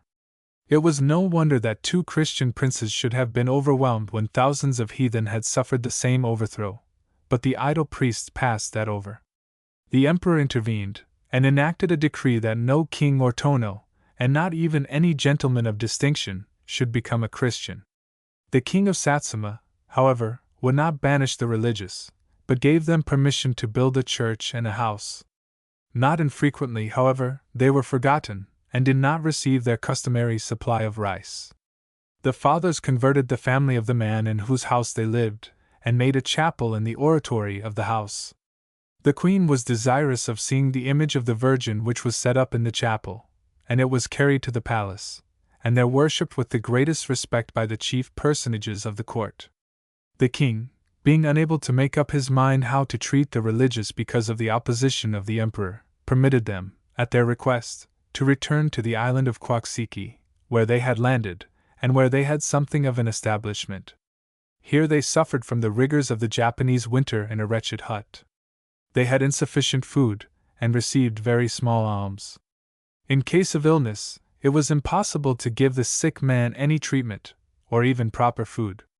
The Lord, however, preserved them, and the Tono at last, pitying them and being edified by their way of living, offered them a town, the income derived from which would suffice to maintain them. This they declined, as being against the rule of the province to which they belong. The king was much amazed, and gave them some interpreters to speak for them when they preached. Being on an island 7 leagues at sea, they could not preach to advantage, or learn the language. The king gave them permission to build a house and a church in the city of Kwaidomari. They said their first Mass here on the day of the visitation of the Virgin Mary in 1606. Here the fathers made a number of conversions, although they were permitted to baptize only the common people, the conversion of persons of rank or of soldiers being forbidden. Some, however, came secretly and were baptized. One of them, a soldier by the name of Leon, received the crown of martyrdom in 4 months. 32, 33, 34, 35, 36. Chapter 56. Another mission of the religious to the Kingdom of Cambodia. In España, many times the conquest of Cambodia, Siam, and Champan, neighboring kingdoms, was much discussed. The theologians whom His Majesty consulted declared that this conquest was justified within certain limitations. As Captain General was appointed the Conde de Balan. There came to Manila in 1603 an embassy from the new King of Cambodia, asking for the friendship of the governor, for a force of soldiers, and, most important of all, for religious to come and preach the gospel. The king disclaimed any part in the murders which had been committed a few years before by the king his predecessor, who was his nephew, and by the Malay Moros whom that king favored. By them all the Portuguese and Castilians who were there had been slain, except one who made his escape. 37. This new king had had nothing to do with that murder, because he was at the time a prisoner and captive in Siam, and had been taken from prison there to the kingdom at the death of his nephew, who had been slain by the Malay Moros whom he had favored. They had taken possession of the kingdom, thus rewarding the ungrateful treachery which he had shown to the Spaniards, although they had restored him to his kingdom. At this time the governor of these islands was Don Pedro de Acuña, a man of noble birth and a brave soldier, a devoted servant of His Majesty, and a true Christian. In this same year the Lord had given him a glorious victory over 15 or 16,000 Chinese who attacked this city, of whom scarcely one was left alive, the Lord aiding this noble gentleman and the few Spaniards who were in Manila. Not long afterward he gave him the great victory by which Molucca was recovered and given into the possession of His Majesty, without the loss of a man, which greatly enhanced the victory.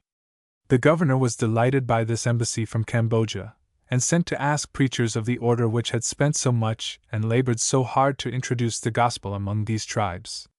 The province immediately appointed Father Fray Inigo de Santa Maria as vicar, and, as associates and apostolic preachers, Father Fray Geronimo de Belen 38 and Father Fray Alonso Collar, or de Santa Catalina, whom the governor dispatched with 6 Spaniards, letters, and a present, in a good frigate. They had bad weather, and were obliged to touch at Cochinchina and to coast along the kingdom of Champan, where they were attacked by Indians when they went on shore to get fresh water. They reached the port of Cambodia called Cordomuco, in April. The king received them with great marks of honor, showing particular favor to the religious. The kingdom was in constant disturbance, but the king was greatly encouraged even by the presence of these Spaniards. He was greatly desirous of receiving further assistance from the Filipinas, but the fathers were doubtful whether any ought to come, for fear that things would turn out as they had before. Some vessels came from Cochinchina, the captain of one of them being one of those Sanglis who had killed the governor of the Filipinas, Das Marinas. He took possession of the Spanish galley, and became a pirate. He had at this time the title of ambassador from the king of Cochinchina. Some of the Japanese knew him, since he had stolen a ship from them, and they wished to kill him, but were restrained by the religious. Soon after, when some more Japanese vessels came into port, they plotted against the man, and took his life, before the fathers could hinder them. At this time the fathers and the Spaniards suffered great risks, because the Siamese, the Chinese, and the Cochinchinese, and much more the Malay Moros, who were all assembled here, hate Christianity. There was promise of much disquiet and many factions, and to pacify them, the king asked one of the fathers to go to Manila and to ask for reinforcements of soldiers and for more fathers, promising to pay the soldiers, who might defend and guard those who were converted. Father Fray Inigo went back for that purpose. The priests, or Bancos, frequented our church and approved our manner of life, giving hopes of their conversion if the religious should remain. Some conversions were made, and the manner of life of the fathers greatly impressed all the people of the city. On his way back to Manila, Father Fray Inigo lost his life. He was a son of San Estevan at Salamanca, and was almost one of the first who came to this province, having been sent as a result of the activity of the first bishop of these islands, and of his associate, Fray Miguel de Benavides. He was a great preacher and very devout in prayer. He was elected to the priory of Manila, and was most useful in enlightening the consciences of the inhabitants of that city. He was most devoted to St. Cecilia and to St. Ursula, and when he called upon their names, miracles were wrought for him by the supplying of a convent in Pangasinan with fish at his prayers, and on other occasions. He showed at some times the spirit of prophecy. 37. 38. At the same time there died in Cambodia Father Fray Alonso Collar or de Sancta Catalina. Father Fray Alonso was a native of Cangas de Tineo, and assumed the habit and professed in Oviedo. He had come to the province in the previous year, 1602, and after beginning to learn the Chinese language, had been sent by the order of his superior on this expedition. His death caused great grief in Cambodia, and his funeral was attended like that of one of the grandees of the nation. His bones were afterwards taken to Manila, that he might be buried with his brethren.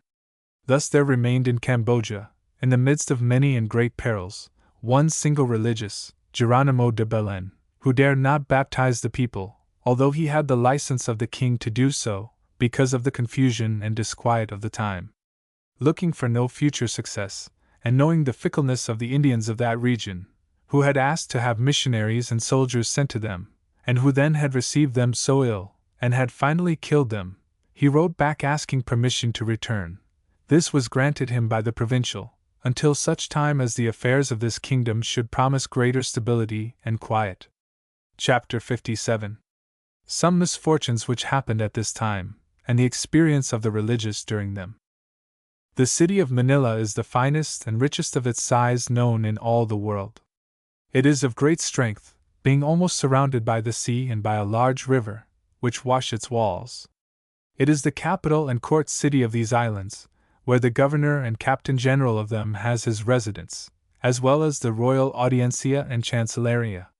Here is situated the largest garrison of soldiers, with its master of camp, sargento mayor, and captains.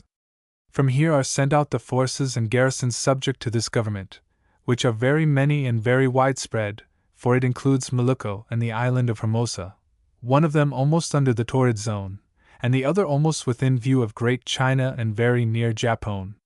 This city makes the name of España renowned and feared throughout all these neighboring kingdoms, for, although its inhabitants and its soldiers are few, yet by the aid of the Lord, whose faith they spread abroad, they have performed so many glorious exploits that even the barbarians of the smallest capacity have come to esteem above measure their greatness, when they see the Spaniards always victorious over enemies who so surpass them in number that experience only might make such victories credible.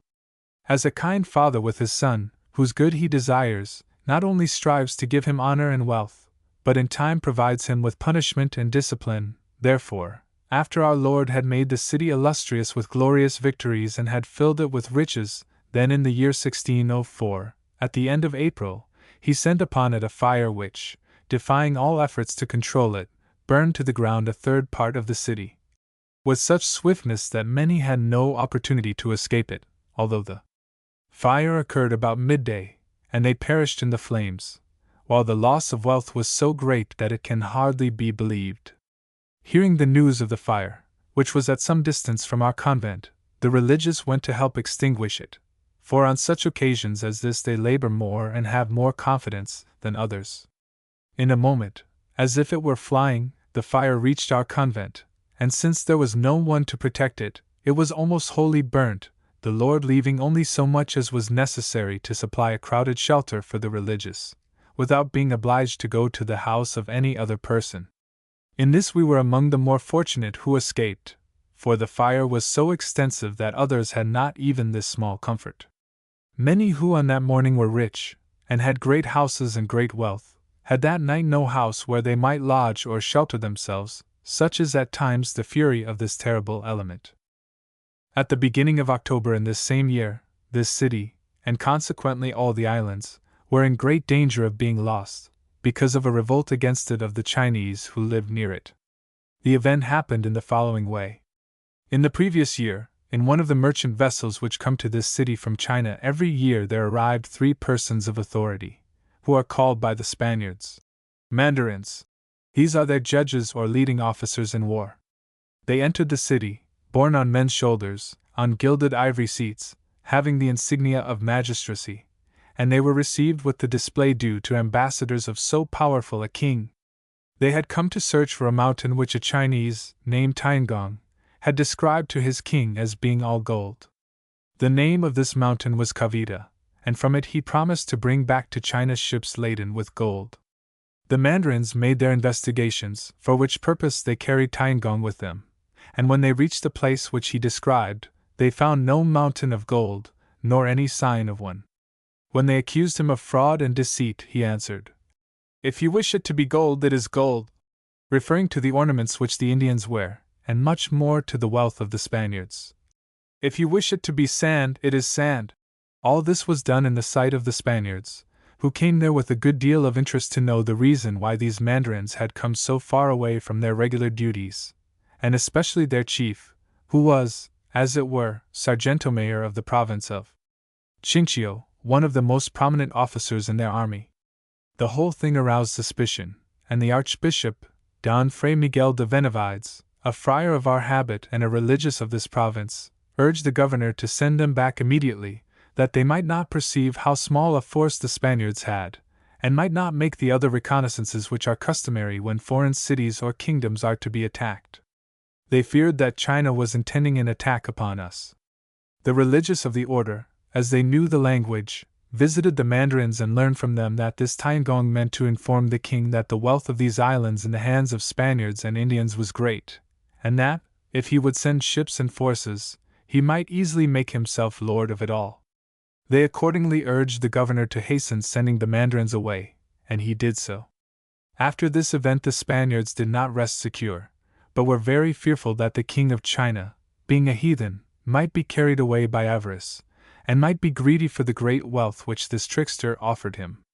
Since he was a very powerful king, his resources would certainly be greater than this country could resist without great damage to itself.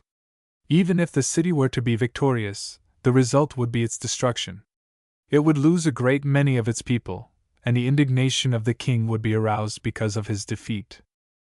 He would therefore take away their commerce from them, without which this country could not be sustained. All these reasonings and considerations made the Spaniards very anxious and suspicious. Their suspicions were very greatly increased when the heathen Chinese kept saying that they believed a fleet would come the next year. This was heard by some Chinese Christians who were so in truth, and they went immediately and told it to our religious who had the direction of them. There were some of them who put on false hair that they might look like heathen, and went with studied negligence to the Alcaiceria, i.e., silk market, where the heathen lived, and heard their conversations at night with reference to the coming of the fleet. They immediately reported these things to their religious, and they to the governor and the archbishop. The archbishop, in a sermon preached at the feast of the Most Holy Sacrament in our convent, informed the governor and the city that they ought to make preparations, because the Chinese were about to rebel. Although the governor knew all these things, because he had been told of them by our religious, on the aforesaid authority, he could never be persuaded that the Chinese were going to rebel, because of the great harm and the little or no advantage which they would receive from the revolt.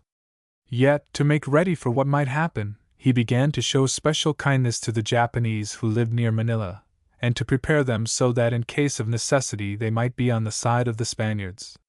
He followed the same plan with the Indians, directing them to prepare themselves with arms and arrows, to be ready if they should be needed.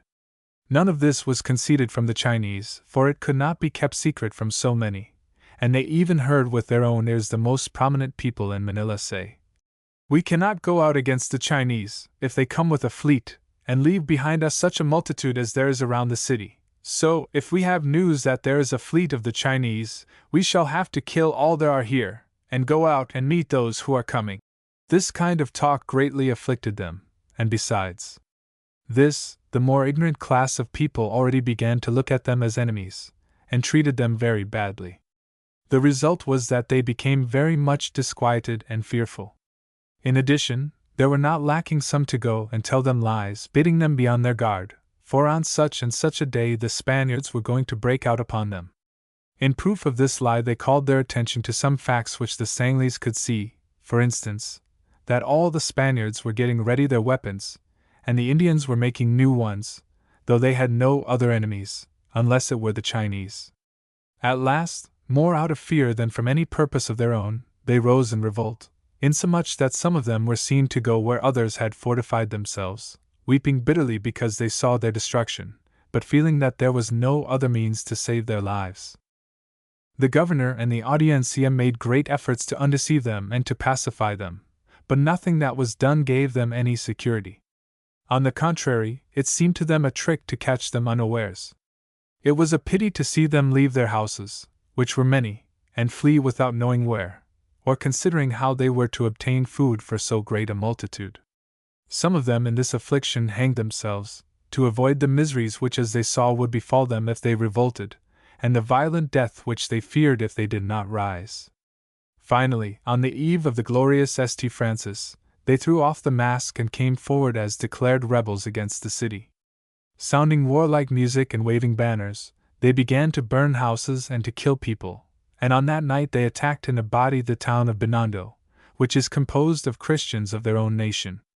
Their purpose was to force these to join them, but our religious, to whom the teaching of these Chinese was committed, caused the women and children to be brought for protection to the church, while the Chinese Christians took their arms and defended the town under the leadership of the good knight Don Luis Perez das Marinas, who lived there next our church. With 20 arquebusiers, who were on guard in that town, they drove the enemy back without suffering any damage. The enemy, however, inflicted injury upon those who were at work in the fields, many of whom were taken by surprise and were compelled to join them or to suffer death. They also attacked the church and town of Tanda, which belongs to the religious of our Father St. Augustine. As the latter had provided against them by a Spanish guard, they did no harm. After having defended the town all night, Don Luis das Marinas sent one of our religious to the governor before daylight, asking for some troops to attack the Chinese rebels who had fortified themselves near the town of Tanda, not far from Manila.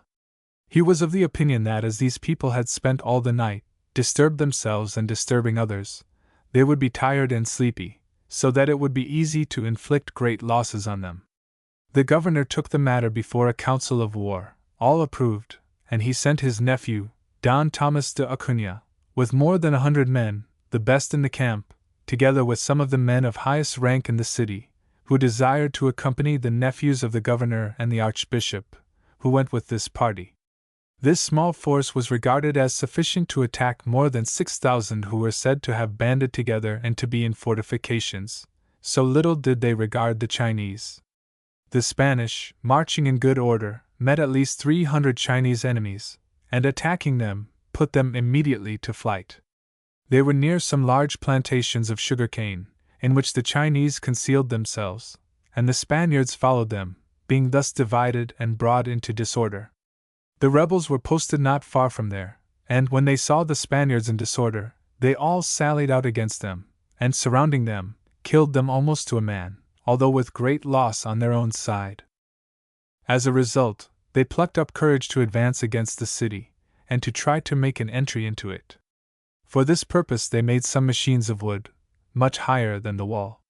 They came forward with these, with no small spirit, but soon lost their courage because, before the machines were brought into position, they were destroyed by the artillery, which inflicted much damage upon the enemy. So, after some slight encounters, they abandoned the siege and fled into the country. Against them was dispatched the Sargento Mayor, Cristobal de Ascueta, with as many Spanish soldiers, Indians, and Japanese as could be got together. As a result of the good order which he maintained, the Chinese were killed off little by little, until there was not left a man of them. This was accomplished without any harm to our troops, for, no matter how much the Chinese strove to force them to give a general battle, they constantly refused it. But they kept the Chinese in sight while they were marching, and halted whenever they halted, surrounding themselves with a palisade of stakes which they carried for the purpose. These they arranged not in one line, but in two, so that in case of attack, and many attacks were made, before the Chinese could reach the palisades and pass them, the Spaniards with their arquebuses and arrows killed the greater number of them. The loss of life was especially great among the most courageous, who led the van, while the rest turned back in terror, without effecting anything. Hunger also fought with them powerfully, because, as our soldiers kept them constantly under surveillance, they could not go aside to forage. The little food which they had brought from Manila was quickly exhausted, and, after that was gone, their lives followed rapidly. Thus by the 20th of October the war was at an end and everything was quiet. But the city was greatly in need of all sorts of things, for all the trades were in the hands of the Chinese, and now that they were dead, there was no shoemaker, or tailor, or dealer in provisions, or any other necessary tradesman, and there was no hope that they would come again to this country for trade and commerce. On this account it was determined to send an embassy to China, to give information as to the facts of the case. There were appointed as ambassadors Captain Marcos de la Cueva and Father Fray Luis Gandelo, one of our religious, a man of great virtue, sanctity, and prudence, who had gone to China on 2 other occasions. They suffered much hardship on the voyage, but finally succeeded in their negotiations with the viceroy of the province of Chinchio, which is the place from which the Chinese come to Manila. After he had given them license to get a supply of ammunition for the city, he dismissed them, promising to continue the trade. This promise was carried into effect, for in the following year there came 13 ships, and from that day forward everything has gone on as if nothing of what has been narrated had ever taken place. Chapter 58. The election as provincial of Father Fray Miguel de San Jacinto and the coming of religious. On May 9, 1604, Father Fray Juan de Santo Tomas having completed his term as provincial, there was elected in his place Father Fray Miguel de San Jacinto, a religious of much prudence, great virtue, and a mind greatly inclined to goodness, and one who loved and honored those who were good. He exhibited in the course of his office great talent in governing, watching over the order with great care, and filling his office with much affability and simplicity, which caused the religious to love him, and to feel particular satisfaction in him because they had shown so much wisdom in appointing him as superior of the province, out of all the many candidates who had been put forward at that election. His excellent and prudent manner of governing was not displayed on this occasion for the first time, for he had previously exhibited his high abilities in such offices when he was elected by his associates as their superior on the journey from España, that position having been vacated by the death in Mexico of Father Fray Alonso Delgado, who had come as their vicar. In spite of the youth of Father Fray Miguel, he filled this office so much to the satisfaction of all that they regarded themselves as fortunate in having found a superior who looked out so carefully for the advantage of every one without ever forgetting the general good of the order, which, as being more universal, takes precedence and commands higher esteem. In the affairs of the voyage, which are many and full of difficulty, he conducted himself so well and anticipated them with such accuracy that it seemed as if all of his life had been spent in the office of conducting religious. This is a function that calls for many diverse qualities, difficult to find united in a single person unless he is a man of so superior a nature as was Father Fray Miguel. When he arrived in the province, they sent him to the district of Nueva Segovia. Here he was one of the first missionaries and founders of this conversion, and was one of the best and most careful, most beloved by the Indians, and most devoted to his duties as a religious, who had ever been in that province. He suffered all the hardships and necessities, the poverty and the lack of sustenance, which have been recounted. From them, although he was a man of strong constitution and fitted to endure much, the want and the lack of food resulted in causing severe pains of the stomach. This evidently resulted from hunger, for as soon as he had a moderate amount of food he was well, but this happened seldom, and most of the time they had nothing to eat but some wild herbs which they gathered in the fields, and which were more suited to purge their stomachs than to sustain their lives. Hence in jest Father Fray Gaspar Zarfate, who was his associate, said to him that he was greatly in doubt whether they were properly keeping the fasts prescribed by the constitutions, because they ate the same thing for supper in the evening as for dinner at noon, for, as they had nothing else, they ate quilites at noon for dinner, and quilites at night for supper. There were received at this chapter the church and house of Nuestra Señora del Rosario, i.e., Our Lady of the Rosary, in the kingdom of Satsuma in Japón, and in the province of Nueva Segovia, those of San Vicente and Tocalano, San Miguel and Nazaping, San Pedro and Tuguegareo, San Raimundo and Lobo, Sancta Inés de Monte Feliciano in Pia, Santa Catalina de Sena in Nabunanga, which is now in the village of Iquique, and Nuestra Señora de la Asunción, Our Lady of the Assumption, in Talama. These were all villages which had been waiting for religious, and as the bishop of that region, Don Fray Diego de Soria, a religious of the order and of this province, had written that he was about to come back to it with a large following of religious, the new provincial was encouraged to take the charge of so many new churches and villages which were so much in need of teaching, for they had never had any, and were nearly all heathen. The good bishop did not fail of his promise. He had been one of the first and most prominent founders of this province, had seen and passed through the great sufferings which the establishment of it required, and had likewise had his share in the great harvest which the religious had reaped in these regions. He therefore loved it much, and strove with all his might to increase it, and hence, when he was about to come to his bishopric, he endeavored to bring with him a goodly number of excellent religious. The vicar in charge of them was Father Fray Bernabe de Religos, a son of the distinguished convent of San Pablo at Valladolid, where in the course of time he went after some years to die, leaving the religious highly edified by his happy death, which was to be expected from his very devoted life.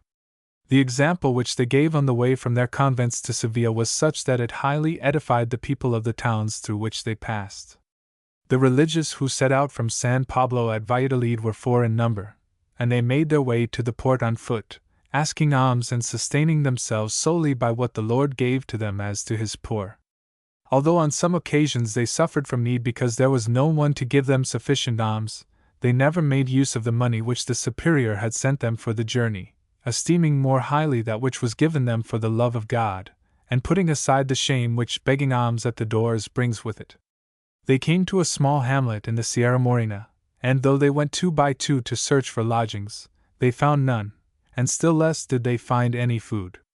Hence in their need, which was great because they had gone on foot, they went to find the alcalde, to lay their necessities before him. After he had several times refused to see them, he at last admitted them at night, and sent them to a house with orders that they should receive the friars. A gentleman from Bica was there, who, seeing that they were poor, had compassion upon them and sent a page to invite them to eat dinner, although he had already dined before the religious could reach the house. They thanked him for these alms, but declined them, saying that the alcalde of the town had provided for their dinner and lodging, and the gentleman sent them 40 reals in charity, saying that he did not send them more because he was journeying on business to the court, where the expenses were so great that they left him no more with which he could help the friars, as he wished to do. That the Lord permits such needs is not due to his lack of power or of love, and he ordinarily makes up for them with similar or greater recompenses. In Bailen they went around the town 2 by 2, and when they had all come together, without obtaining more than 2 or 3 quartos in alms, night came upon them without any inn or lodging. A man was following their path who had noticed what happened to them, and he offered them his house.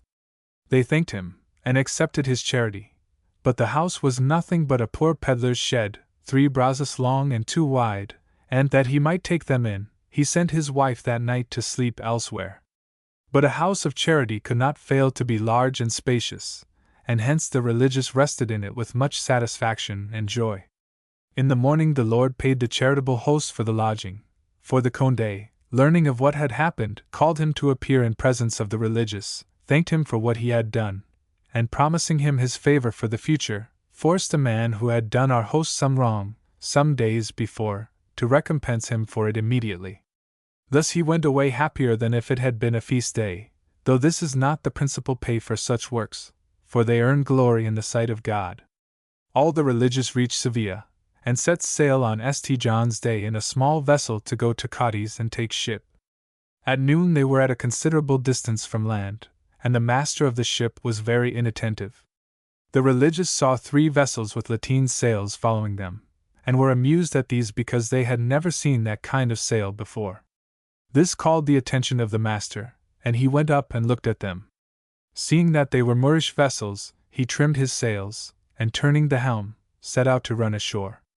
When he succeeded, he said, "Some saint is sailing in this boat, on whose account our Lord has delivered us today from falling into the hands of Moors, for it is they who were chasing us with their light sails and swift boats, from which it was impossible that this heavy bark with its heavy load should have escaped, If some superior power had not been watching over us by some saint who has been traveling with your reverences.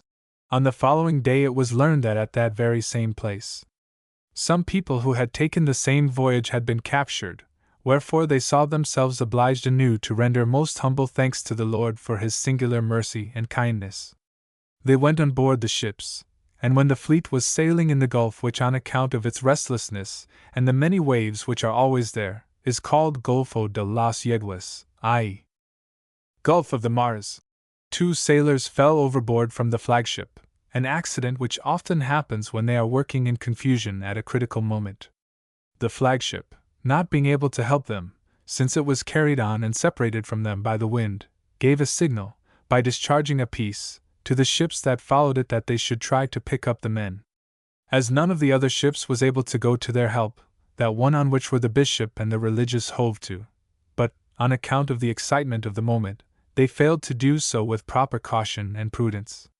The rudder was brought over with all the sails up so that the head of the ship was brought down dangerously, and the whole bow as far back as the foremast went under water.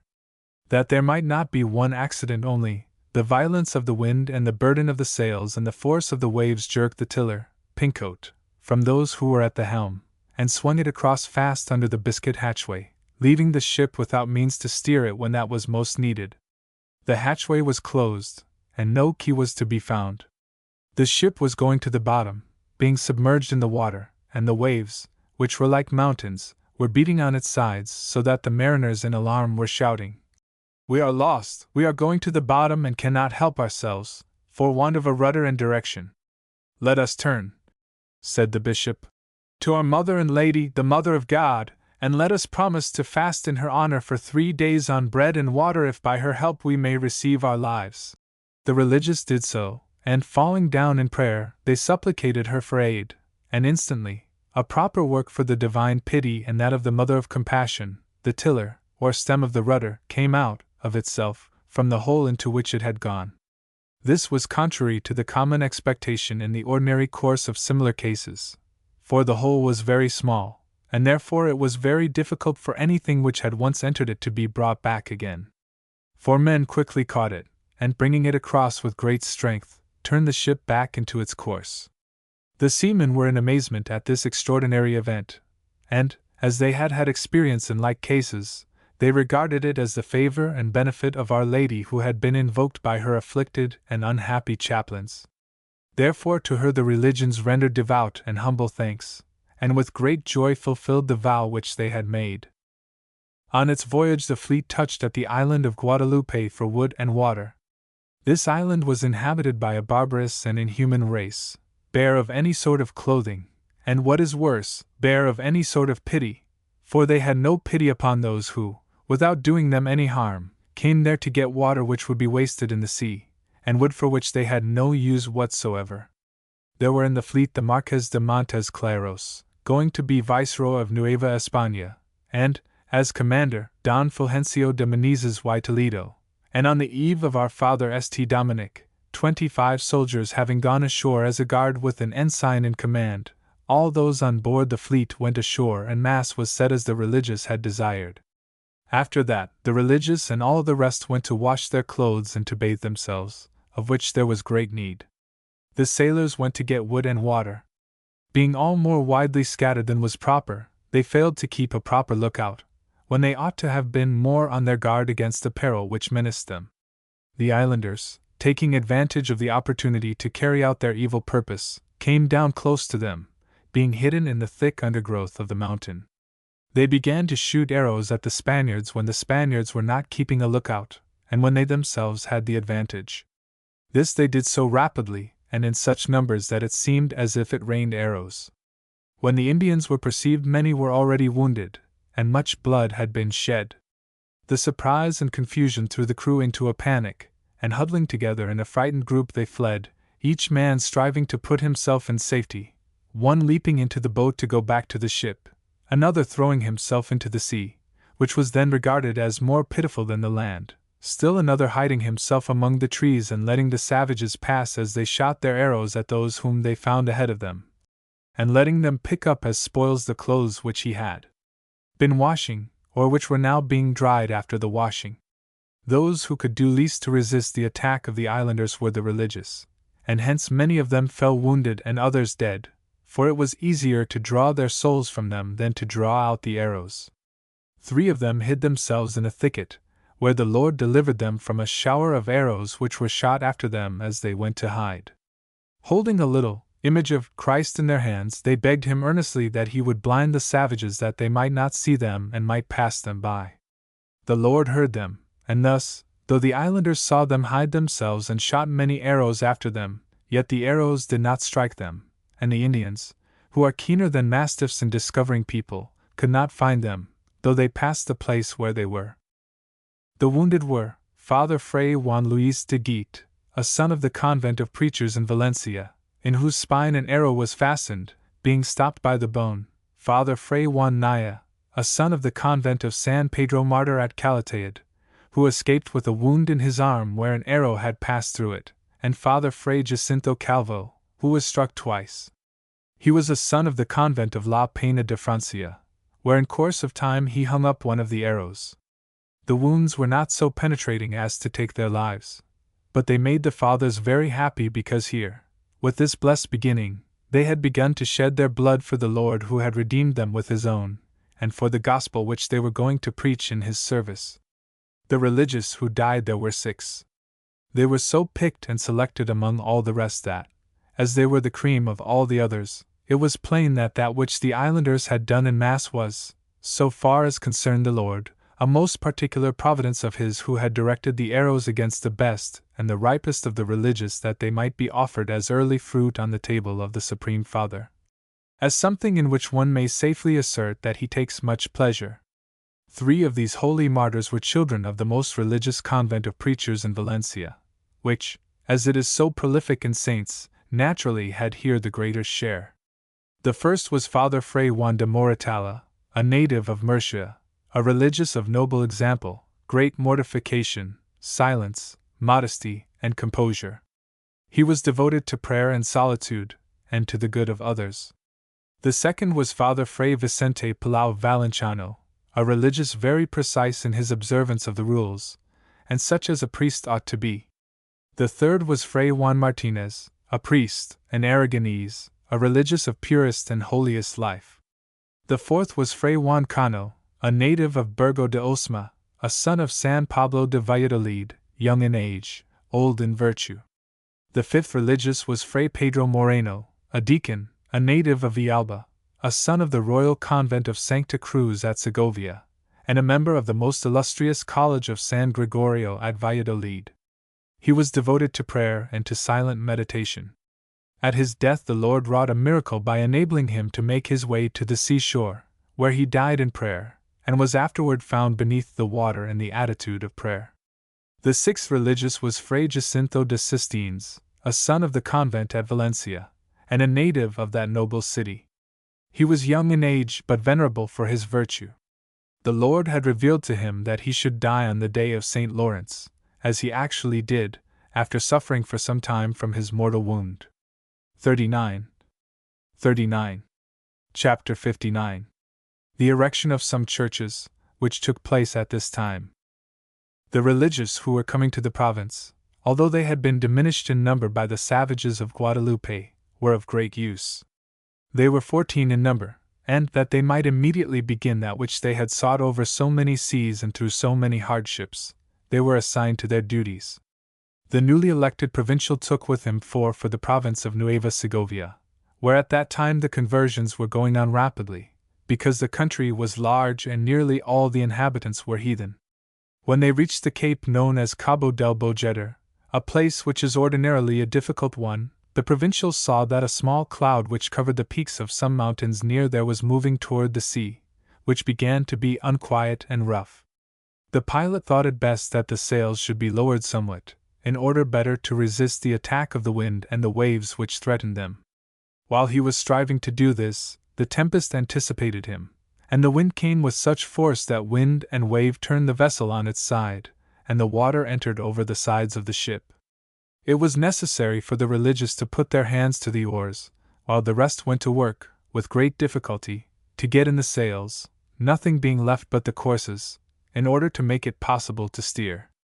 Although the amount of sail was so small, the wind was so powerful that, lifting the vessel on one side, it forced the other under the water. The religious repeated the exorcisms against the tempest, upon which it subsided a little. But when the exorcism was completed, it came back with as much force as at first, almost capsizing the vessel, and making it ship water. When the exorcism was renewed, the tempest moderated itself anew, but when the exorcism was completed, its fury returned as before. Thus they perceived that this tempest was not merely a tempest of wind and of waves, but was aided by the devil, who at the words of the exorcism lost his strength, and as soon as that ceased received it again, to hinder the ministers of the gospel. 4 times they repeated the exorcism, and 4 times the same thing happened, upon which the Father Provincial, recognizing the author of this evil, said, "Since I see that ministers are to be given to the villages of the heathen, and that the devil, who unjustly keeps them under his tyranny, is about to be banished from them, I promise to build a church under the patronage of the guardian angels, that they may aid us against this cursed enemy who is so clearly making war against us." As soon as he had made this promise, it seemed that the guardian angels took upon themselves the protection of the fragata, for the tornado began to disappear, and they continued their voyage. On the following day they rounded the Cape, by rowing against a slight contrary wind which had arisen, and when this wind had quieted down, the fragata came to some billows where a number of opposing currents met. The waves were so high that the little boat put its side under water. A religious threw into the sea some relics of St. Raymond, repeating the glories of the saint, and the sea was immediately calmed, just as when water boils too violently in the kettle, and a little water is poured into it, and by the kindness of the saint a fair wind was given to them, with which they continued their voyage. When they reached Nueva Segovia, a minister was provided for the village of Nazaping, which had been accepted 10 years before, but for which it had been impossible previously to provide a minister because the supply of them was so scanty. Even now there was so much requiring the attention of the religious, and they were so few, that half a miracle was necessary for the missionary to be given. Father Fray Francisco de la Cruz, or Jurado, 40, was taken dangerously ill. He was a religious of much virtue, of whom they had great hopes. The Father Provincial, fearing to lose him, promised to give a minister to Nazaping if the sick man recovered. Father Fray Francisco recovered, and the provincial fulfilled his vow and named the church after St. Michael.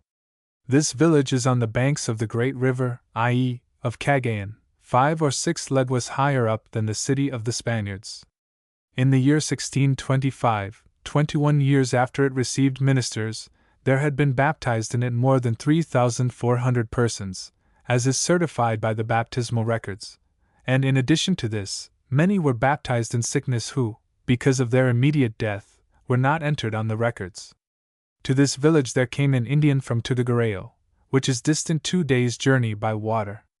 He very earnestly desired the religious to confess him, and to give him the other holy sacraments. The religious confessed him and gave him the communion, more that he might assist his devotion than because he supposed he was in danger. He had come on foot and seemed strong, so that it seemed that he was very far from being in such a state of necessity. But after he had received the sacrament, he died. This was something at which the religious wondered, and which aroused in him great devotion and joy when with his eyes he saw so plainly the power of divine predestination, carried out in ways so hidden and mysterious. Father Fray Pedro Muriel, 41, who is still living, has testified as an eyewitness that when he was minister in that village, in the year 1631, the locusts were more in number than the natives had ever seen before. In the fields of that village they were in such numbers that they spread over a space 3 leguas in length, and 1/4 of a legua in breadth, covering the earth and the trees so that the ground could not be seen, so thickly did they cover it, and they ravaged the fields as if they had been burnt. The Indians did what they could to frighten away the locusts, but in vain, and the Lord heard the prayers of one of the Indians that he would drive away the locusts during the night. At dawn, when he expected to find all of his fields desolated, he found that just half of them had been eaten, and that all the rest had been left. The Lord showed a similar grace to a poor woman who prayed for his aid in protecting her field of maize. 40. 41. In this same year, 1604, the provincial sent 3 religious to the estuary of Lobo and the country of Atades, 42 in the province of Nueva Segovia. All those Indians are heathen, and though by nature they are very tractable and easy to deal with, simple and free from malice, and concerned with nothing but their agriculture, still the outrages of those who took tribute from them were so great that they enraged the natives and obliged them to take up arms, to the great loss of the Spaniards.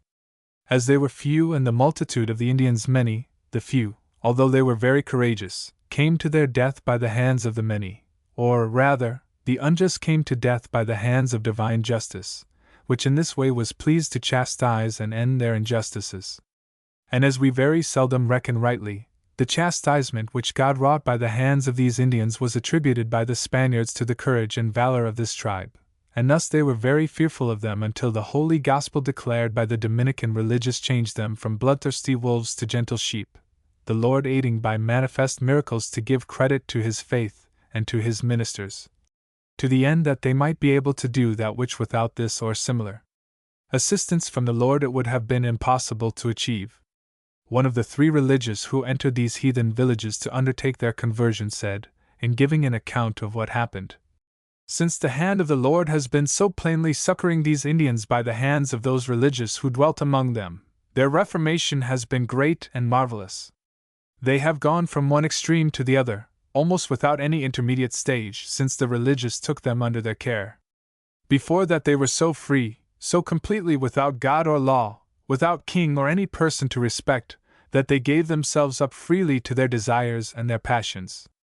Evidence of this is found in those wars which they were continually waging among themselves, without plan or order, and in the drunkenness and the outrages of which they were guilty, without regard to God or man. He who was most esteemed among them was the greatest drunkard, because, as he was the richest, he could obtain the most liquor. He who slew the greatest number of men was regarded as superior to all the rest. They married and unmarried daily, with one or many wives. In a word, they were a barbarous race, given up to all sorts of shameless conduct. In spite of all this, when the missionary came among them, they were as docile as if they had during all their lives been learning to obey, which is something very difficult even in religious orders. This was true, although the religious instantly laid a general interdict upon all their ancient vices, obliged them to consort solely with their lawful wives, even forced many to abandon their land and their old villages, that they might come where teaching was given them, and, in a word, compelled them to enter all at once, and in a body, into ordered ways of living, in matters both divine and human. They had not a thought of opposing a single command, and this has been achieved without stripes or penalties, but simply by kindness and gentleness. The result has been that those who did not understand anything except killing, and drinking till they could not stand, and running without any restraint after every sort of vice, now never think of doing these things, as I have seen in these first 3 villages in this district of Atades. The day we went among them we found all the men lying about the streets, dead drunk. Since that day there has not been one drunk enough to lose his senses. The same reformation has been achieved in all other matters, for they were not compelled to do all this by fear of the Spaniards. Quite otherwise. The Spaniards regarded these Indians as so indomitable and intrepid that, for fear of them, they did not dare go up the river as far as their villages. But after the religious went among them, they were gathered into large villages that they might be more easily instructed in the faith, having been previously scattered among many small ones, like so many farmsteads, in Spain. There were 3 villages thus formed, one of about 500 tributes, named Taban, the church of which was called San Raimundo, and the other 2 of more than 1,000 tributes each, one called Pia, its church Santa Inés de Monte Feliciano, afterwards known as San Domingo, and the last one, named To, the church of which was dedicated to the holy guardian angels because of the incident referred to above. Thus all those people were brought together and united, to reduce them to settlements, and to a civilized mode of life and government, and to the church. But this result was obtained at no small cost to the religious. Of 3 of them, 2 immediately fell very sick, and the third still more so, for he died as a result of the illness. This was Father Fray Luis de Lescas, a son of the convent of Santo Domingo at Mexico, a very humble religious, very obedient and beloved by all. He received the holy sacraments for his departure with great devotion, and went away to enjoy, as may be presumed, the reward of his labors, which had been many in a short time. Yet neither this death nor the failure of health in the rest caused them to withdraw their hands from the work upon which they had begun. On the contrary, the great good which they beheld, wrought by the Lord among these Indians, served as medicines and remedies for the ills from which they suffered, and for their convalescence, though they had no worldly luxuries. That fruit was much better which, more and more every day, was borne by this new plant of the Church. From it they recovered health, strength, and new courage to carry on the work which they had begun. To give them still greater spirit, the Lord came to them working miracles. The first Mass which was celebrated in the village of Pia took place on St. Bartholomew's Day, the 24th of August. Before the end of the month, a sick person who wished to be baptized beheld some fierce and abominable forms which dissuaded him from baptism, and reminded him of the rites and customs of his ancestors, charging him not to change the faith in which his fathers and grandfathers had lived. These dreadful forms were driven away by 3 persons, clad in black cloaks with white garments beneath. The sick man was often asked if he knew these 3 persons who had delivered him, and he said, "No." When he was asked if they were religious of our order, he also said, "No," because he had never seen any of the religious wearing their cloaks. He always declared that he had been awake and not asleep, and the narrative was accepted as certain. At one time, a religious who was himself in poor health was left in charge of 13 newly converted Christians, who were all confined to their beds by sickness. Being unable to give them the care which he desired, he placed upon the abdomen of each of them a little roasted rice bran, very hot, begging the Lord to make up by his pity for the lack of medicine. When he came back the next day to visit them, all but 2 were well, and had gone to work in the field, and the others soon recovered. The same treatment given by another Indian or by the sick man to himself had no effect, and thus it is plain that the healing was due to the desire of the Lord to honor, and to give authority to the hand which applied the remedy. The Indians themselves observed that, after they had religious, far fewer died than before they had them. In their ancient days of superstition, when a man fell sick he generally died, because he was treated only by the witchcraft of the Anidaras, whose sole purpose was to get gold from the sick persons by false promises. The sorcerers did them no good and indeed rather harmed them, since cures came from our worst enemy, the devil, while now the Lord was giving them, by means of the religious, health that was health indeed. One of the religious in this region, Father Fray Juan Naya, 43, fell ill, and grew worse so rapidly that he was given up as a consumptive. By the advice of another religious, he made a vow to Our Lady to serve in that province among the heathen, if she should be pleased to grant him sufficient health for him to carry on this work. He made the vow for 7 consecutive years from the day of the visitation, July 2, 1605. During all this time he had his health, but at the end of the 7 years he was attacked by a very severe and dangerous illness, which left him, when he renewed his vow, for 4 years more. Similar experiences have been frequent among the religious.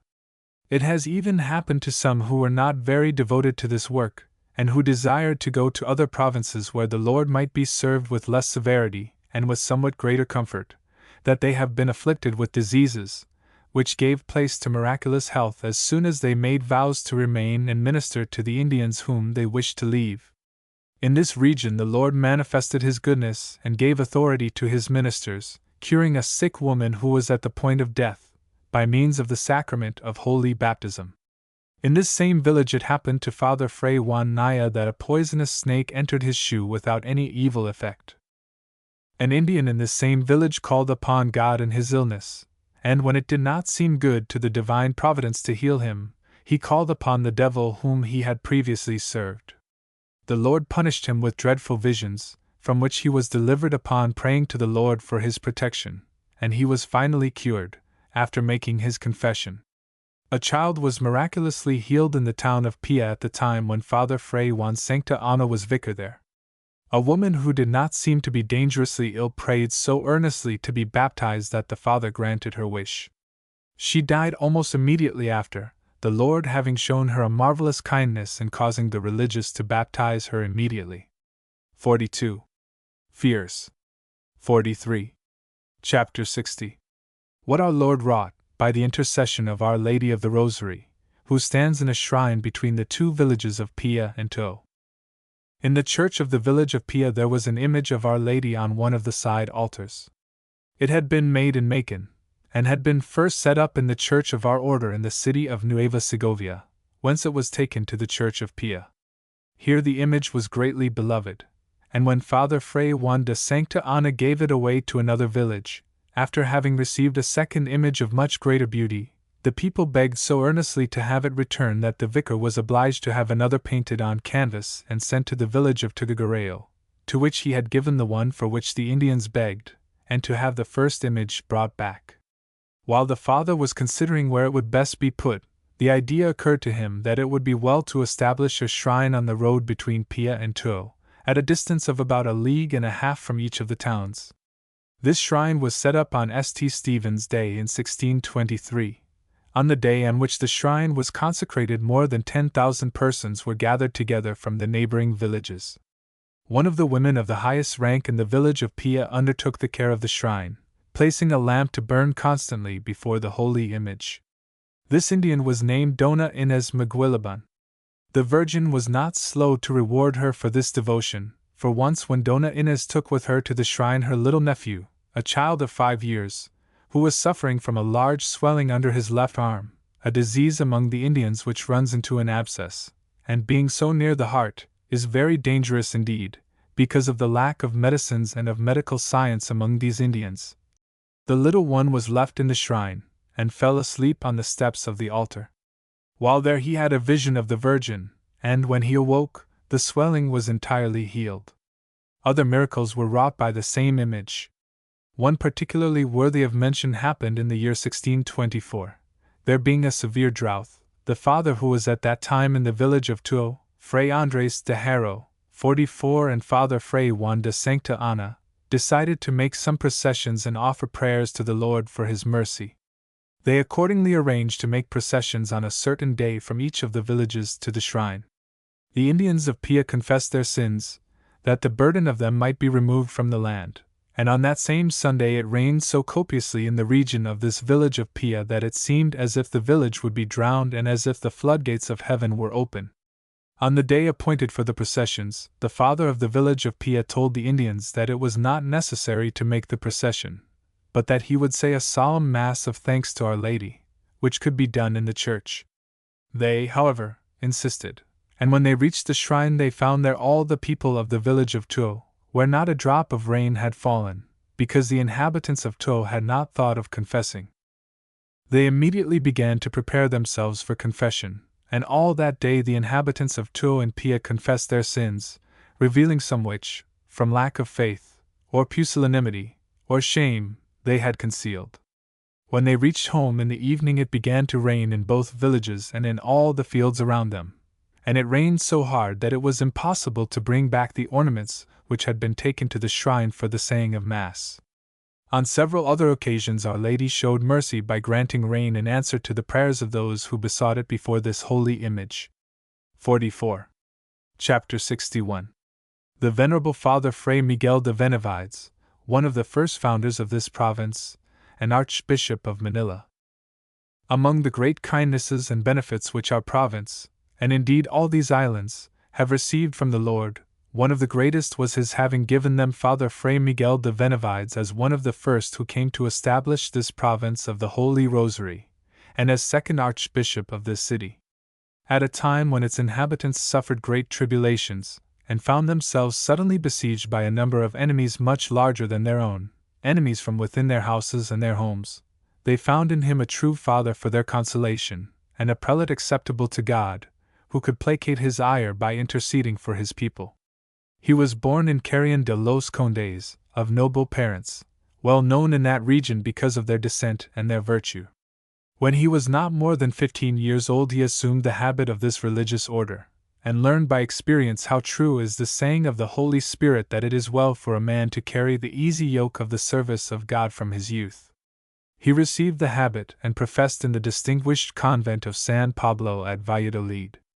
He immediately began to display the subtlety of his mind, which was very great. At the very beginning of his studies he seemed like an eagle soaring above his fellow pupils, distinguishing himself by special marks or acuteness, so that most of the students and the learned were astonished. He was, accordingly, soon made a member of the College of San Gregorio in that city, a crucible in which is refined the metal of the finest intellects which the order has in the provinces of España and Andalusia. Here he had as master him who of right was the master of the theology of España, the most learned Father Fray Domingo Banez. The two were so completely suited to each other in virtue and ability that Father Fray Miguel could not fail to be the beloved disciple of such a master. So much did the great teacher love him that, when he saw him advance so far in both virtue and ability, he was accustomed to say hic est discipulus il, i.e., this is that disciple, giving him by antonomasia the name of his disciple, out of the many, whom he regarded with so great praise. He taught the arts in his convent, and theology in many houses of the province, and finally returned to be lecturer in theology in his convent of San Pablo. It was while he was engaged in this duty and exercise that he was taken captive by the voice of Father Fray Juan Crisostomo, who was seeking for religious for the foundation of the province of the Holy Rosary in the Filipinas. The province was to be founded for the conversion of the many heathen who were in those islands, and for the purpose of entering upon the preaching of the gospel in the most populous kingdom of China, if the Lord should open the door to it, as well as in that of Japan and the other kingdoms neighboring to the said islands. Being seized by a fervent desire and a holy zeal for the redemption of the souls of the many heathen in these islands, he gave up his position as lecturer, and the honors and degrees which were waiting for him, and esteeming it a higher task to labor for Christ and for his fellow men, he made up his mind to go with those who were preparing for this holy journey. The Lord thus ordained because of the serious problems which were to be met, in which his character, ability, knowledge, and talents would be very necessary to overcome the many obstacles which confronted this holy foundation as soon as its founders reached Nueva España, and also in the royal court and in the Roman court, for in all these places there were many impediments. Against all of them Father Fray Miguel was the defender of truth, and by his speeches and writings he came off always victor. Afterward, when the difficulty which was met with in Mexico was overcome, he came, with the rest of the fathers who founded the province, to the city of Manila on the day of the Apostle St. James, and on the day of our Father St. Dominic, which came immediately afterward. He presided in the great church over some theological discussions. This he did to the admiration of his listeners, who were not accustomed to have anything so remarkable in these regions. The good bishop of these islands, Don Fray Domingo de Salcar, was bathed with tears of joy when he heard, to the great refreshing of his spirit, such superior preachers of the gospel in his bishopric, men who were not only fit to be teachers of these heathen races, but to teach others who might be the same, and this more excellently than he had ever expected to see in those regions. Among the many various heathen nations who come to this country, that which excels in intelligence, civilization, and courtesy is that of the Chinese, and much as they excel in these qualities, they likewise excel in their multitude and number. For there are very many who come every year to attend to their large and rich business, and to serve the city in all the trades which can be expected in the best regulated of cities, for they learn everything with the greatest ability, and succeed in everything that they undertake. Some of the Chinese, though very few, were Christians, and it was believed that many would be converted if there were someone to preach in their language. But this is so difficult that, although many desirous to undertake that conversion had endeavored to learn it, no one as yet had succeeded, and thus no religious order had taken up this ministry, being afraid of the difficulty of the language. When Father Fray Miguel arrived, he instantly undertook this enterprise, for the Lord had created him for great things, and this ministry was given to our order, the bishop asking each and every one of the religious orders who were there before to undertake it, and not one of them accepting it because of the reason given. Father Fray Miguel immediately began with all his energy to study this language, and succeeded with it. What is more, he learned many of the letters of it, which are much more difficult. Father Fray Juan Cobo joining him immediately, they began to teach the Chinese, amazing those people that anyone should have been able to succeed with their language and to preach to them in it. Much greater was their amazement, however, at the extraordinary virtue and charity which they beheld in these two religious. They did not content themselves with the labor of teaching them, which was not small, for soon many were converted and began to be baptized, but they proposed to build a hospital where the sick poor could be cared for. The number of these was great, because their sufferings were great in this foreign land, where they were neglected by all, and suffered the extremity of need, which is sickness and death. The fathers began their hospitals, and poor religious as they were, they had no better house than that which they were able to make, almost without money, out of beams and old planks, the habits and cloaks of the religious often serving as beds, because they had no other bedclothes. The religious sometimes brought in the sick whom they found lying on the streets, without power to move themselves and with no one to pity them. In this way the fame of the virtue of Father Fray Miguel and his companions was very widely spread, and there were many of the Chinese heathen who were converted and baptized. The fragrance of this great charity spread so far that it reached Great China and proclaimed in trumpet tones what was done for their sick in the Philippines. There was one man who came from China to look upon so rare a thing as caring for the sick, poor, and cast out by their own nation and kinsmen, but admitted, sought for, and cared for by persons who were not known to them, and who were not only of another nation, but of a different law and faith, and who labored without any expectation of temporal profit, but merely for the salvation of souls. Hence the Lord was favorable to them, and this work was constantly growing better in all things. It is today one of the most glorious things in Christendom, not because of its income and its building, though in these respects it is very good, but because of the many who at the hour of death are baptized in it with many indications of going hence to glory, as being newly cleansed of their faults and their sins by baptism. The rich harvest which was reaped in the conversion of these Chinese, as well by preaching to those in health as by the care and instruction of the sick, was so sweet to Father Fray Miguel that it caused in him glowing desires to go to Great China. It seemed to him, and with reason, that there, without abandoning their own country and the company of their fathers, sons, wives, and kinsmen, which here are great impediments to their conversion, the Christians converted would be many more, and far better ones. Hence he was always making plans to go to that great realm, where the devil is so strongly fortified that he does not even permit the entrance of those who might, by preaching the gospel, cast him from the throne which he unjustly holds among that people. He was finally successful in making his entry into that kingdom, and went there with Father Fray Juan de Castro, who was the first provincial of this province. They suffered the hardships which have been described in chapter 26, together with the marvelous miracles which the divine pity wrought in their favor for the preachers of the gospel. When they returned to Manila from China, where they had suffered so much, the orders of their superior directed them to undertake another longer and more painful voyage, which was to España. They were to accompany and assist the bishop, Don Fray Domingo de Salacar, who was going to discuss very important business with His Majesty, and were also to endeavor to bring back religious from España, to aid in the great labor which rested upon the religious of this province in the conversion of the heathen of these lands. He did not take for this journey money or anything else, or even more clothes than those which he wore, so that he did not have a change of clothes in the whole voyage, which lasts for 6 months. A ship is so much an enemy to cleanliness that, when he reached Mexico, his habit was in such a condition that the Father Prior of the convent in that city was obliged to give him clothes wholly out of charity. During the voyage he fell into the sea and was miraculously brought back to the ship by the Lord at the prayer of the good bishop, who, afflicted by the accident, prayed the Lord briefly but devotedly for the remedy of it, and he gained what he desired, for the Lord is very quick to listen to the prayers of his servants. The time between the end of this voyage and that which follows afterward over the Mar del Norte, i.e., Atlantic Ocean, was spent by Father Fray Miguel in the convent which offered him hospitality, but without the dispensations which the reception of hospitality usually brings with it.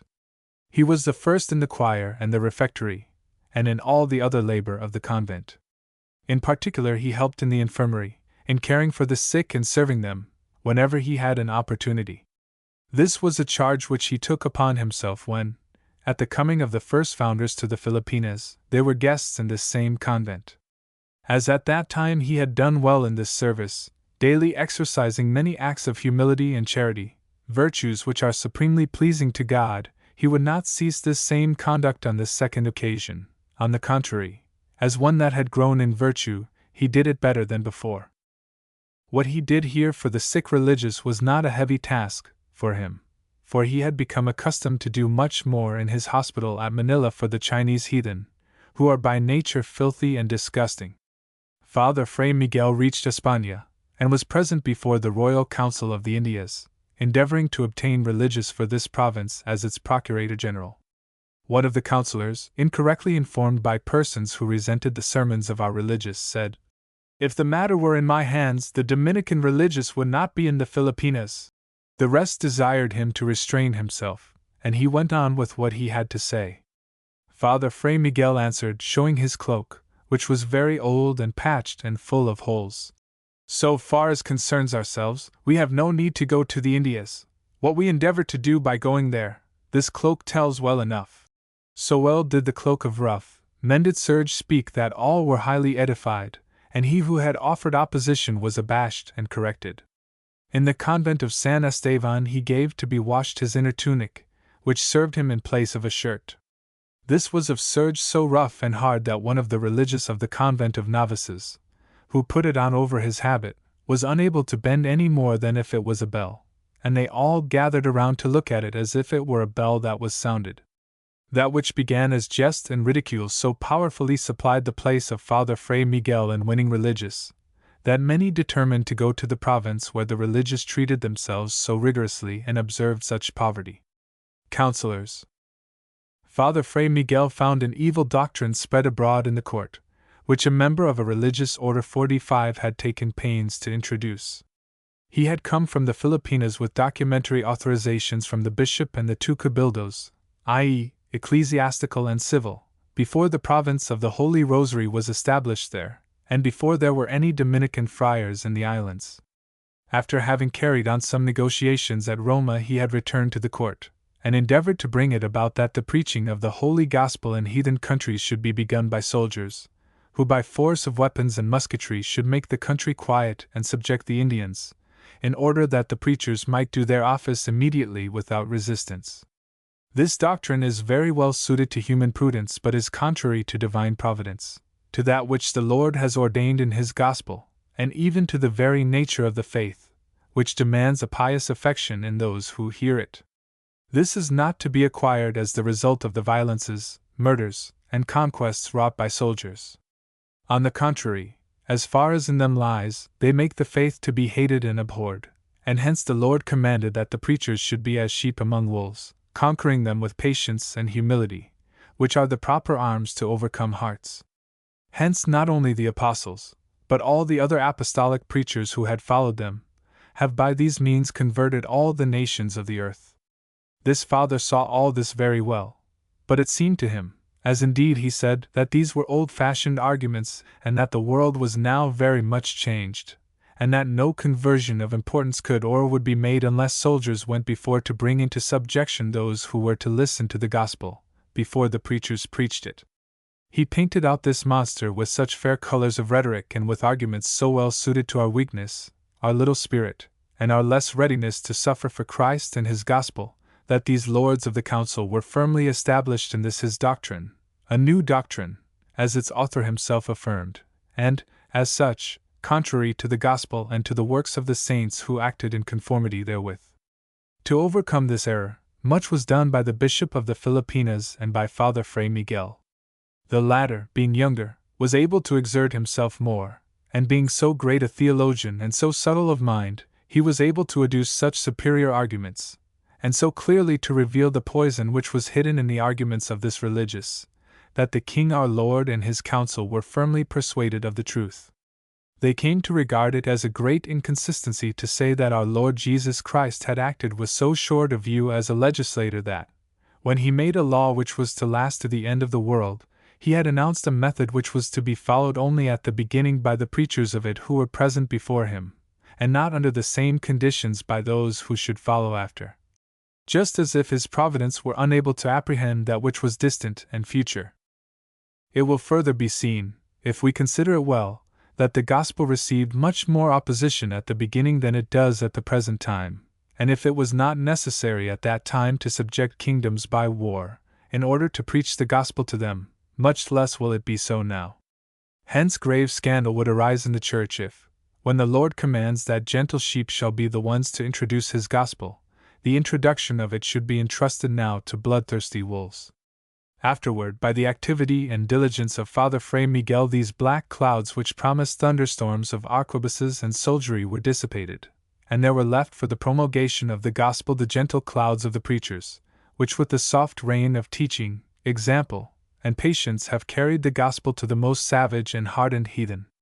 On this occasion Father Fray Miguel displayed such force, and such were his arguments, that the Catholic king directed a most important council to be held, at which were present the President of Castilla, the Father Confessors of the Princes, the Auditors of the Audiencia, the Lords of the Indias, and many distinguished theologians. In this conference it was determined that there should be soldiers in the Spanish towns for the defense of the country, but that these soldiers should not go as escorts to the preachers, and that they should not go in advance of them subjugating or killing Indians, for this would be changing into a gospel of war that gospel which Christ our Lord delivered to us, a gospel of peace, love, and grace. So great was the reputation for learning and sanctity which Father Fray Miguel gained in these matters that, in the arduous and difficult undertakings which afterward came up, His Majesty directed that he should be consulted and his judgment should be followed, as that of a learned man despising all things which were not of God, and zealous for the good of souls. There was issued at this time a brief of His Holiness to the effect that the bishops of the Indias should have authority to make visitations to the religious who ministered to the Indians, in all matters connected with this ministry, as if they were parish priests. Father Fray Miguel, understanding the bad results which would follow such a plan, presented a very learned memorial, signed by all the procurators of the Indias, to the Prince Cardinal Alberto, who gave audience and decided causes for His Majesty. Nothing more was necessary to cause the brief to be recalled, and not to be put into execution. Father Fray Miguel was directed to give the Council of the Indias his advice with regard to the repartimientos of Indians for mines, estates, and the like. He gave it, and it was so sound that they esteemed it highly, the more on account of the character of him who offered it. Hence, when the time came to appoint bishops for these islands, he was appointed the first bishop of Nueva Segovia, although such an idea had never crossed his mind, and it was necessary to force him to accept the bishopric.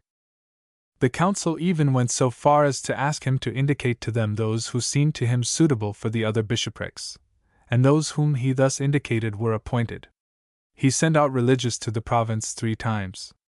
The first company he sent with Father Fray Alonso Delgado, the second with Father Fray Pedro Ledesma, and the third, whom he accompanied himself, went under the direction of Father Fray Francisco de Morales as vicar, who was afterwards the first minister of our religion's order in Japón, and a holy martyr.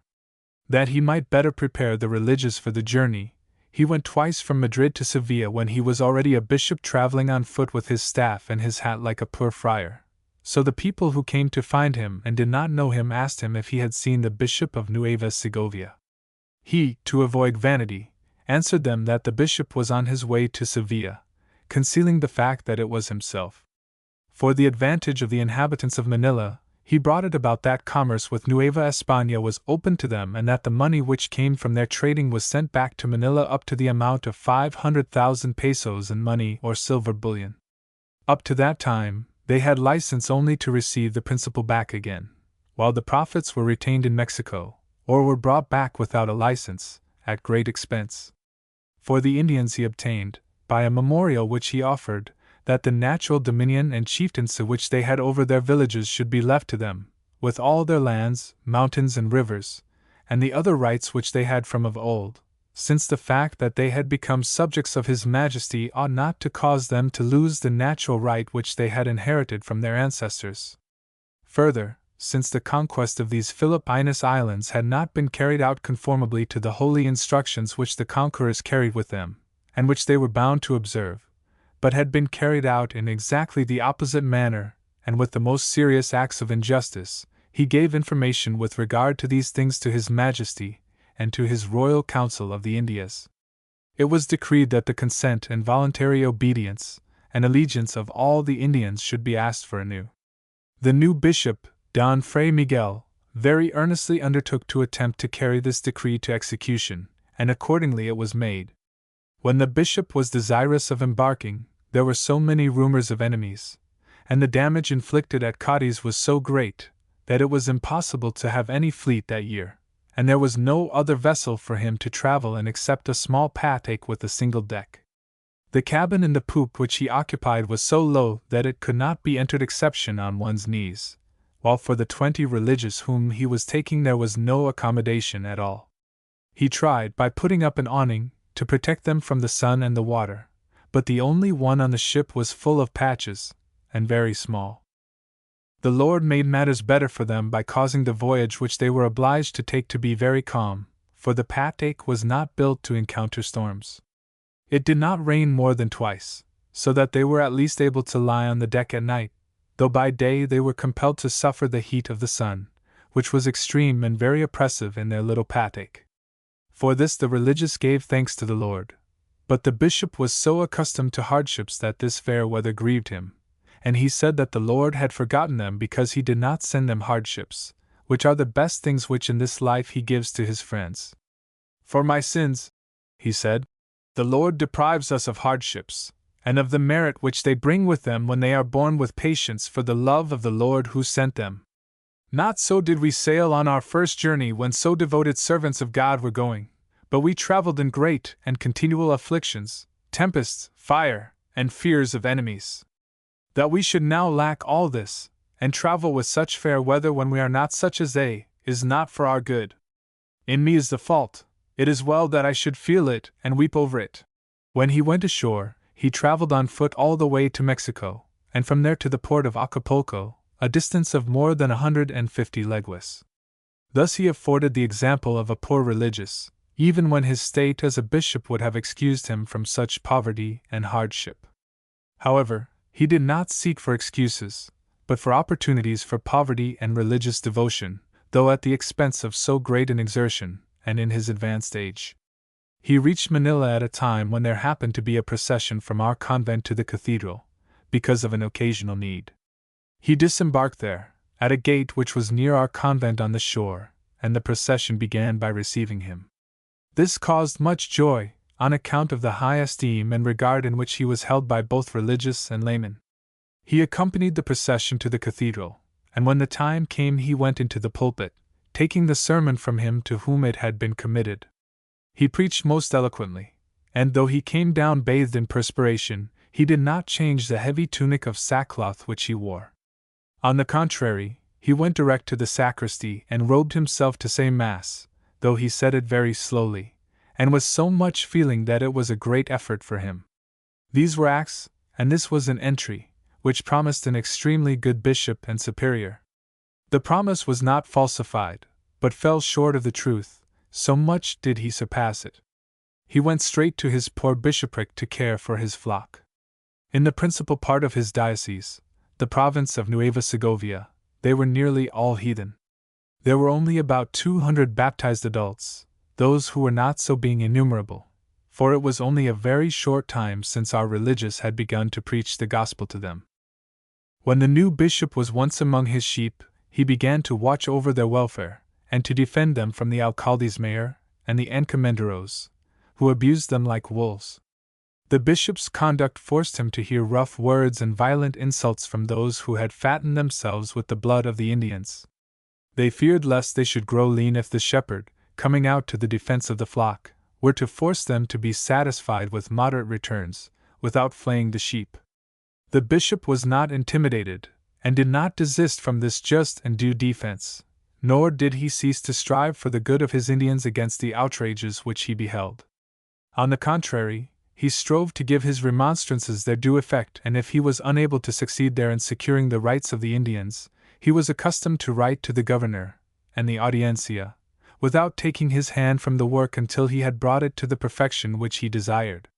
Though he aided the Indians, he did not neglect the Spaniards, who lived in the principal towns of his bishopric less edifying and exemplary lives than those whose Christianity is ancient ought to lead in towns of the newly converted.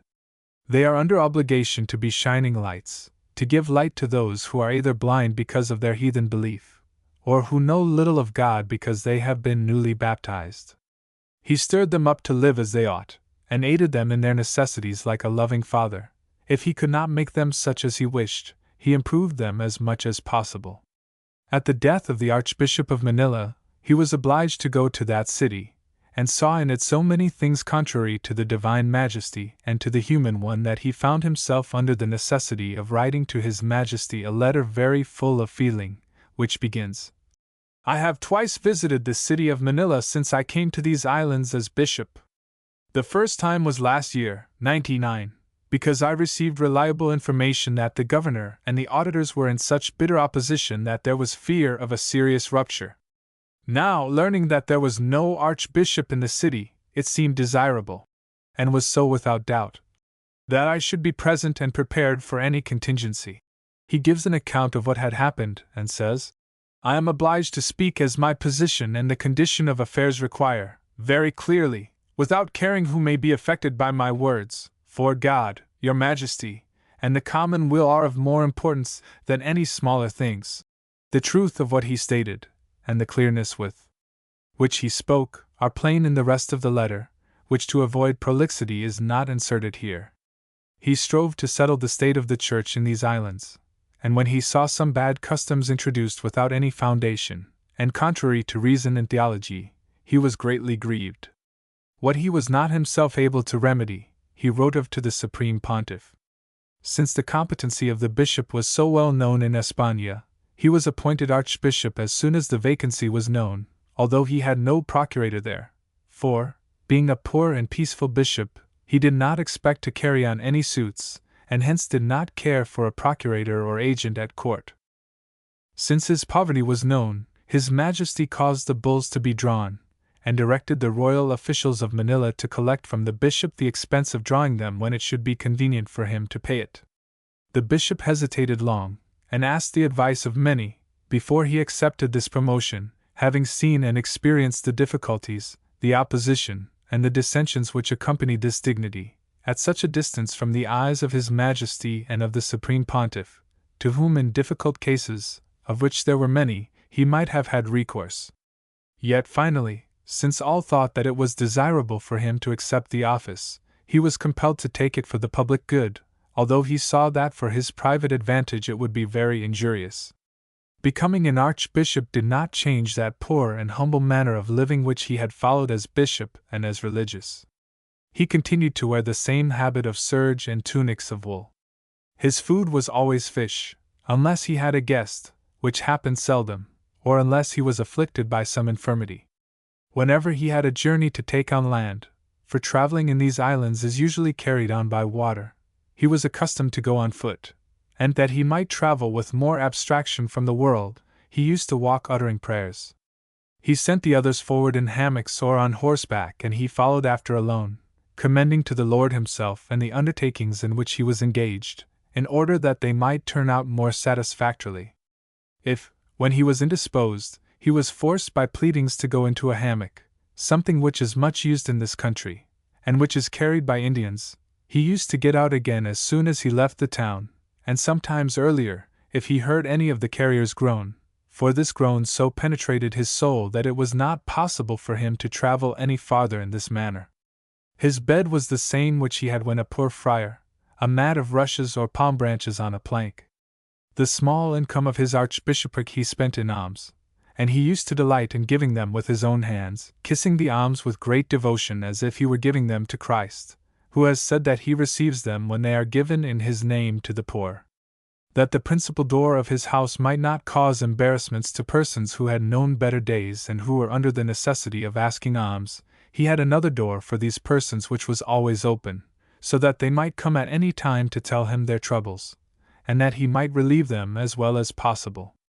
In this way he spent all his income, and therefore had very little expense or ostentation in his household. He never had a mule or a chair to go about with, avoiding all this that he might have means to give to the poor. He was most devoted to the ministry and instruction of the Indians and the Chinese, and whenever he had an opportunity for doing so, he used to aid in it with great pleasure. He envied much those who were occupied in so meritorious an exercise, as he wrote in the last year of his life to those whom he had left behind in Nueva Segovia, in a letter which reads as follows: To my fathers and brethren, the religious of the order of St. Dominic in Nueva Segovia. A poor brother of your reverences, very weak in health and very full of troubles and of his own wretchedness, has written this to your reverences, his truest brethren, who are walking about in those places of rest and new fields of the true paradise, feeding the flocks of the great shepherd and rejoicing your souls with the sports and the gambols which the newborn lambs are making upon the hillsides at the dawn of the true Sunday. May your reverences refresh yourselves and feed upon that celestial milk which creates manna covered with honey upon those mountains. May you rejoice in the fair season that now is, for I once tasted the same pleasures, though the fair weather lasted but for a short time for me, because of my sins and my pride, and now I see myself wretched as no one else is wretched. Happy the Father Provincial, who, having seen as from the parapet of a bull-ring something of the wounds and the bulls here, has returned so soon to the delights of that region, and is among his sheep. I refer you to him. Let him speak the love which I have for every one of your reverences and the esteem which I feel for you all. Pay me with the money of love and pity. Valet in Domino, viscera mea, felices valet in aeternum. 46 To all the Indians, 1,000 greetings, and I beg their prayers for this poor soul. His life was continually burdened with scruples which sometimes are more cruel enemies than those who are openly declared as such. They were not born in him from ignorance, but from his great depreciation of himself and from his looking upon the greatness of God, both of which caused him to be always timid. This, as he said, was the counterweight with which the Lord burdened him, that he might not be puffed up by the great blessings which the Lord had granted him. He preached continually, that he might the better advise and direct his sheep. He grieved for the poor much, and over sinners he was a Jeremiah, weeping for what they failed to lament, that he might make them weep. He was deeply versed in sacred scripture, and with it he filled his writings, and even the ordinary letters which he wrote. In the opinions which he gave, everything was founded upon and approved by the divine authority, which was his rule and his arms, both offensive and defensive. He was accustomed to read with great care the sacred councils and canons of the Church. In them he found stated with the greatest precision everything of which he had need for the government of his Church, as well as for the satisfactory decision of the questions with regard to which they asked his opinion, and of the disputes which arose among learned persons. When there were different opinions among such persons, he was accustomed to say, Veritas liberabit nos, i.e., the truth shall make us free, and this will make clear to us that for which we seek. Let us follow it and strive for it.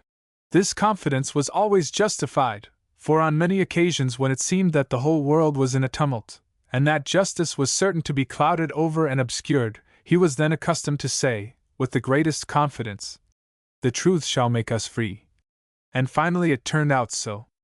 Because of the love which he had for truth, he could not endure to hear new opinions, and if they were opposed to the doctrine of the ancient saints, he attacked them like a lion set on fire, though he was in all other things as gentle as a lamb.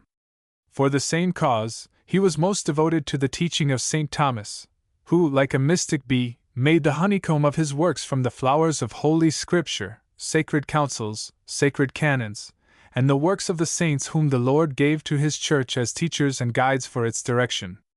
In order that in the Philippines so sound and safe a doctrine should be read, he strove greatly that in the province, although the numbers were so few, there should always be someone to read St. Thomas.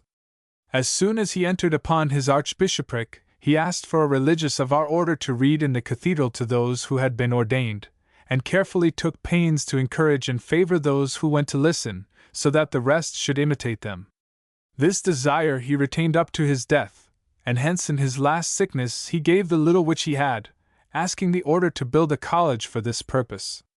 With this beginning, which was of the value of 1,000 pesos, was established the college which we now have in Manila under the advocacy of St. Thomas, in order that from their first letters the students may feel an affection to this holy doctrine, and may follow him afterward when they are further advanced.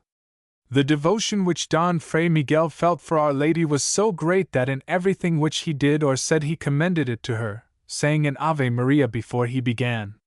So scrupulous was he that he was unable to say the Ave Maria unless he understood all the circumstances, and even if it occupied a considerable time for him to repeat it, still, in spite of this, he always said it. One day the dean of his church, Don Francisco de Arellano, a man whom, on account of his virtue, the bishop loved and esteemed, asked what was the beginning of this devotion, and whence it was derived. He answered that Our Lady herself, to whom at first he had said the Ave Maria, was the beginning, and that she it was who had taught him this devotion. The dean remained in wonder, and did not dare to ask him more on this point, nor did the good archbishop ever make any further declaration.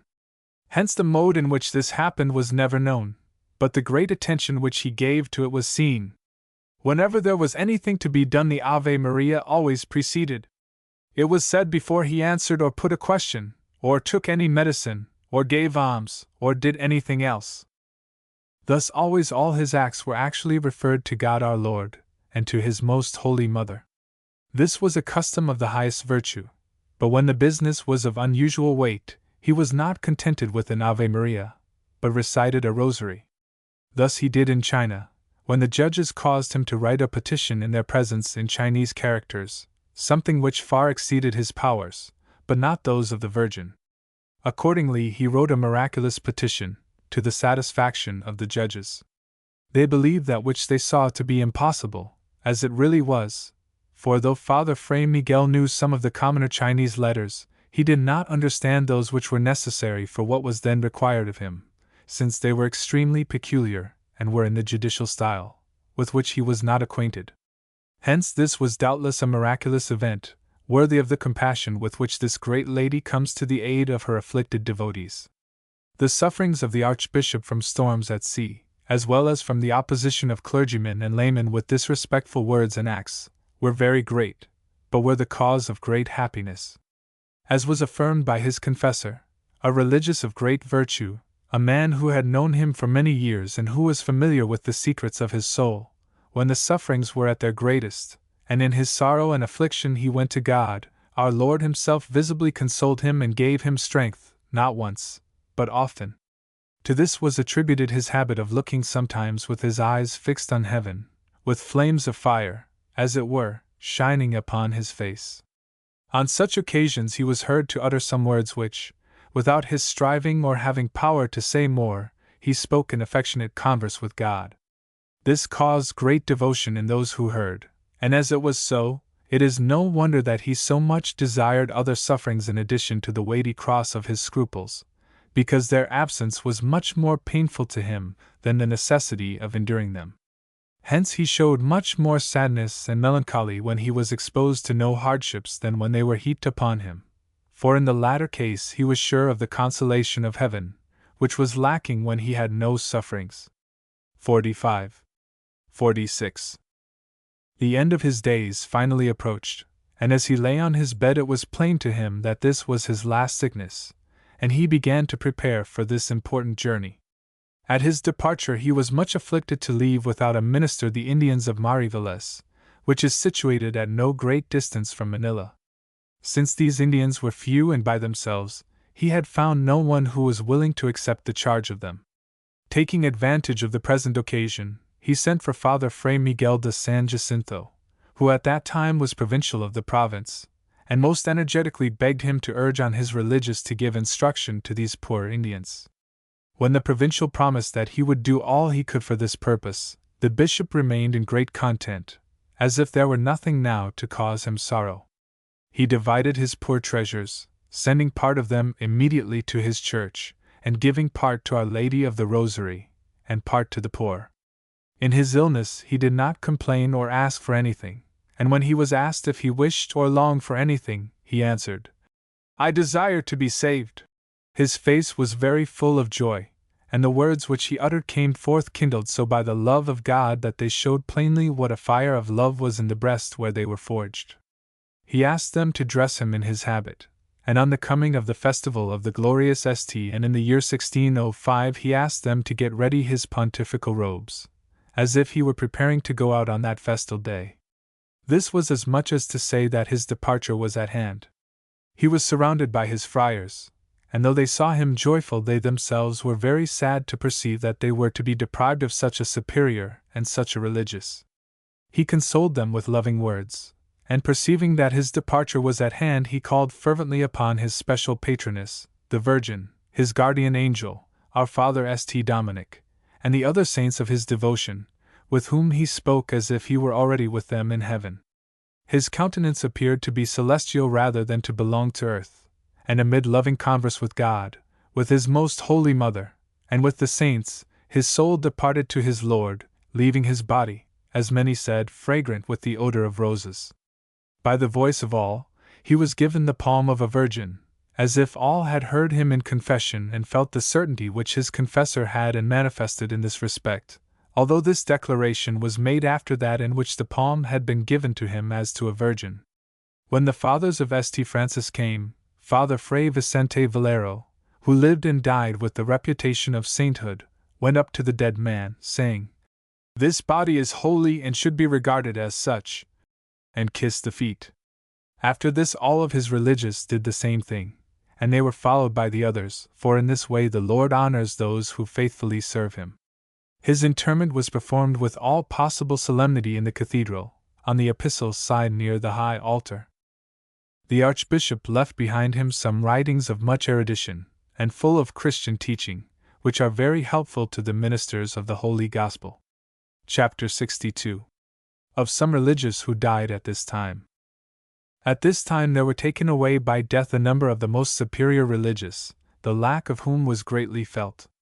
In the year of our Lord 1604, one of the definitors in the provincial chapter was Father Fray Pedro de San Vicente. He was elected as a definitor in the general chapter, and also as procurator of the province at the courts of España and Roma.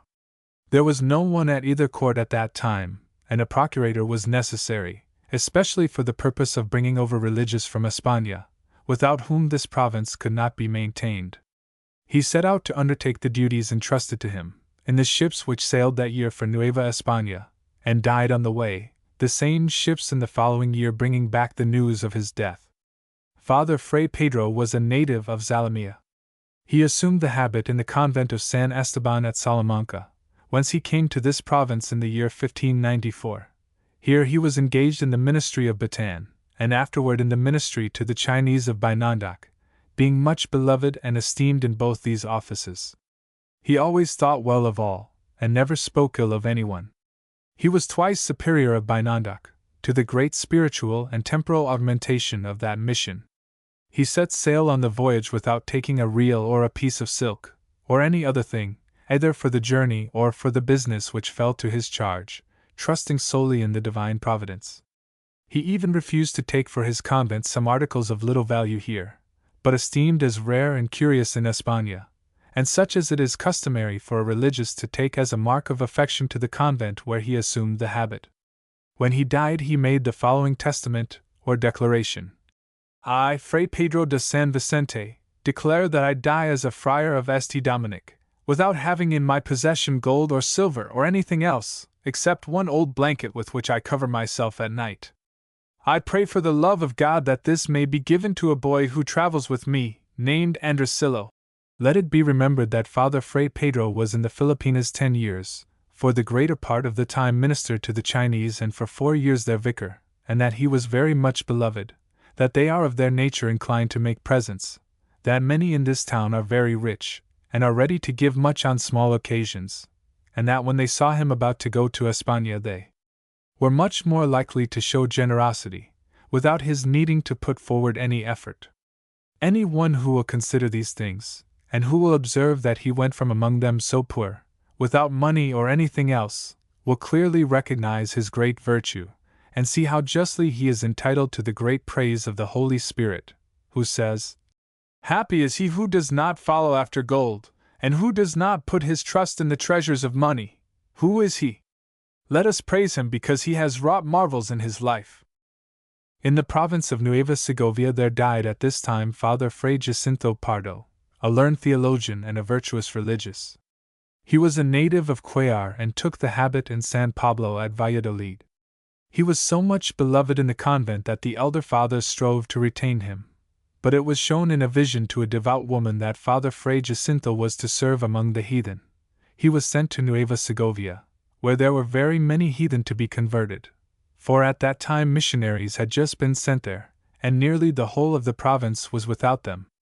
The natives were fierce, constantly causing alarm from warlike disturbances, and were much given to idolatry and to the vices which accompany it. The good fortune of going thither fell to him, and he immediately learned the ordinary language of that province so perfectly that he was the first to compose a grammar of it. Since the village of Tuguegareo, where he lived, in La Araya had, although the inhabitants understood this common and general language, another particular language of their own, in which it pleased them better to hear and answer, he undertook the labor of learning that also, and succeeded very well. He acted thus as one desirous in all ways of attracting them to Christ, without giving any consideration to his own labor, and to the fact that this language could be of no use outside of this village. They were a warlike, ferocious, and wrathful tribe, and being enraged against their Spanish encomendero, they killed him, and threatened the religious that they would take his life unless he left the village. Being enraged, and having declared war against the Spaniards, they did not wish to see him among them. But Father Fray Jacinto, who loved them for the sake of God more than for his own life, desired to bring them to a reconciliation and to peace, and was unwilling to leave the village, in spite of their threats. To him indeed they were not threats, but promises of something which he greatly desired. Under these circumstances he fell sick, and in a few days ended his life. The Spaniards, knowing what the Indians had said, believed that they had given him poison so that he should not preach to them or reconcile them with the Spaniards, and this opinion was shared by the physician, because of his very speedy death. If this were true, it was a happy death which he suffered in such a holy cause. He died on the day of the 11,000 virgins, to whom he showed a particular devotion, and it might have been a reward to him to die on such a day, since the Church knows by experience the great protection which these saints offer at that time to those who are devoted to them. In the district of Batan died Father Juan de la Cruz, a son of the convent of San Pablo at Sevilla. He was one of the first founders of this province, in which he lived for 18 years. He was small of body, and weak and delicate in constitution, but his zeal gave him strength for the great labors which accompanied the beginning of this conversion. He was one of the first workers in the field of Pangasinan, where he suffered all the evils and miseries which have been described in the account of that conversion.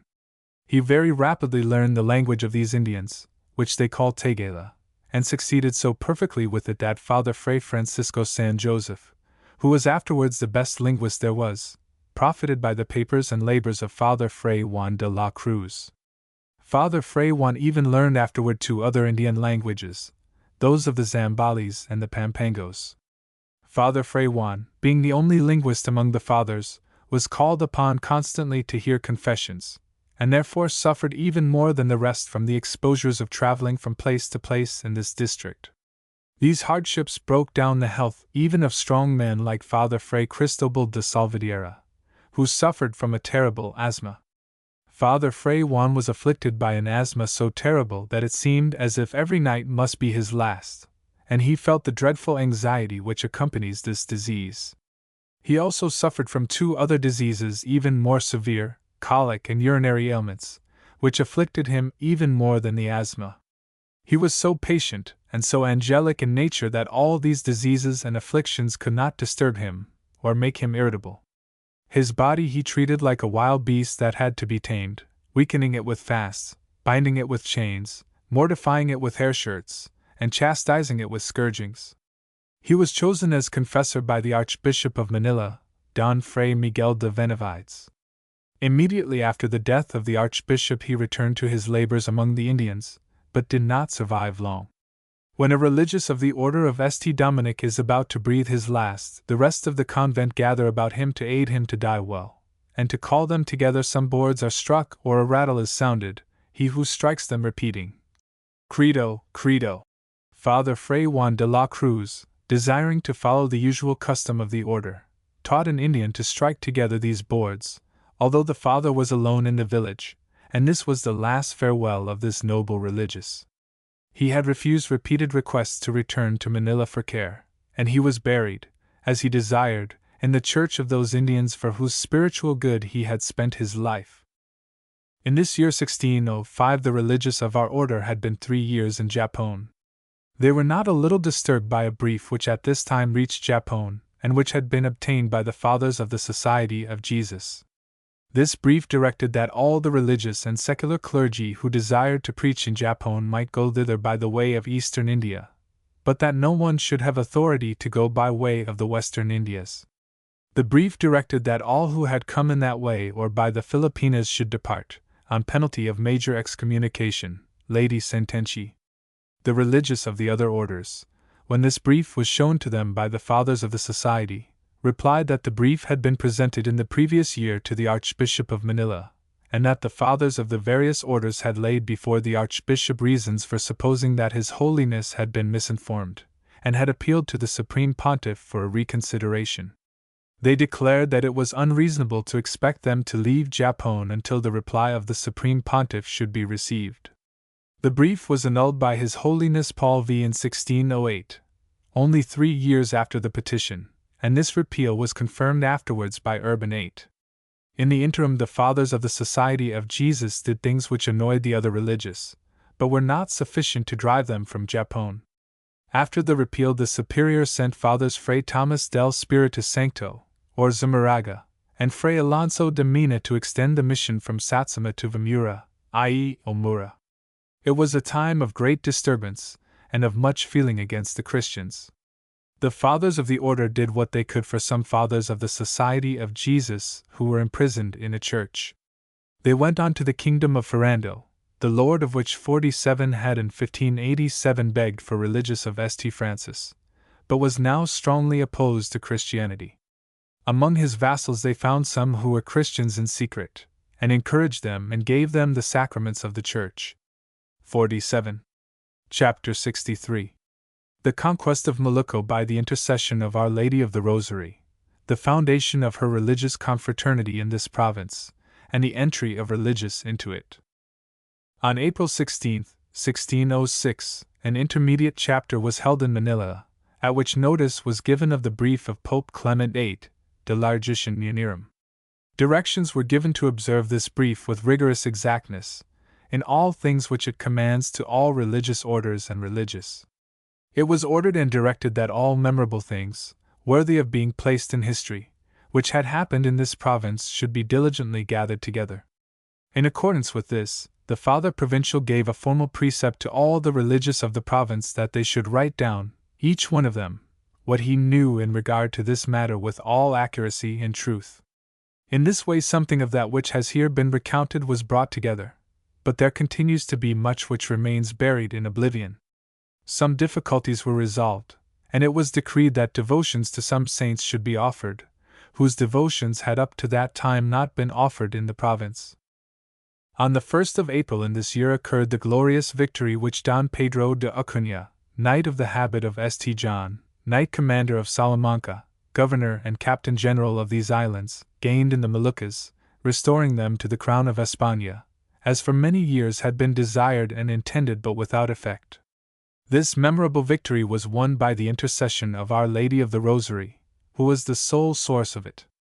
This important stronghold remains incorporated in the government and province of the Filipinas, to the immortal reputation and glory of the great soldier and devout cavalier who gained them during his government. He deserves this glory not less for his devout Christian zeal, love of God, and devotion to Our Lady of the Rosary, in which from his tenderest years he was bred by his most devout and prudent mother, than for his great military skill and prudence, which he and all his valorous brothers acquired from his father, a distinguished and most fortunate captain, as also he saw all his sons become. The great favor which Our Lady of the Rosary showed to our army in this conquest was very well known and celebrated. That the evidence of it might be more clearly made known to those who were not present at the victory, a formal narrative of the matter was made before the treasurer Don Luis de Herrera Sandoval, Vicar General of this archiepiscopate in the year 1609. Many witnesses being examined, all agreed that this fort was gained by the miraculous aid of the Virgin, though the soldiers did not on that account fight the less valiantly. It was plain, in many things that happened, that sovereign assistance was given by this lady, as may be seen by referring to the statement of the first witness, the Sargento-Mayor of that army, Cristobal de Azqueta Menchaca, who was present throughout the whole matter, and who, on account of his position, had better knowledge of what occurred than any one else in the army. His statement is as follows. In the month of February, 1606, the governor was at Otan, 4 leguas from the town of Arabalo, in the bishopric of Zebu, on his way to the conquest of Molucco, where the Dutch had built a fort, and had made treaties of peace with the king of that country against the Castilians and Portuguese. It was also said that they had invaded the country of the king of Tidor. Our ally the governor mustered his forces at Otan, and with those who had come from Mexico in June, and those who had been added in these islands, the total number was 1,300 Spanish infantry, and 600 Indians from the vicinity of Manila, who fought courageously under the protection of the Spaniards. Religious of all orders accompanied the troops, and among them was a certain Father Fray Andres of the order of St. Dominic, with another lay religious. As if by legitimate inheritance from their father, all the friars of this habit had in their charge the devotion to the Holy Rosary, and hence Father Fray Andres suggested to the Sargento-Mayor that her holy confraternity should be established in this army, that this Our Lady might open the door to the difficult entrance they were to make. The Sargento-Mayor spoke to the governor in regard to the matter, and to the holy Bishop of Zebu, Don Fray Pedro de Gurto. The Sargento-Mayor received permission to discuss it in the army, and the captains and soldiers all agreed with great heartiness, and they determined that the holy confraternity should be immediately established, with all its ceremonies and ordinances, so that this important enterprise might begin with some service done to Our Lady the Virgin. The governor ordered the image of Our Lady of the Rosary to be embroidered on the royal standard, that she might guide the army. He was the first to pledge himself as a member of the confraternity, and was followed by the master of camp, Juan de Esquivel, and the captains, the soldiers and sailors, and the members of his household, all of them promising alms when they should be provided with money on account of their pay. It was then proposed to establish the confraternity in the first city which should be gained from the enemy, and to call it the City of the Rosary. For this purpose a canvas was painted, having upon it a representation of Our Lady with her Son Jesus in her arms, distributing rosaries to the governor, the master of camp, the captains, and the rest of the soldiers. They confessed and received communion, and went in procession, as is customary when the confraternity is established. The bishop celebrated pontifical mass, giving dignity to this solemn act with his holy presence. According to the ordinances, a Dominican friar is obliged to preach if any be present. Since Fray Andres had little skill in this office, and spoke with little grace, he tried to arrange that the bishop should preach. But matters turned out so that the religious was obliged to preach the great things of the Mother of God and of her Rosary. As all this had been guided by God, and the preacher chosen by his own will, God controlled the preacher's tongue in such a manner that all should be fulfilled which concerned his purpose. Thus the Father amazed those who were present, the bishop to such an extent that he said aloud to the whole congregation, "Gentlemen, this blessed Father has preached in such a manner that it seems the Holy Spirit has been dictating to him that which he has said, and I do not know what account to give of the same except to praise God, for it is He who caused it." The fleet sailed to Tidor, and when it reached there the forces spent Holy Week in confessing and receiving communion. While they were there an eclipse of the moon occurred, which was taken by the augurs of the island as a bad omen, and they uttered presages of evil, and cried aloud. But the Spaniards took it as an omen of victory. They did not find in Tidor the king, who was friendly. They discovered 2 Dutchmen who had a factory there, and they and that which was in the factory were held for the king of España. On Friday of Easter week, which was the last day of March, the fleet cast anchor a cannon shot from the fort of Ternate, and on Saturday the artillery from the ships and galleys was fired, to clear the field. The Sargento-Mayor made a landing with the army, drawing them up along the creek between the fort and the sea. The vanguard was held by the master of camp, Gallinado, lookouts being posted in the trees. While he was planning to make gabions, the tumult of the army, as if the voice of all, declared that they should not doubt the victory, that on that very day they were going to capture the fort and the country, for it was Saturday, a day dedicated to Our Lady. They began with great readiness. It was about midday, an hour little suited for an attack in so hot a country, for the sun beat down on them. In addition, on one side they were harassed by falcon shots fired from the fort of Cacatulco. It was a very effective weapon, although at first they shot their balls too high. After lowering their aim somewhat, they struck 7 Spaniards.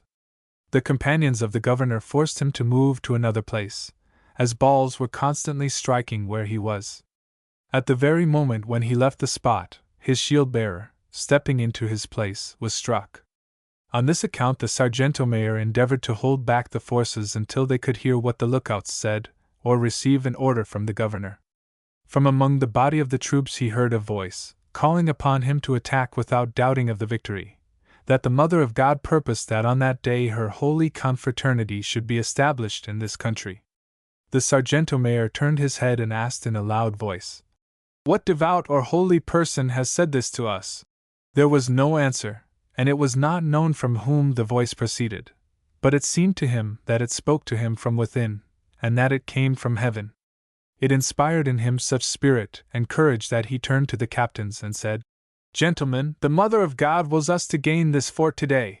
Captain Cubas reached the fort, from which his troops were somewhat driven back by the Moros, and his foot was wounded by a pointed stake, puya. Some beginning to call, "Santiago!" and others, "Victory!" They all began to run on boldly and proudly without any order. So quickly was the fort taken that the Captain General did not even know it when the soldiers had actually surmounted the wall. They went on to where the king was fortified, with many arquebuses and culverins, and with 4 pieces of ordnance, picas de batter, and with a high wall, from which the enemy did much execution with bucaqueos 48 and fire-hardened reeds anointed with poison. But none of these things availed him, and seeing that the day was lost he fled with some of his followers, in a carasoa and 4 chiengas, to the island of the Moro, or Bataquina, i.e., Gilolo, to which they had sent their women and children and their wealth. On account of this the sack did not bring very much gold or money, but amounted to only 2,000 ducats and some cloth and cloves. The rest of the prize was artillery, culverins, arms, and ammunition. After the victory, the Sargento Mayor went to ask the governor for the countersign, and found him on his knees before an image of Our Lady, saying, "I beg humility of you, Our Lady, since by you this victory has been gained." On the following day, Sunday, the 2nd of April, which was, accordingly, the first Sunday in the month, the governor ordered an altar to be prepared, and directed that the painting we carried of the Mother of God of the Rosary, with the governor, the captains, and the men at her feet should be placed thereon, so that Mass might be said. They brought from the mosque a pulpit, in which Father Fray Andres preached. That which had previously been a mosque was from that day forth the parish church and mother church, the religious living in one part of it, and administering the Holy Sacrament. The confraternity was established, and it and the city and the principal fort received the name of El Rosario, i.e., the Rosary, that this signal mercy might remain in the memory of those who were to come. In these events there were many things that appeared miraculous. The first of them was the voice which the Sargento Mayor heard, with regard to which he declared upon oath that he could not find out who spoke it, that it appeared to speak to him within, and that the words inspired in him great confidence, as has been said. The second miraculous element is the speed with which victory was attained, for when the governor went away to speak with the king of Tidor, who is friendly, the report that the fort had been gained reached him so quickly that the governor was amazed, and the king did not believe it. The third was the few deaths which occurred on our side, for only 15 died in the war, and 20 were wounded. The fourth is that when a Dutchman, or, as others say, a man of Taranate, was trying to fire a large paterero to clear a straight path where a great number of our soldiers were marching uphill in close order, he tried 3 times to fire it with a linstock, but was unable to do so. When the Moros told him to hasten and fire it, he said that a lady with a blue mantle was preventing him with a corner of the mantle, and sprinkling sand in the touch-hole. So, throwing away the linstock, he began to run, and the Spaniards came up with him and killed him. 48. At the beginning of August in the same year, large reinforcements of religious came from España, and so great was the need which there was of them that they came at a very fortunate time, especially since they were picked men in virtue and learning. The first who volunteered for this province were 5 members of the College of Sancto Thomas at Alcala, which event attracted so much attention in the convent of San Estevan at Salamanca that, when the vicar of the religious reached there, 13 members of that convent volunteered. Among them was the preacher of that distinguished convent, Father Fray Diego del Aguila. To these, others from other convents added themselves, and a member of the College of San Gregorio, of whose great virtue an account will immediately be given. When the time for beginning the voyage arrived, the 13 members of the order from the convent of San Estevan at Salamanca prostrated themselves on the floor of the church, after thanks had been returned for the meal which had been completed, and asked for the blessing of the superior that they might begin their journey. This act aroused great devotion among those who were present.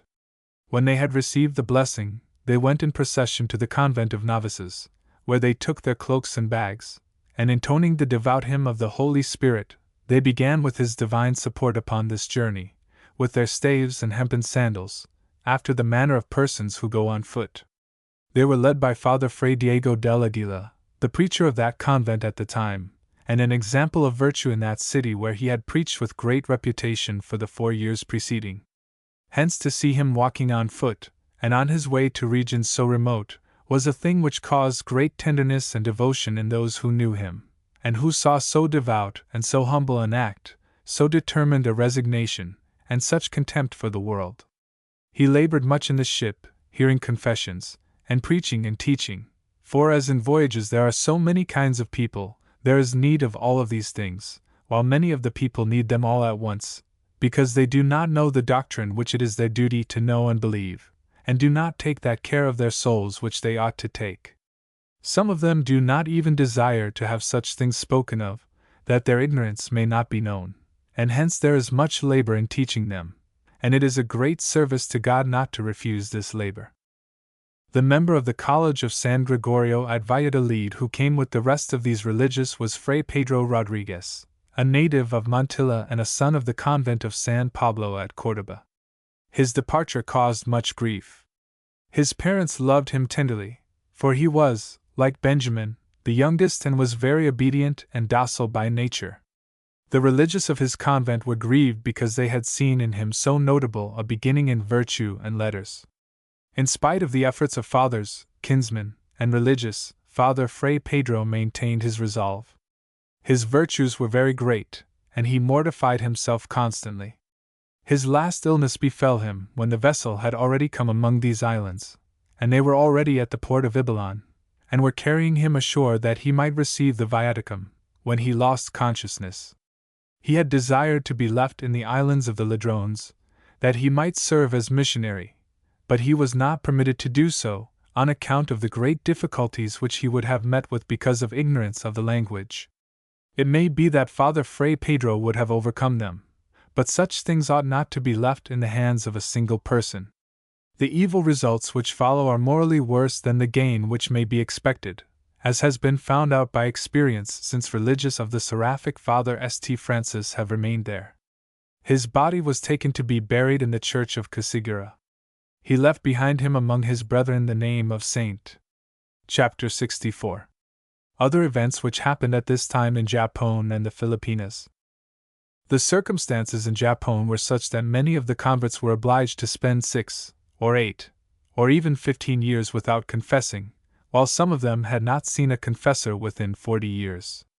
Hence the fathers Fray Thomas and Fray Alonso were anxious to go up into the country to continue the good work which they had begun. The vicar provincial, Fray Francisco de Morales, sent Father Fray Alonso de Mina to the kingdom of Fixen, 49, where there had been no church up to this year 1606.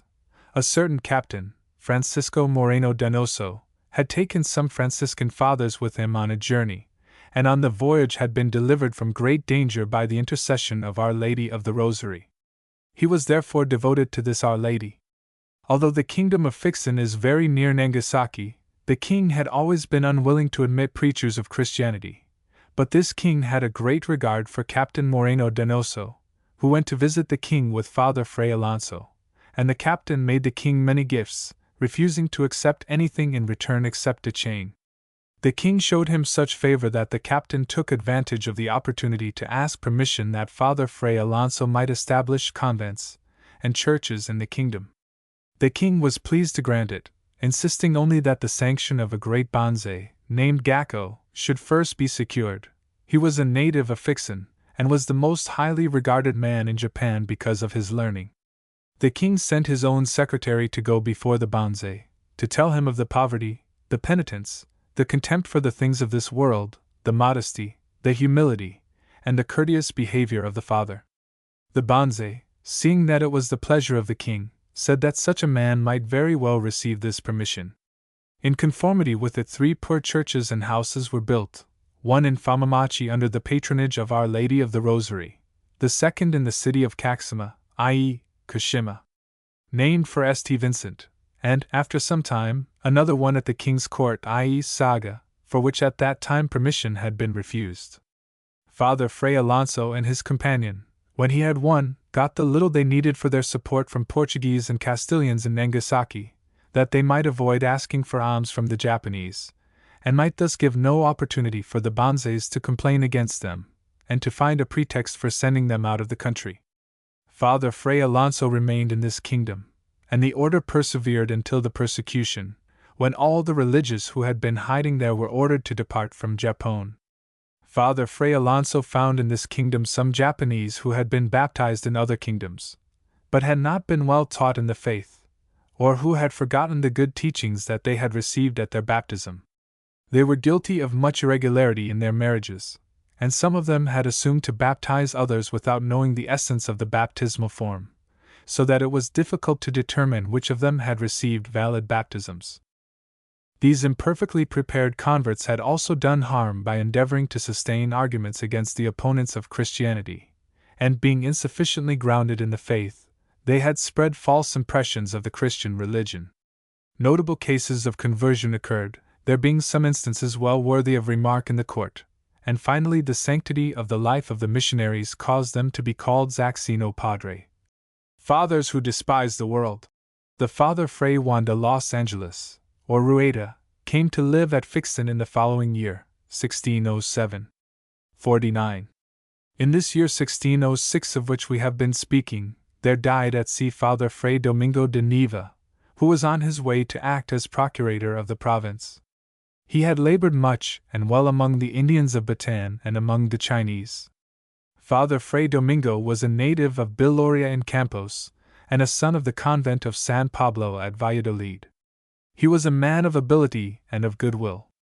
When nearly all the lecturers in theology from that convent, together with the lecturers in arts, and many of their most able and learned disciples, determined to go to the Philippines, Father Fray Domingo joined his masters.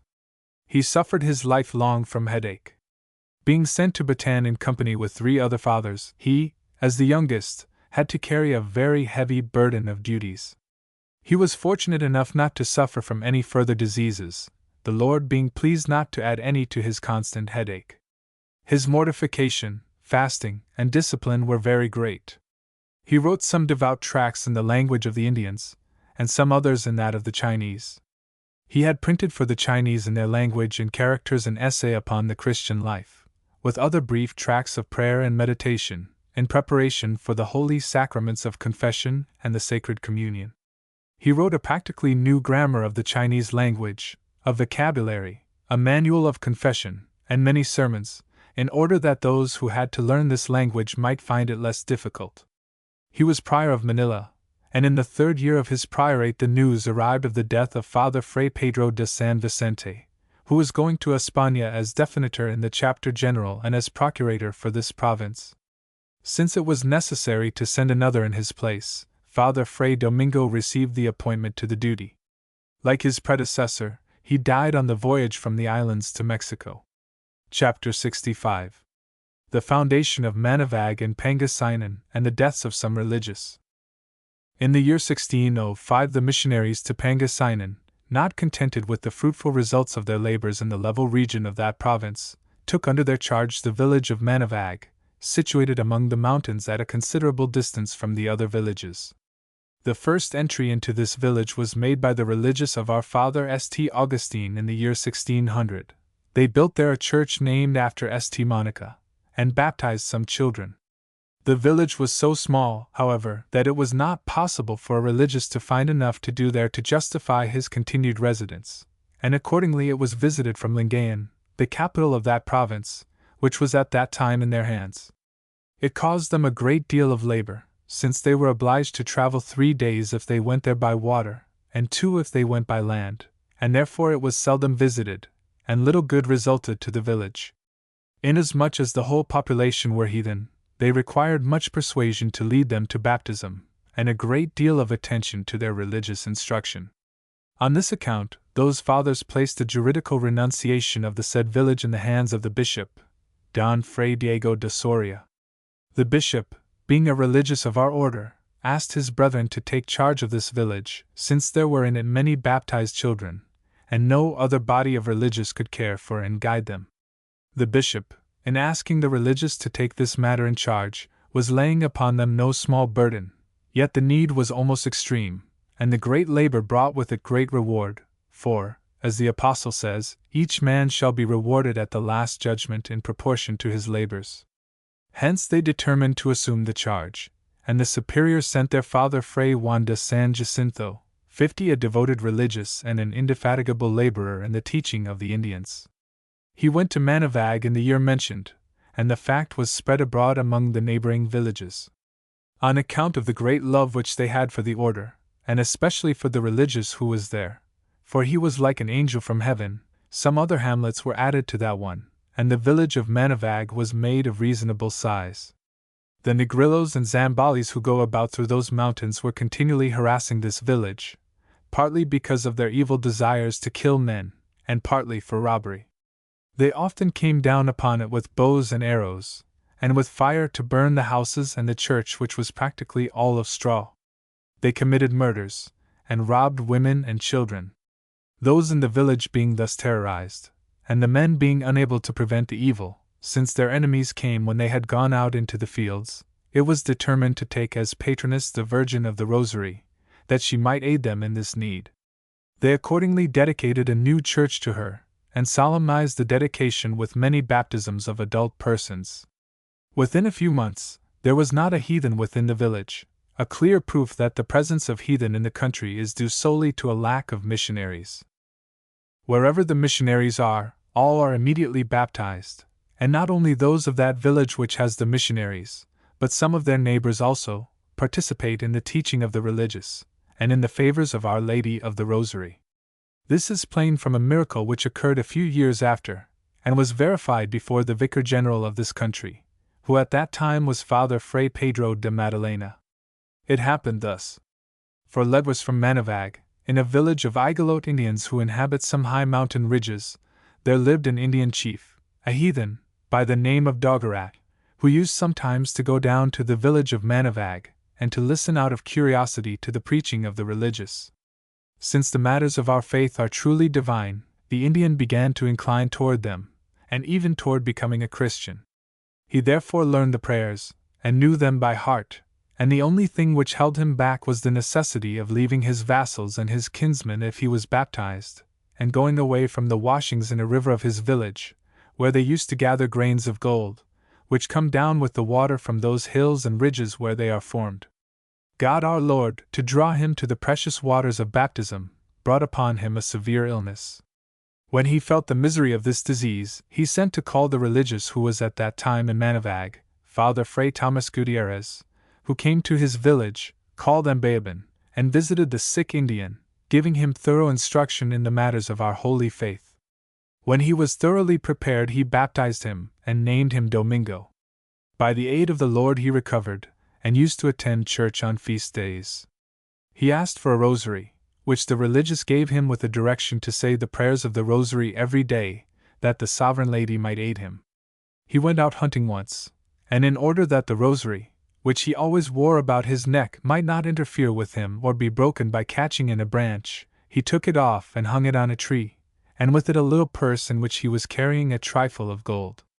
It happened soon after that some Indians set fire to the mountain to frighten out the game. The fire kindled the tree where the rosary was hanging, and burned it all to ashes. Some time afterward Don Domingo came back for his rosary, and discovered the destruction which the fire had wrought, and the tree in ashes.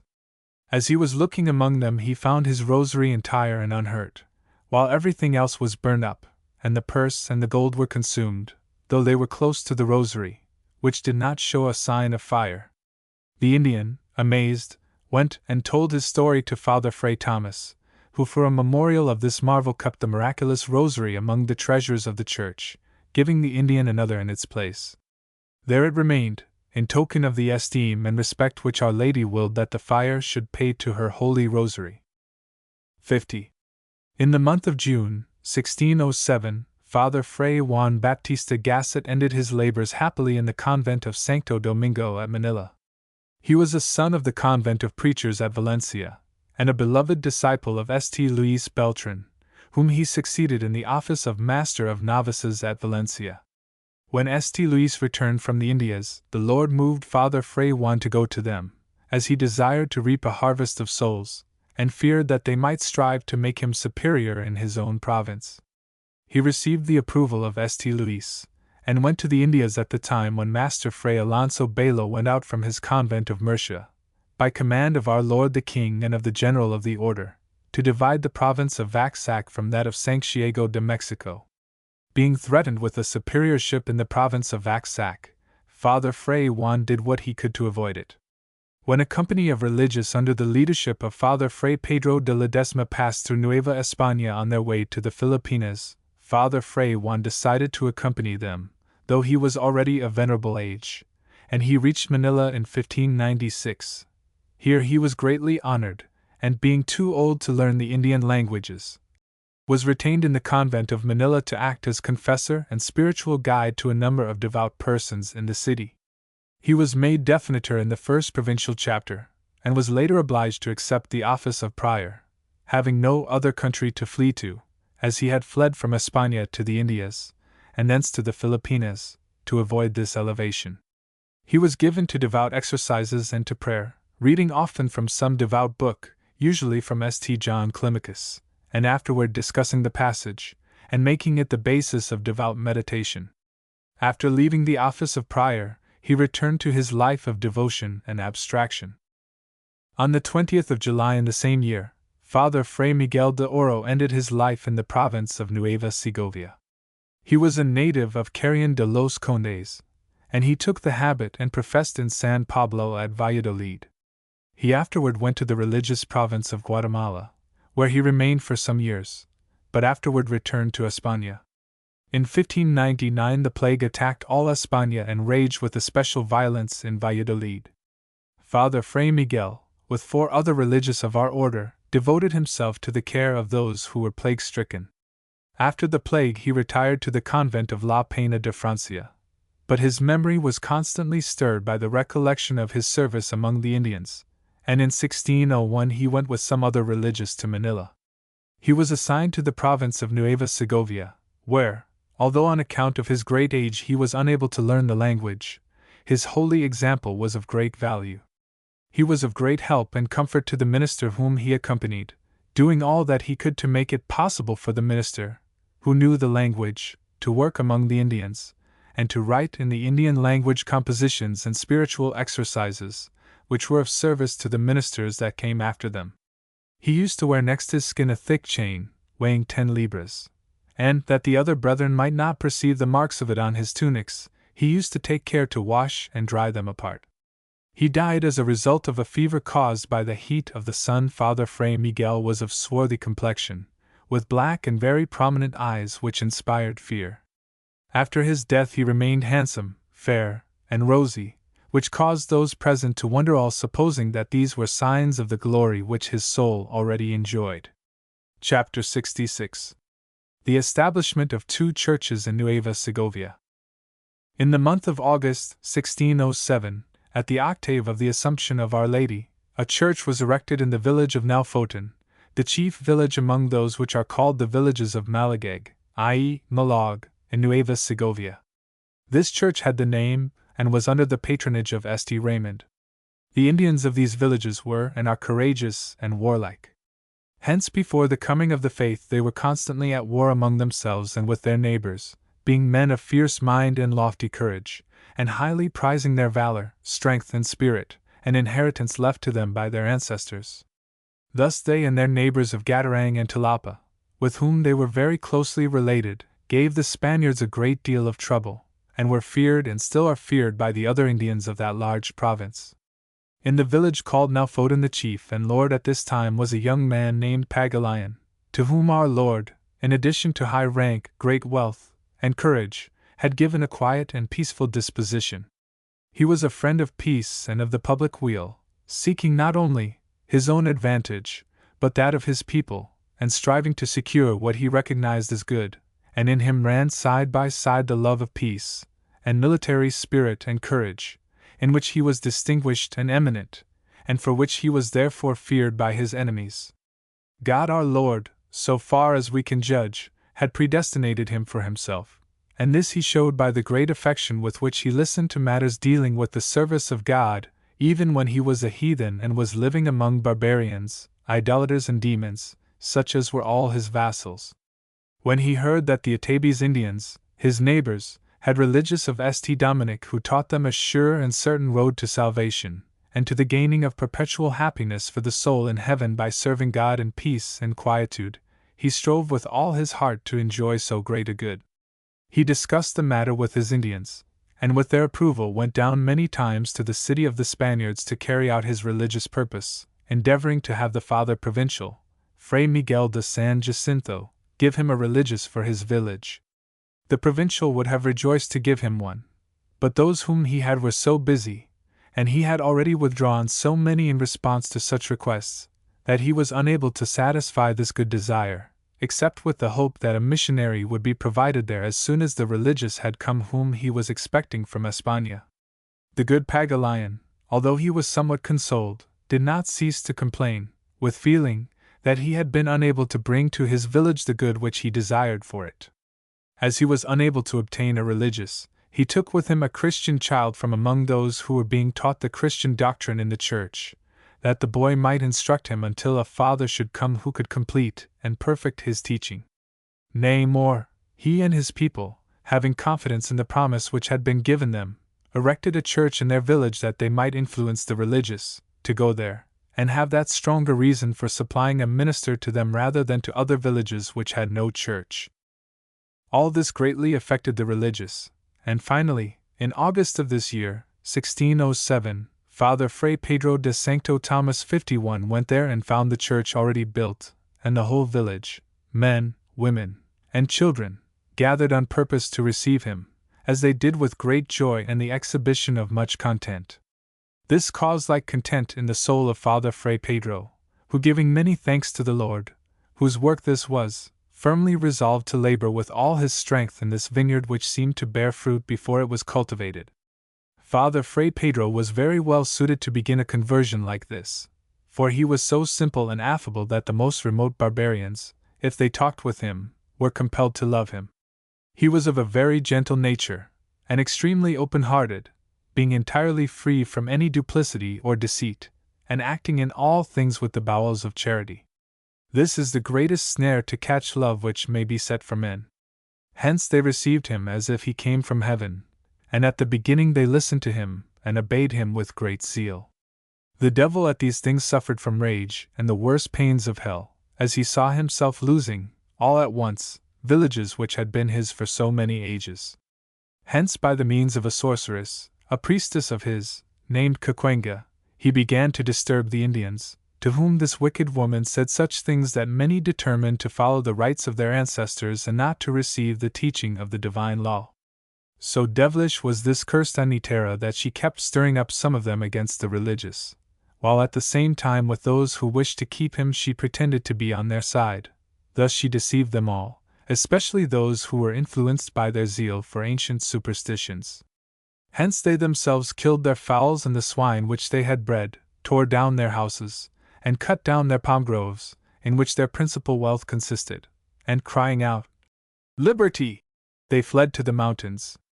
Here they joined those who had hitherto been their enemies, that they might be more in number and might bring a greater multitude of weapons against a solitary friar who went unarmed, and whom they had invited to their village with such urgency, and received with such joy, and against whom they had no complaint except simply that he preached to them the law of God and the gospel of peace, at their own invitation, and that a most earnest invitation. Pagulayan, with some of his vassals, was constantly at the side of Fray Pedro, who, being secure in his own conscience, was not intimidated, but strove to bring back those who had revolted. Seeking for means of speaking to them, he determined to send an Indian who should arrange in his behalf for a conference, and who should promise the chief of the revolted ones, whose name was Furaganan, that the Spaniards who were in the city of Nueva Segovia would not punish him for what he had done.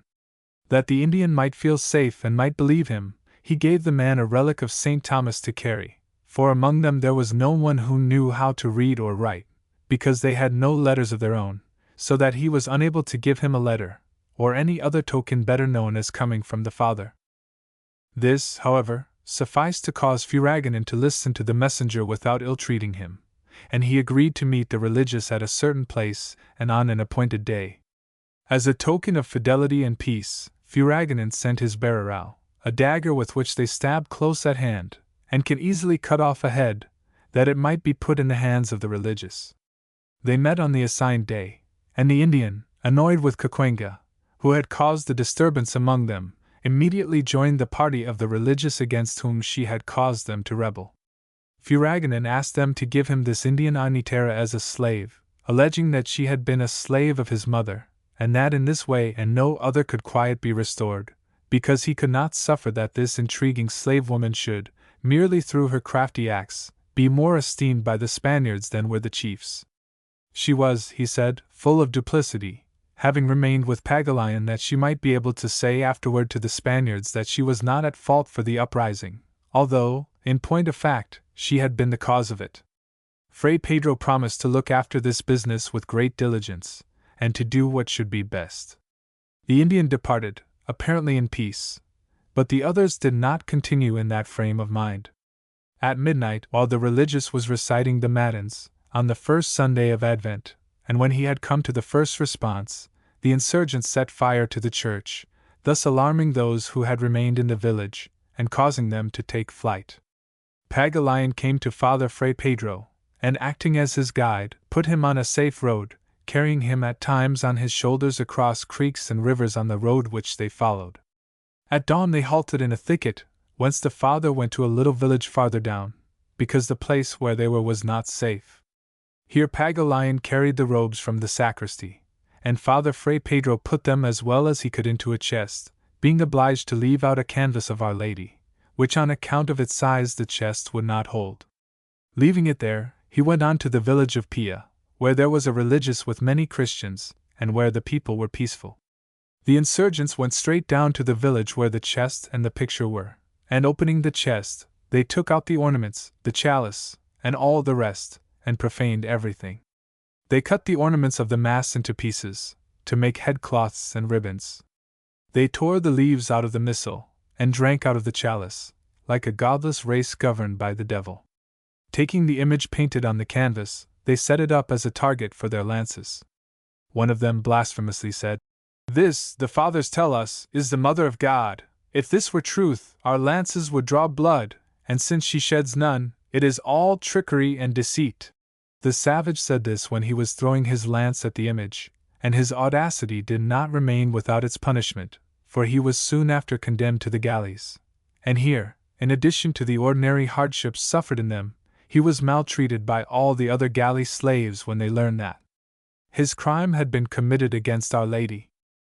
They struck him, buffeted him, kicked him, and abused him with words as an enemy of the Virgin, and in this state he died, passing from the wretched life of the galleys to eternal death in hell. 51. In this same year the Indians of Zimbi, in the level part of La Araya in the same province, rose and murdered their encomendero Luis Enriquez, angered because he had treated them during the previous year with more rigor than was proper. There was no religious here.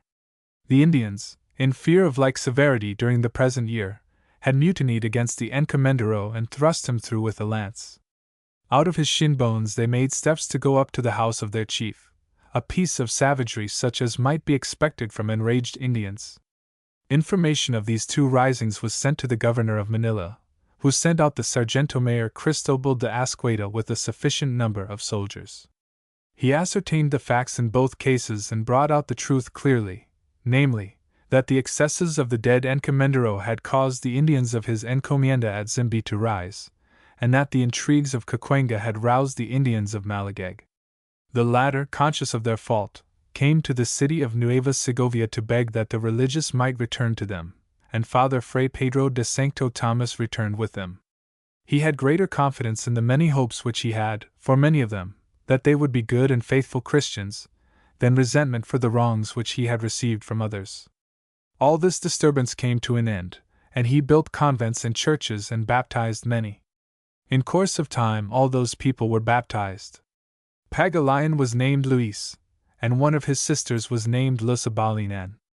They were always very brotherly and sisterly in all things, especially in following virtue. They remained very firm in the faith, and have aided much to bring their Indians to embrace it.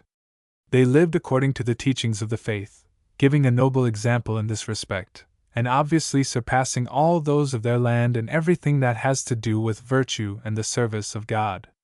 They were, during all their lives, the support of the mission, the comfort of the religious, and generous honorers of their church, upon the adornment of which they spent freely in proportion to their means, giving silver lamps and other very rich ornaments for the service and beautifying of the church.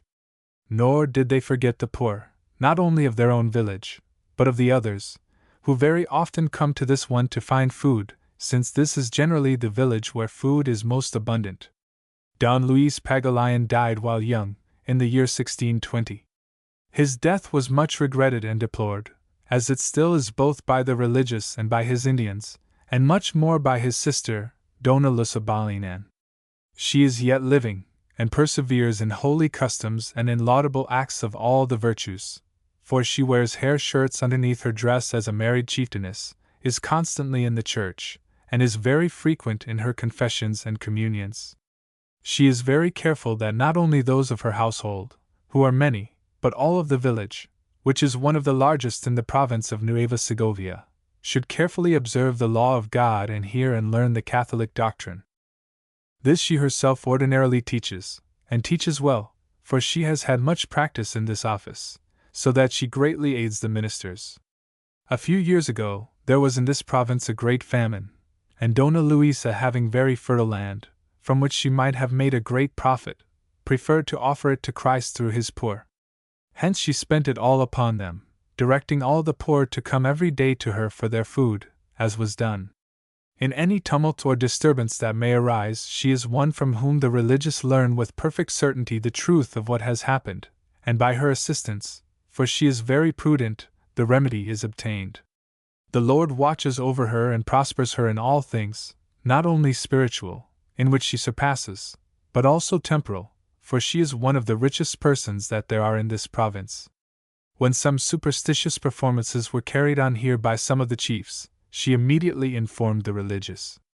When he asked her if she dared to declare the matter before the guilty persons, that in this way the evil might be demonstrated and cured, she replied that she would venture, even though they should give her poison, for they were unable to avenge themselves in any other way, and she had reason to expect them to do this.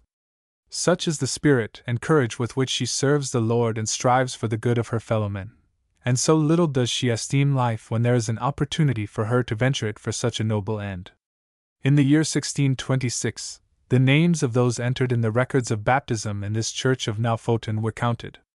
The total was found to be 4,670, in addition to those baptized in sickness, who were many, and all this rich harvest was reaped in a village which 18 years ago was composed wholly of heathen.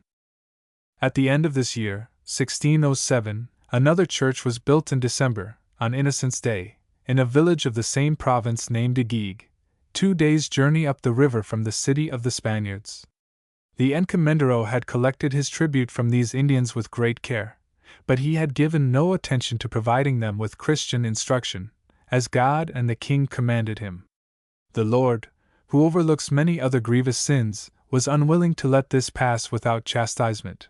But the punishment which he gave the encomendero was that of a kind father, and was inflicted outside of his clothes, that is to say, it fell only upon his wealth, which, when it is guiltily acquired, shall not profit.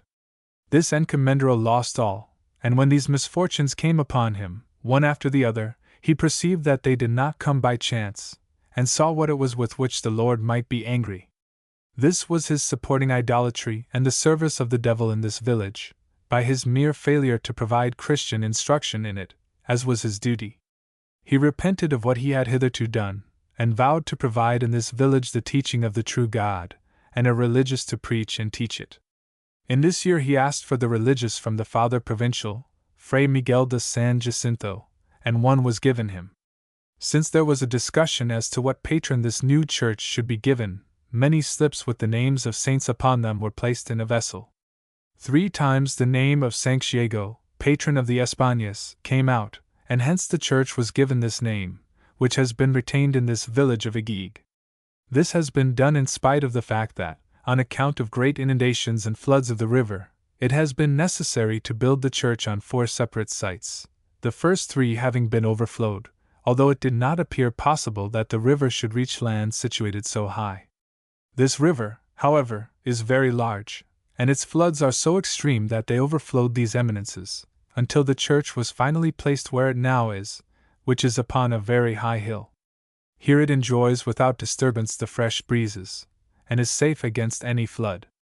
Among all these changes and difficulties, this tribe would have been scattered and their village destroyed, if the religious had not sustained them with alms and charities. They received much assistance from the Indian chiefs, in particular from one who far surpassed the others in Christian zeal and in fidelity to God, the Church, and the Spaniards. The Lord has wrought him great and apparent benefits for this. One was as follows. He went for many days under a temptation of the devil to kill another Indian chief, who had wrought him a great wrong, and could not rest by day or by night for thinking how he might obtain satisfaction against the guilty man. Now he thought of these plans, now of those, and was in such disquiet that he could not conceal the matter. The religious came to a knowledge of this, called him aside, and rebuked him earnestly, for his guilt and the great sin which he was designing, which was entirely contrary to the laws which should govern a Christian, such as he was, who is bound to love his enemies. It was even contrary to the principles of his rank and his chieftainship for him to desire to commit a murder. Don Ambrosio Lupo, as this Indian was named, responded, weeping freely, "Would to God, Father, that you might see my heart, in order that you might understand well how much I suffer from the deed of this man, and might also see plainly how great an impression your teachings have made upon me. If I had not looked to God for some way of following your teachings, would this man have had his head on his shoulders so long? But I pardoned him because God pardoned me, and from that time I have been calm, and more devout than before." He received another benefit. He and his wife much desired to have children, but though they had lived for many years together, they had now passed their youth, and had no children. They communicated their desire to the father, and he advised them what they ought to do, saying, "When good Spaniards feel these desires, they offer particular devotion to the Mother of God and to other great saints, naming some who are of most signal assistance in such cases. And they go to the churches and offer prayers before their images, that they may intercede with God who can do all things. In this way they many times attain what they desire." "All this will we do very willingly," answered husband and wife. "But what shall we say in our prayer after we have recited the Pater Noster and the Ave Maria?" The religious taught them what they ought to say and what prayers they ought to make to Our Lady, briefly indicating to her the desire which they had, and offering to her service the fruit of the blessing which they might attain by their prayers. This they did, going with their petition to the Lady of the Rosary which was in their church. A year later they had a son, to whom the religious, in memory of that which had been agreed upon, gave the name of Juan de Sancta Maria. The parents recognized him as a gift from Our Lady. Afterward this same lady, by means of this same religious, restored the child to complete health in an instant, when it was almost at the point of death. This she did for the comfort of the parents, for it seemed as if they would follow it out of sorrow. On many other occasions she has come to their help, and the Lord has rewarded them with a generous hand for the faith and the good services which, since they became Christians, they have done and are doing. Chapter 67. The election as provincial of Father Fray Baltasar Fort, the martyrdom of the Holy Leon, and events in the province. In April, 1608, the electors, assembled in the convent of Santo Domingo at Manila, chose as provincial Father Fray Baltasar Fort, minister of the Holy Gospel in the province of Pangasinan. He was by habit and profession a son of the convent of San Esteban at Salamanca, and adopted into that of the preachers in Valencia, his native land, whence he came to this province in the year 1602. He was at this time prior of the convent. He was of a character such that all necessary qualities for so high an office were united in him, and hence his election was very agreeable to all, both religious and lay, because he was greatly loved and reverenced by all, not only of his own religious order, but also of the others. In this chapter were accepted the houses which had been newly formed in Japon, Pangasinan, and Nueva Segovia, an account of which has been given in the 2 preceding chapters. What had been at other times ordained and commanded was recalled to mind, namely, that in our conversations we should speak constantly of God, a subject which is never exhausted, is never wearisome to a good man, is edifying to all, and keeps the religious in the fulfillment of the obligations that belong to their estate. At this time the fathers who were laboring for the good of the natives of Japon had a joyful day in seeing the martyrdom of a person who had been brought to the faith, instructed, and baptized by their ministry, and in whom the faith had struck so deep roots that he yielded fruit 100-fold, according to the gospel, by suffering martyrdom within 4 months after becoming a Christian. Having been baptized on July 22, 1608, he was decapitated for his confession of faith on the 17th of November in the same year, in the kingdom of Satsuma, his native country. There were laws of the emperor, and also of the actual king of that region, that no soldier or person of rank should be baptized, since it was believed that the strength of these persons would be weakened if they gave up their obligations to those deities from whom victory was expected. In spite of this law, many soldiers and persons of rank were baptized, among them Zachayaman, a youth of high rank. He received baptism from the hands of Father Fray Joseph de San Jacinto, who warned him of the tumult which his baptism would arouse, and of the destruction of his soul which would follow if he were to renounce his baptism. He was so determined and courageous that the Father baptized him by the name of Leon. His devotion was such that his conversion could not long be hidden, and when it was known, the valiant Leon was obliged to resist the supplications of his superior officers, his friends, and his relatives, who represented to him the shame which he would bring upon his family if he should die by the hands of the executioner. This is a thing above measure infamous in Japon, because all malefactors of rank who are condemned to death cut open their own abdomens, and wound their bowels with their own knives, katanas, and thus kill themselves, that they may not die at the hands of another. 52. His obligations to his wife and children, and his duties of obedience as a soldier, were insisted upon, but he remained resolved to die as a Christian, not taking his own life, but offering it. He was not imprisoned, and visited his spiritual father, Fray Juan Joseph de San Jacinto, in a little village a quarter of a legua from Faraca. At the appointed time he dressed himself in new white clothes, washed his head, and girded on 2 swords. He then went to the crossroads where he was to suffer, and died with a rosary in his hand and a little picture of the descent from the cross on his bosom. His holy body was exhumed by the Christians, and was kept by the fathers of St. Dominic, who afterward, when they were driven from the country, took it with them to Manila and placed it in the chapel of the relics. The tyrant commanded that Leon's wife and eldest son should suffer death, because they had been unable to persuade him to recant. Pablo, Leon's friend, who was accused at the same time, was not so happy as he, but was merely banished from the kingdom of Satsuma. 52. On the 11th of April in this year, i.e., 1609, there arrived at Manila some religious from the number of those who were brought from España to this province by Father Fray Gabriel de Quiroga. He died on the voyage before he reached Mexico, and most of the others were scattered, and remained in Nueva España. Father Fray Gabriel was a son of our convent at Ocana. He was a great preacher, and had come to this province in 1594. He was in the ministry to the Chinese, being unable to learn the language on account of his advanced age, and being in ill health, he returned to España. Here he felt scruples at having left the province of the Filipinas, and asked permission of the Most Reverend General to return to it with a company of religious. In 1607 he gathered a company in Seville, but was unable to come for lack of a fleet. Later in the same year, learning that 6 patakes were being prepared for the voyage, he arranged to reassemble the religious and to take them in these vessels, though he had already been appointed Bishop of Cáceres. He quickly got together 30 associates, taking the risk of sailing in December. The storms were so furious, and the asthma from which the bishop suffered was so severe, that he departed this life on the way. Of all those who came with him, only 8 completed the voyage which they had begun. The success of the religious in Satsuma during the 6 years which they had spent in that kingdom aroused the Tono, who was persuaded by the devil and his servants the Bonzes to expel the fathers from his country. The case of the holy martyr Leon contributed to influence the Tono. It was said in that kingdom that no one ever failed to do what his lords commanded him, and hence such disobedience as that of Leon was regarded as dangerous to the state. The Bonzes particularly were bitter against the Christians, who despised the deity whom they worshipped.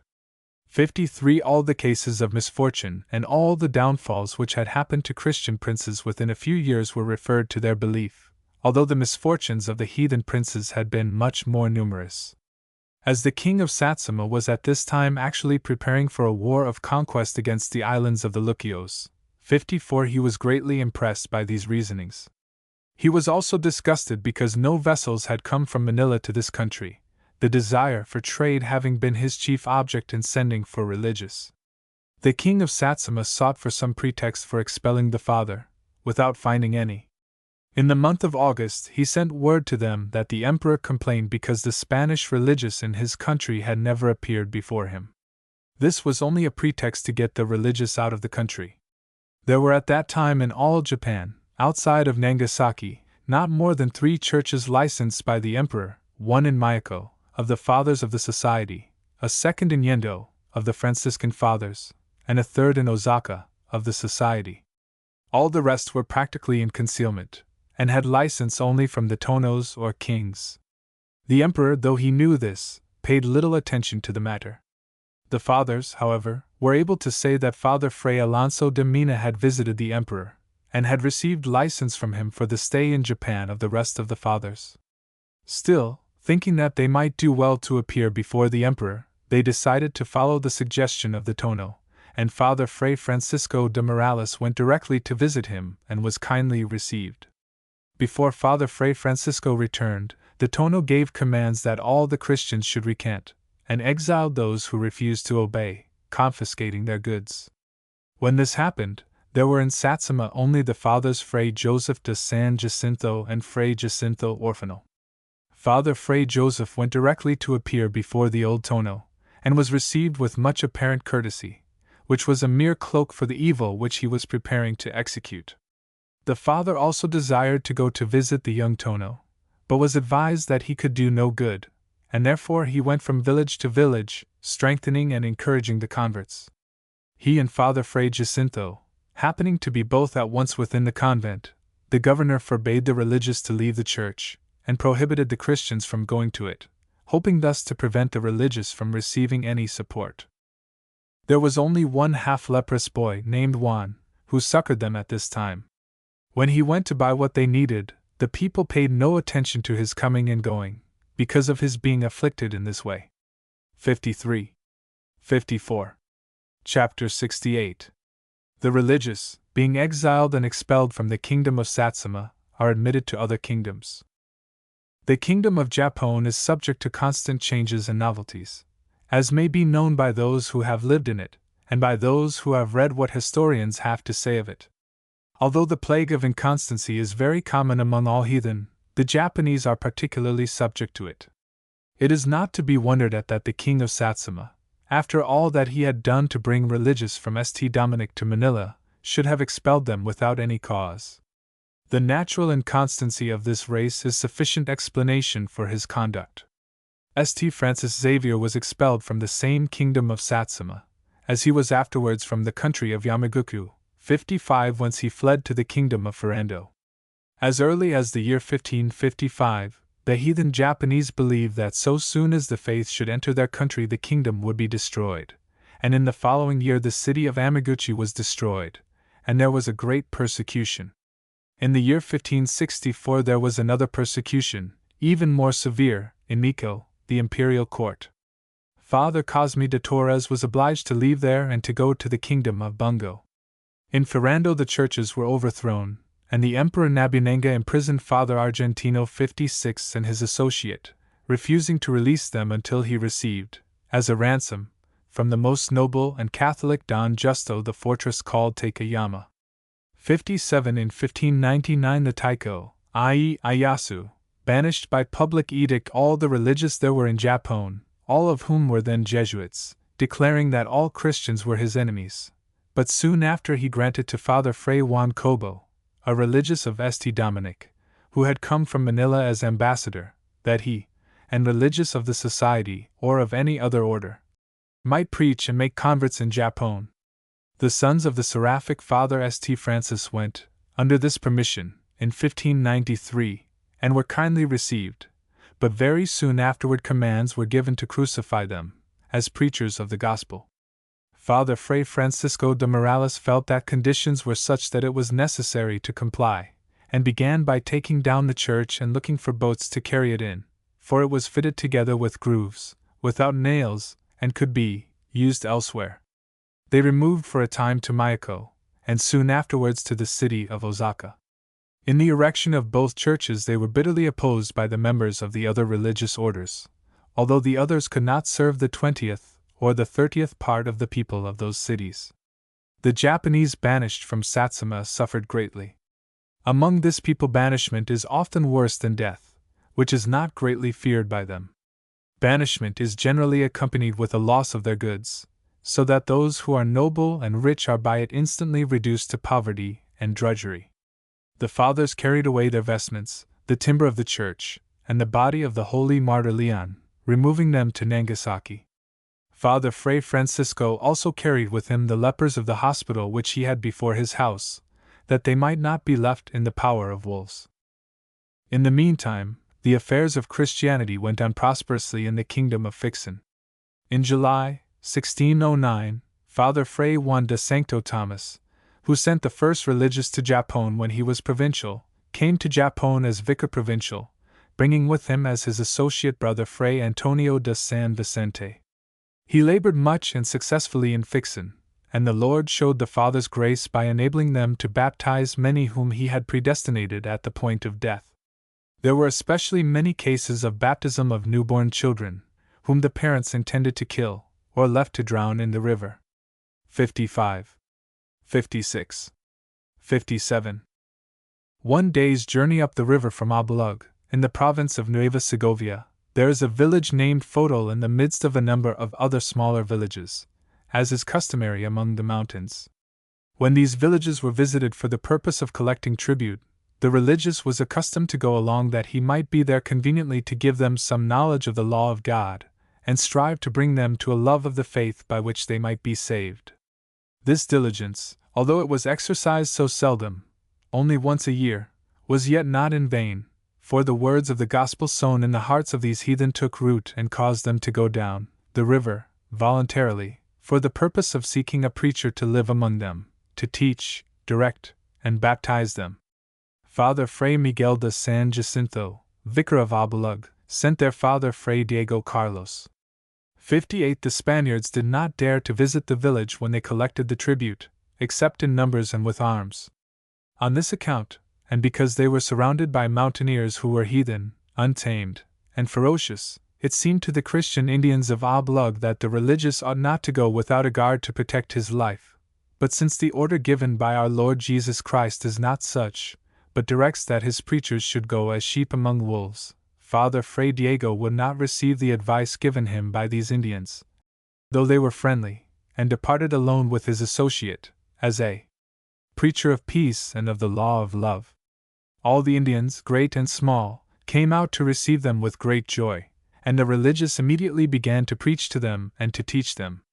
In a short time they did a great work, and baptized not only those of this village, but also those who dwelt near there. They left their old sites and, gathering in this one, formed a new settlement.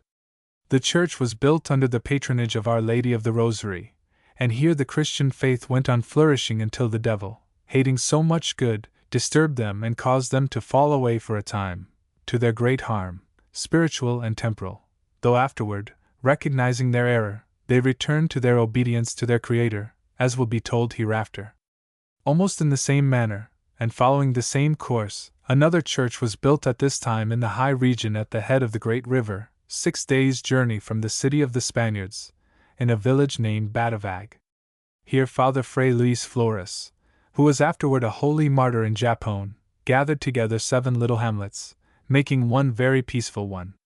He preached to them, taught them, and baptized many, without receiving any other assistance in all this than that which the Lord promises those who, for love of Him and from zeal for souls, go alone, disarmed, and in gentleness among heathen. To such no evil can happen, since, if the heathen hear the teaching and are converted, all is happiness and joy both in heaven and for the preachers, since the sinners are converted. While if they refuse to admit them, or if, when the preachers are admitted, the heathen do not become converts, the preachers have a certain reward, as the Lord has promised. This reward will be much greater if the heathen, in addition to refusing to be converted, treat them ill, or take their lives from them, for the sake of the Lord whom they preach. Therefore, in this as in all the other conversions, the religious have always gone alone, unarmed, and in poverty, but sure that they are to suffer no evil. The results in Batavag were very good, although they did not last many years because, desirous of a greater laxity of life than the divine law permits, the natives went up into the neighboring mountain, apostatizing from the faith which many of them had professed in baptism. 58. In the mountains of Itui, which are not far from Pangasinan, Father Fray Juan de San Jacinto went on a journey at this time, accompanied by only 2 Indians. Here he taught, settled their disputes, and brought them to the faith. These people were a race of mountaineers, among whom other religious had not been safe even with an escort of many soldiers.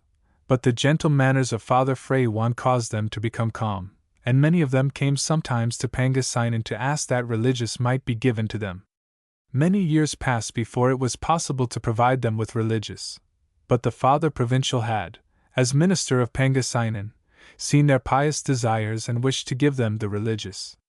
For this he requested the sanction of the ordinary, and asked the governor for the royal patronage.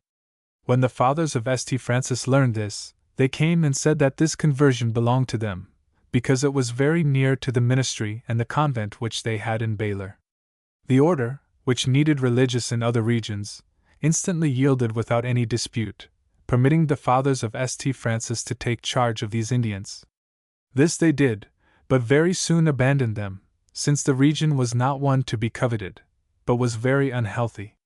As a result, these Indians remained for some time deprived of the ministry of the Holy Gospel, and what caused greater regret, they were morally certain to apostatize, like many other Christians among heathens, since they were children among idolatrous parents and kinsmen, without religious and without instruction.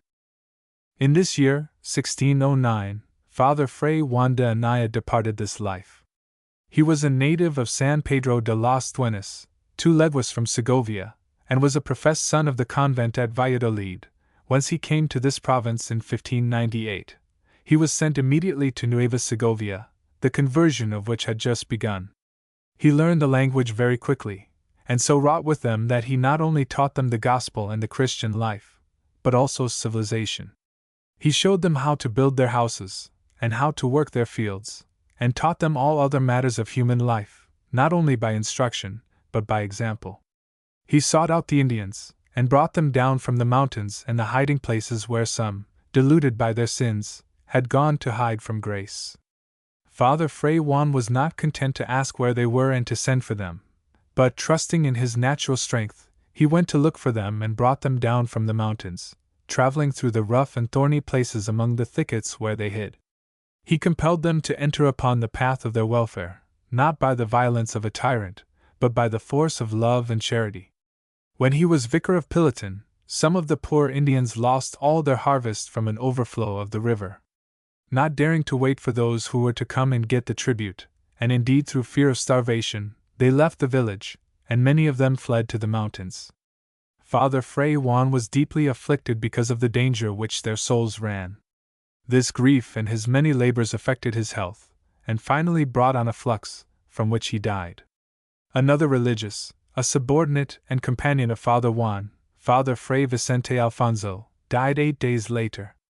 He was a Valencian by birth, and had been a sailor up to his 24th year. He assumed the habit in the convent of preachers in Valencia, and set a good and humble example as a religious. He was very charitable, giving away even his clothes to the poor. In the province of Pangasinan, in the month of August 1609, there departed from the miseries of this life Father Fray Francisco Martinez, a native of Zacatecas, and a son of the convent of Mexico. He came to Manila in 1598, and was assigned to Pangasinan, where he learned the language of the natives with great perfection. He was constant in labor and in prayer. To defend the Indians, he did not shrink from suffering or fear the perils of the sea. On one occasion, when he had gone to Manila on this account, he fell into the hands of Japanese pirates on his way back to Pangasinan, and was several times in danger of death, with the pirate's knife at his throat, who intended by such terrors to increase the ransom. Death called him from his labors and sufferings. He rejoiced, and died a most holy death. In this year the most reverend general of the order, seeing how many great things were wrought by the medium of the divine grace through the religious of this province, and condemning the silence with which they hid and covered them, without giving any account of them even to the general head and superior of the order, issued a mandate to the provincials that they should every year, on pain of incurring mortal sin, give him information of what took place in this province of the Filipinas, Japon, and China in the conversions of the heathen and the extension of the Holy Church, the service of the Divine Majesty, and the edification of the people of Christ. In addition to this, they were to give an account of the state of our order in each province, declaring how many and what convents it included, how many religious it possessed, and of what virtue, sanctity, learning, and good example they were, telling if any of them, after having done illustrious things, had died gloriously, and recounting all other matters which might be an honor to God, a source of comfort to the religious, and an adornment and decoration of our religious order. Together with this mandate, he wrote with his own hand the following letter, from which may be seen the high esteem in which he held this province. The letter is in the archives of the convent of Manila. Very Reverend Father Provincial, Father Fray Alonso Navarrete has given me good news of the great devotion, spirit, and continual preaching in this new province. In this I have felt very great satisfaction, but it would be desirable that I should receive more detailed reports with regard to matters there, and particularly with regard to what has been done for the conversion of the heathen, by the grace of our Lord, in those kingdoms of China and Japon. This knowledge would be of great service to our Lord, great edification to our fellow men, and great honor to our holy religious order. On this account, and in order that you, very reverend Father, may have the merit of obedience, it has seemed good to me to send you the enclosed mandate. This is sent, however, still more that it may serve as a memorandum for the Fathers Provincials who may succeed your reverence in that province, because I know that there may be some carelessness in this respect. Orders have already been given that friars religious shall go to that province to preach and assist your paternities in the conversion of the heathen. Would that it might please our Lord that I might go with those for whom our Lord has prepared so great rewards in heaven. Your prayers, very reverend Father, and the prayers of all that province I beg for myself and for my associates. Palermo, June 18, 1609, Your Reverence's fellow servant in God. Fray Agustin Galaminio. Fray Agustin Galaminio, Master of the Order of Preachers. Chapter 69. The Venerable Father Fray Bartolomé de Neva, and Brother Fray Pedro Rodriguez. Death fell heavily upon our fathers in this year, seizing the best on every side. In Manila it cut short the thread of the life of Father Fray Bartolomé de Neva. Father Fray Bartolomé was a native of Neva in Castilla la Vieja. While still a layman, he went to the Indias in the search for wealth.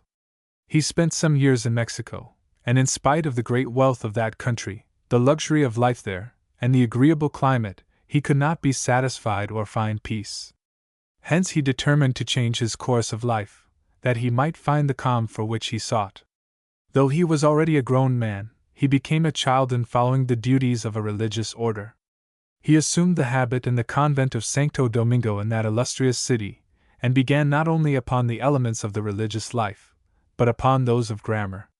He did well in the studies of arts and theology, and by the aid of the Lord he came forth a religious of great spiritual qualities, prayer, penitence, and prudence, both spiritual and temporal.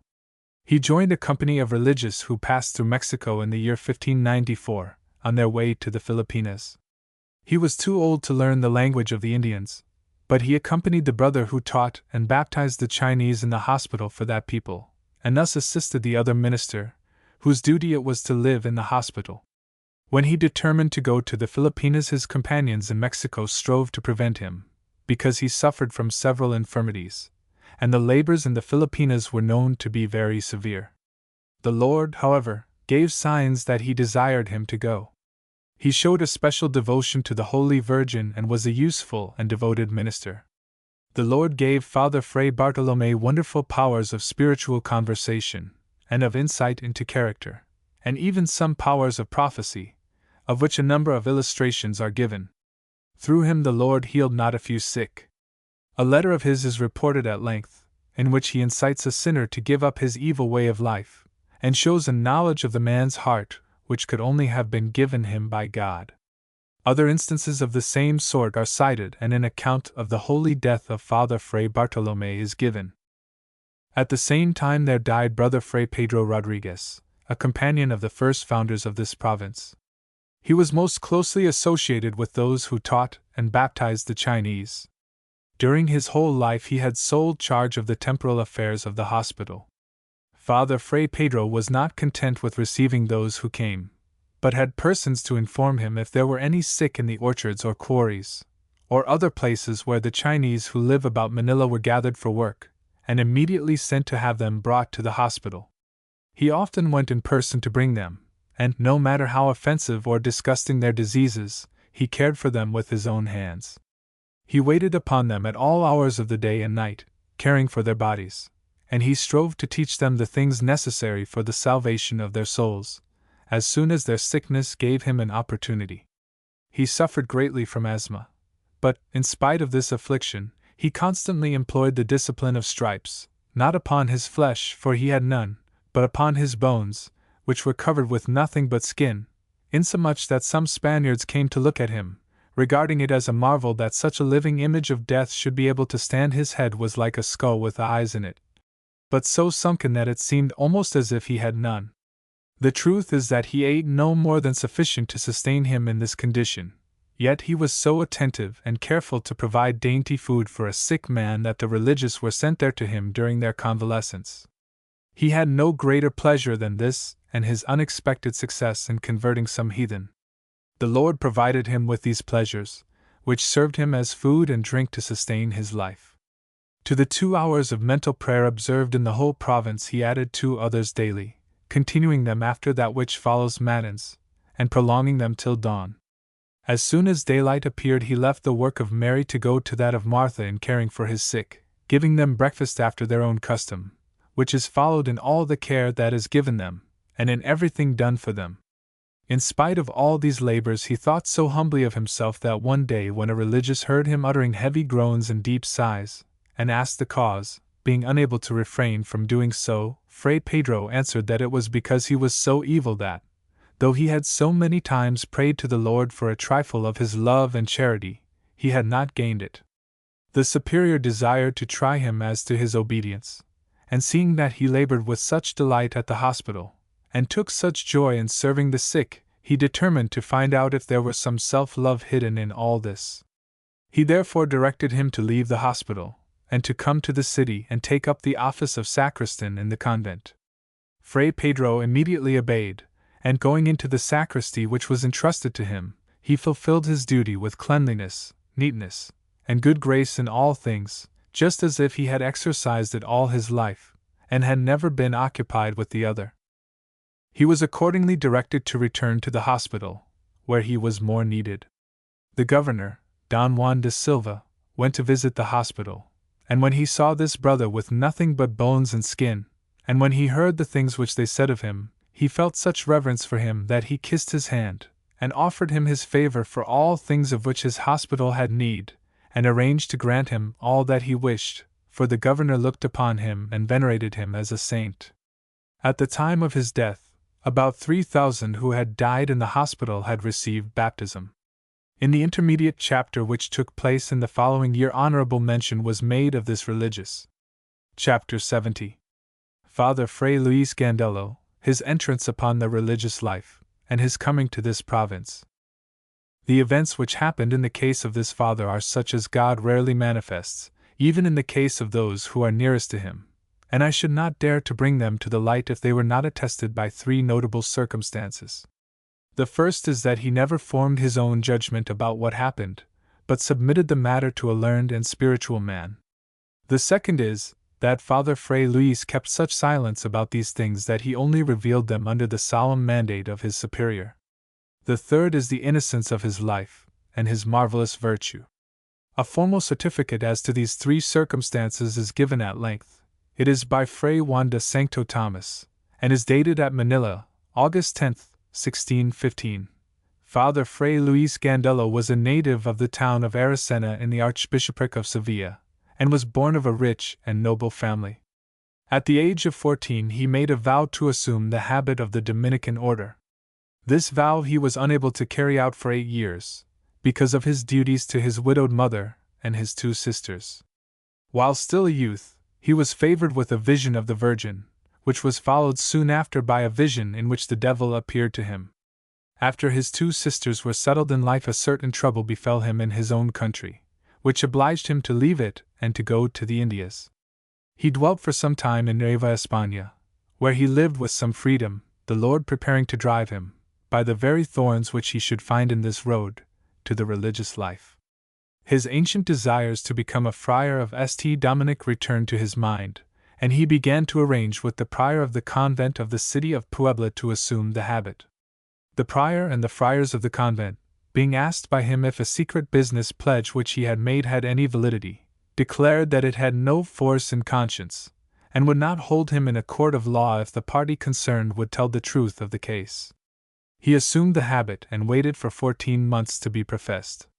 While he was looking for his profession to take place, his creditor entered the convent, declaring that they were taking away his money by permitting the novice to enter the profession, since he could earn what he owed in the secular life. Upon this, the superior commanded Luis to lay aside the habit, but the Lord punished the creditor by burning a great deal more of his property than the debt amounted to. Luis, who knew that the obligation was merely a confidential agreement, refused to pay it because he did not owe it. He was ordained as priest, having determined to become a secular clergyman. Under this condition he prayed God to help him fulfill his vow, and afterward had visions, among them a dreadful one of the devil in the form of a snake.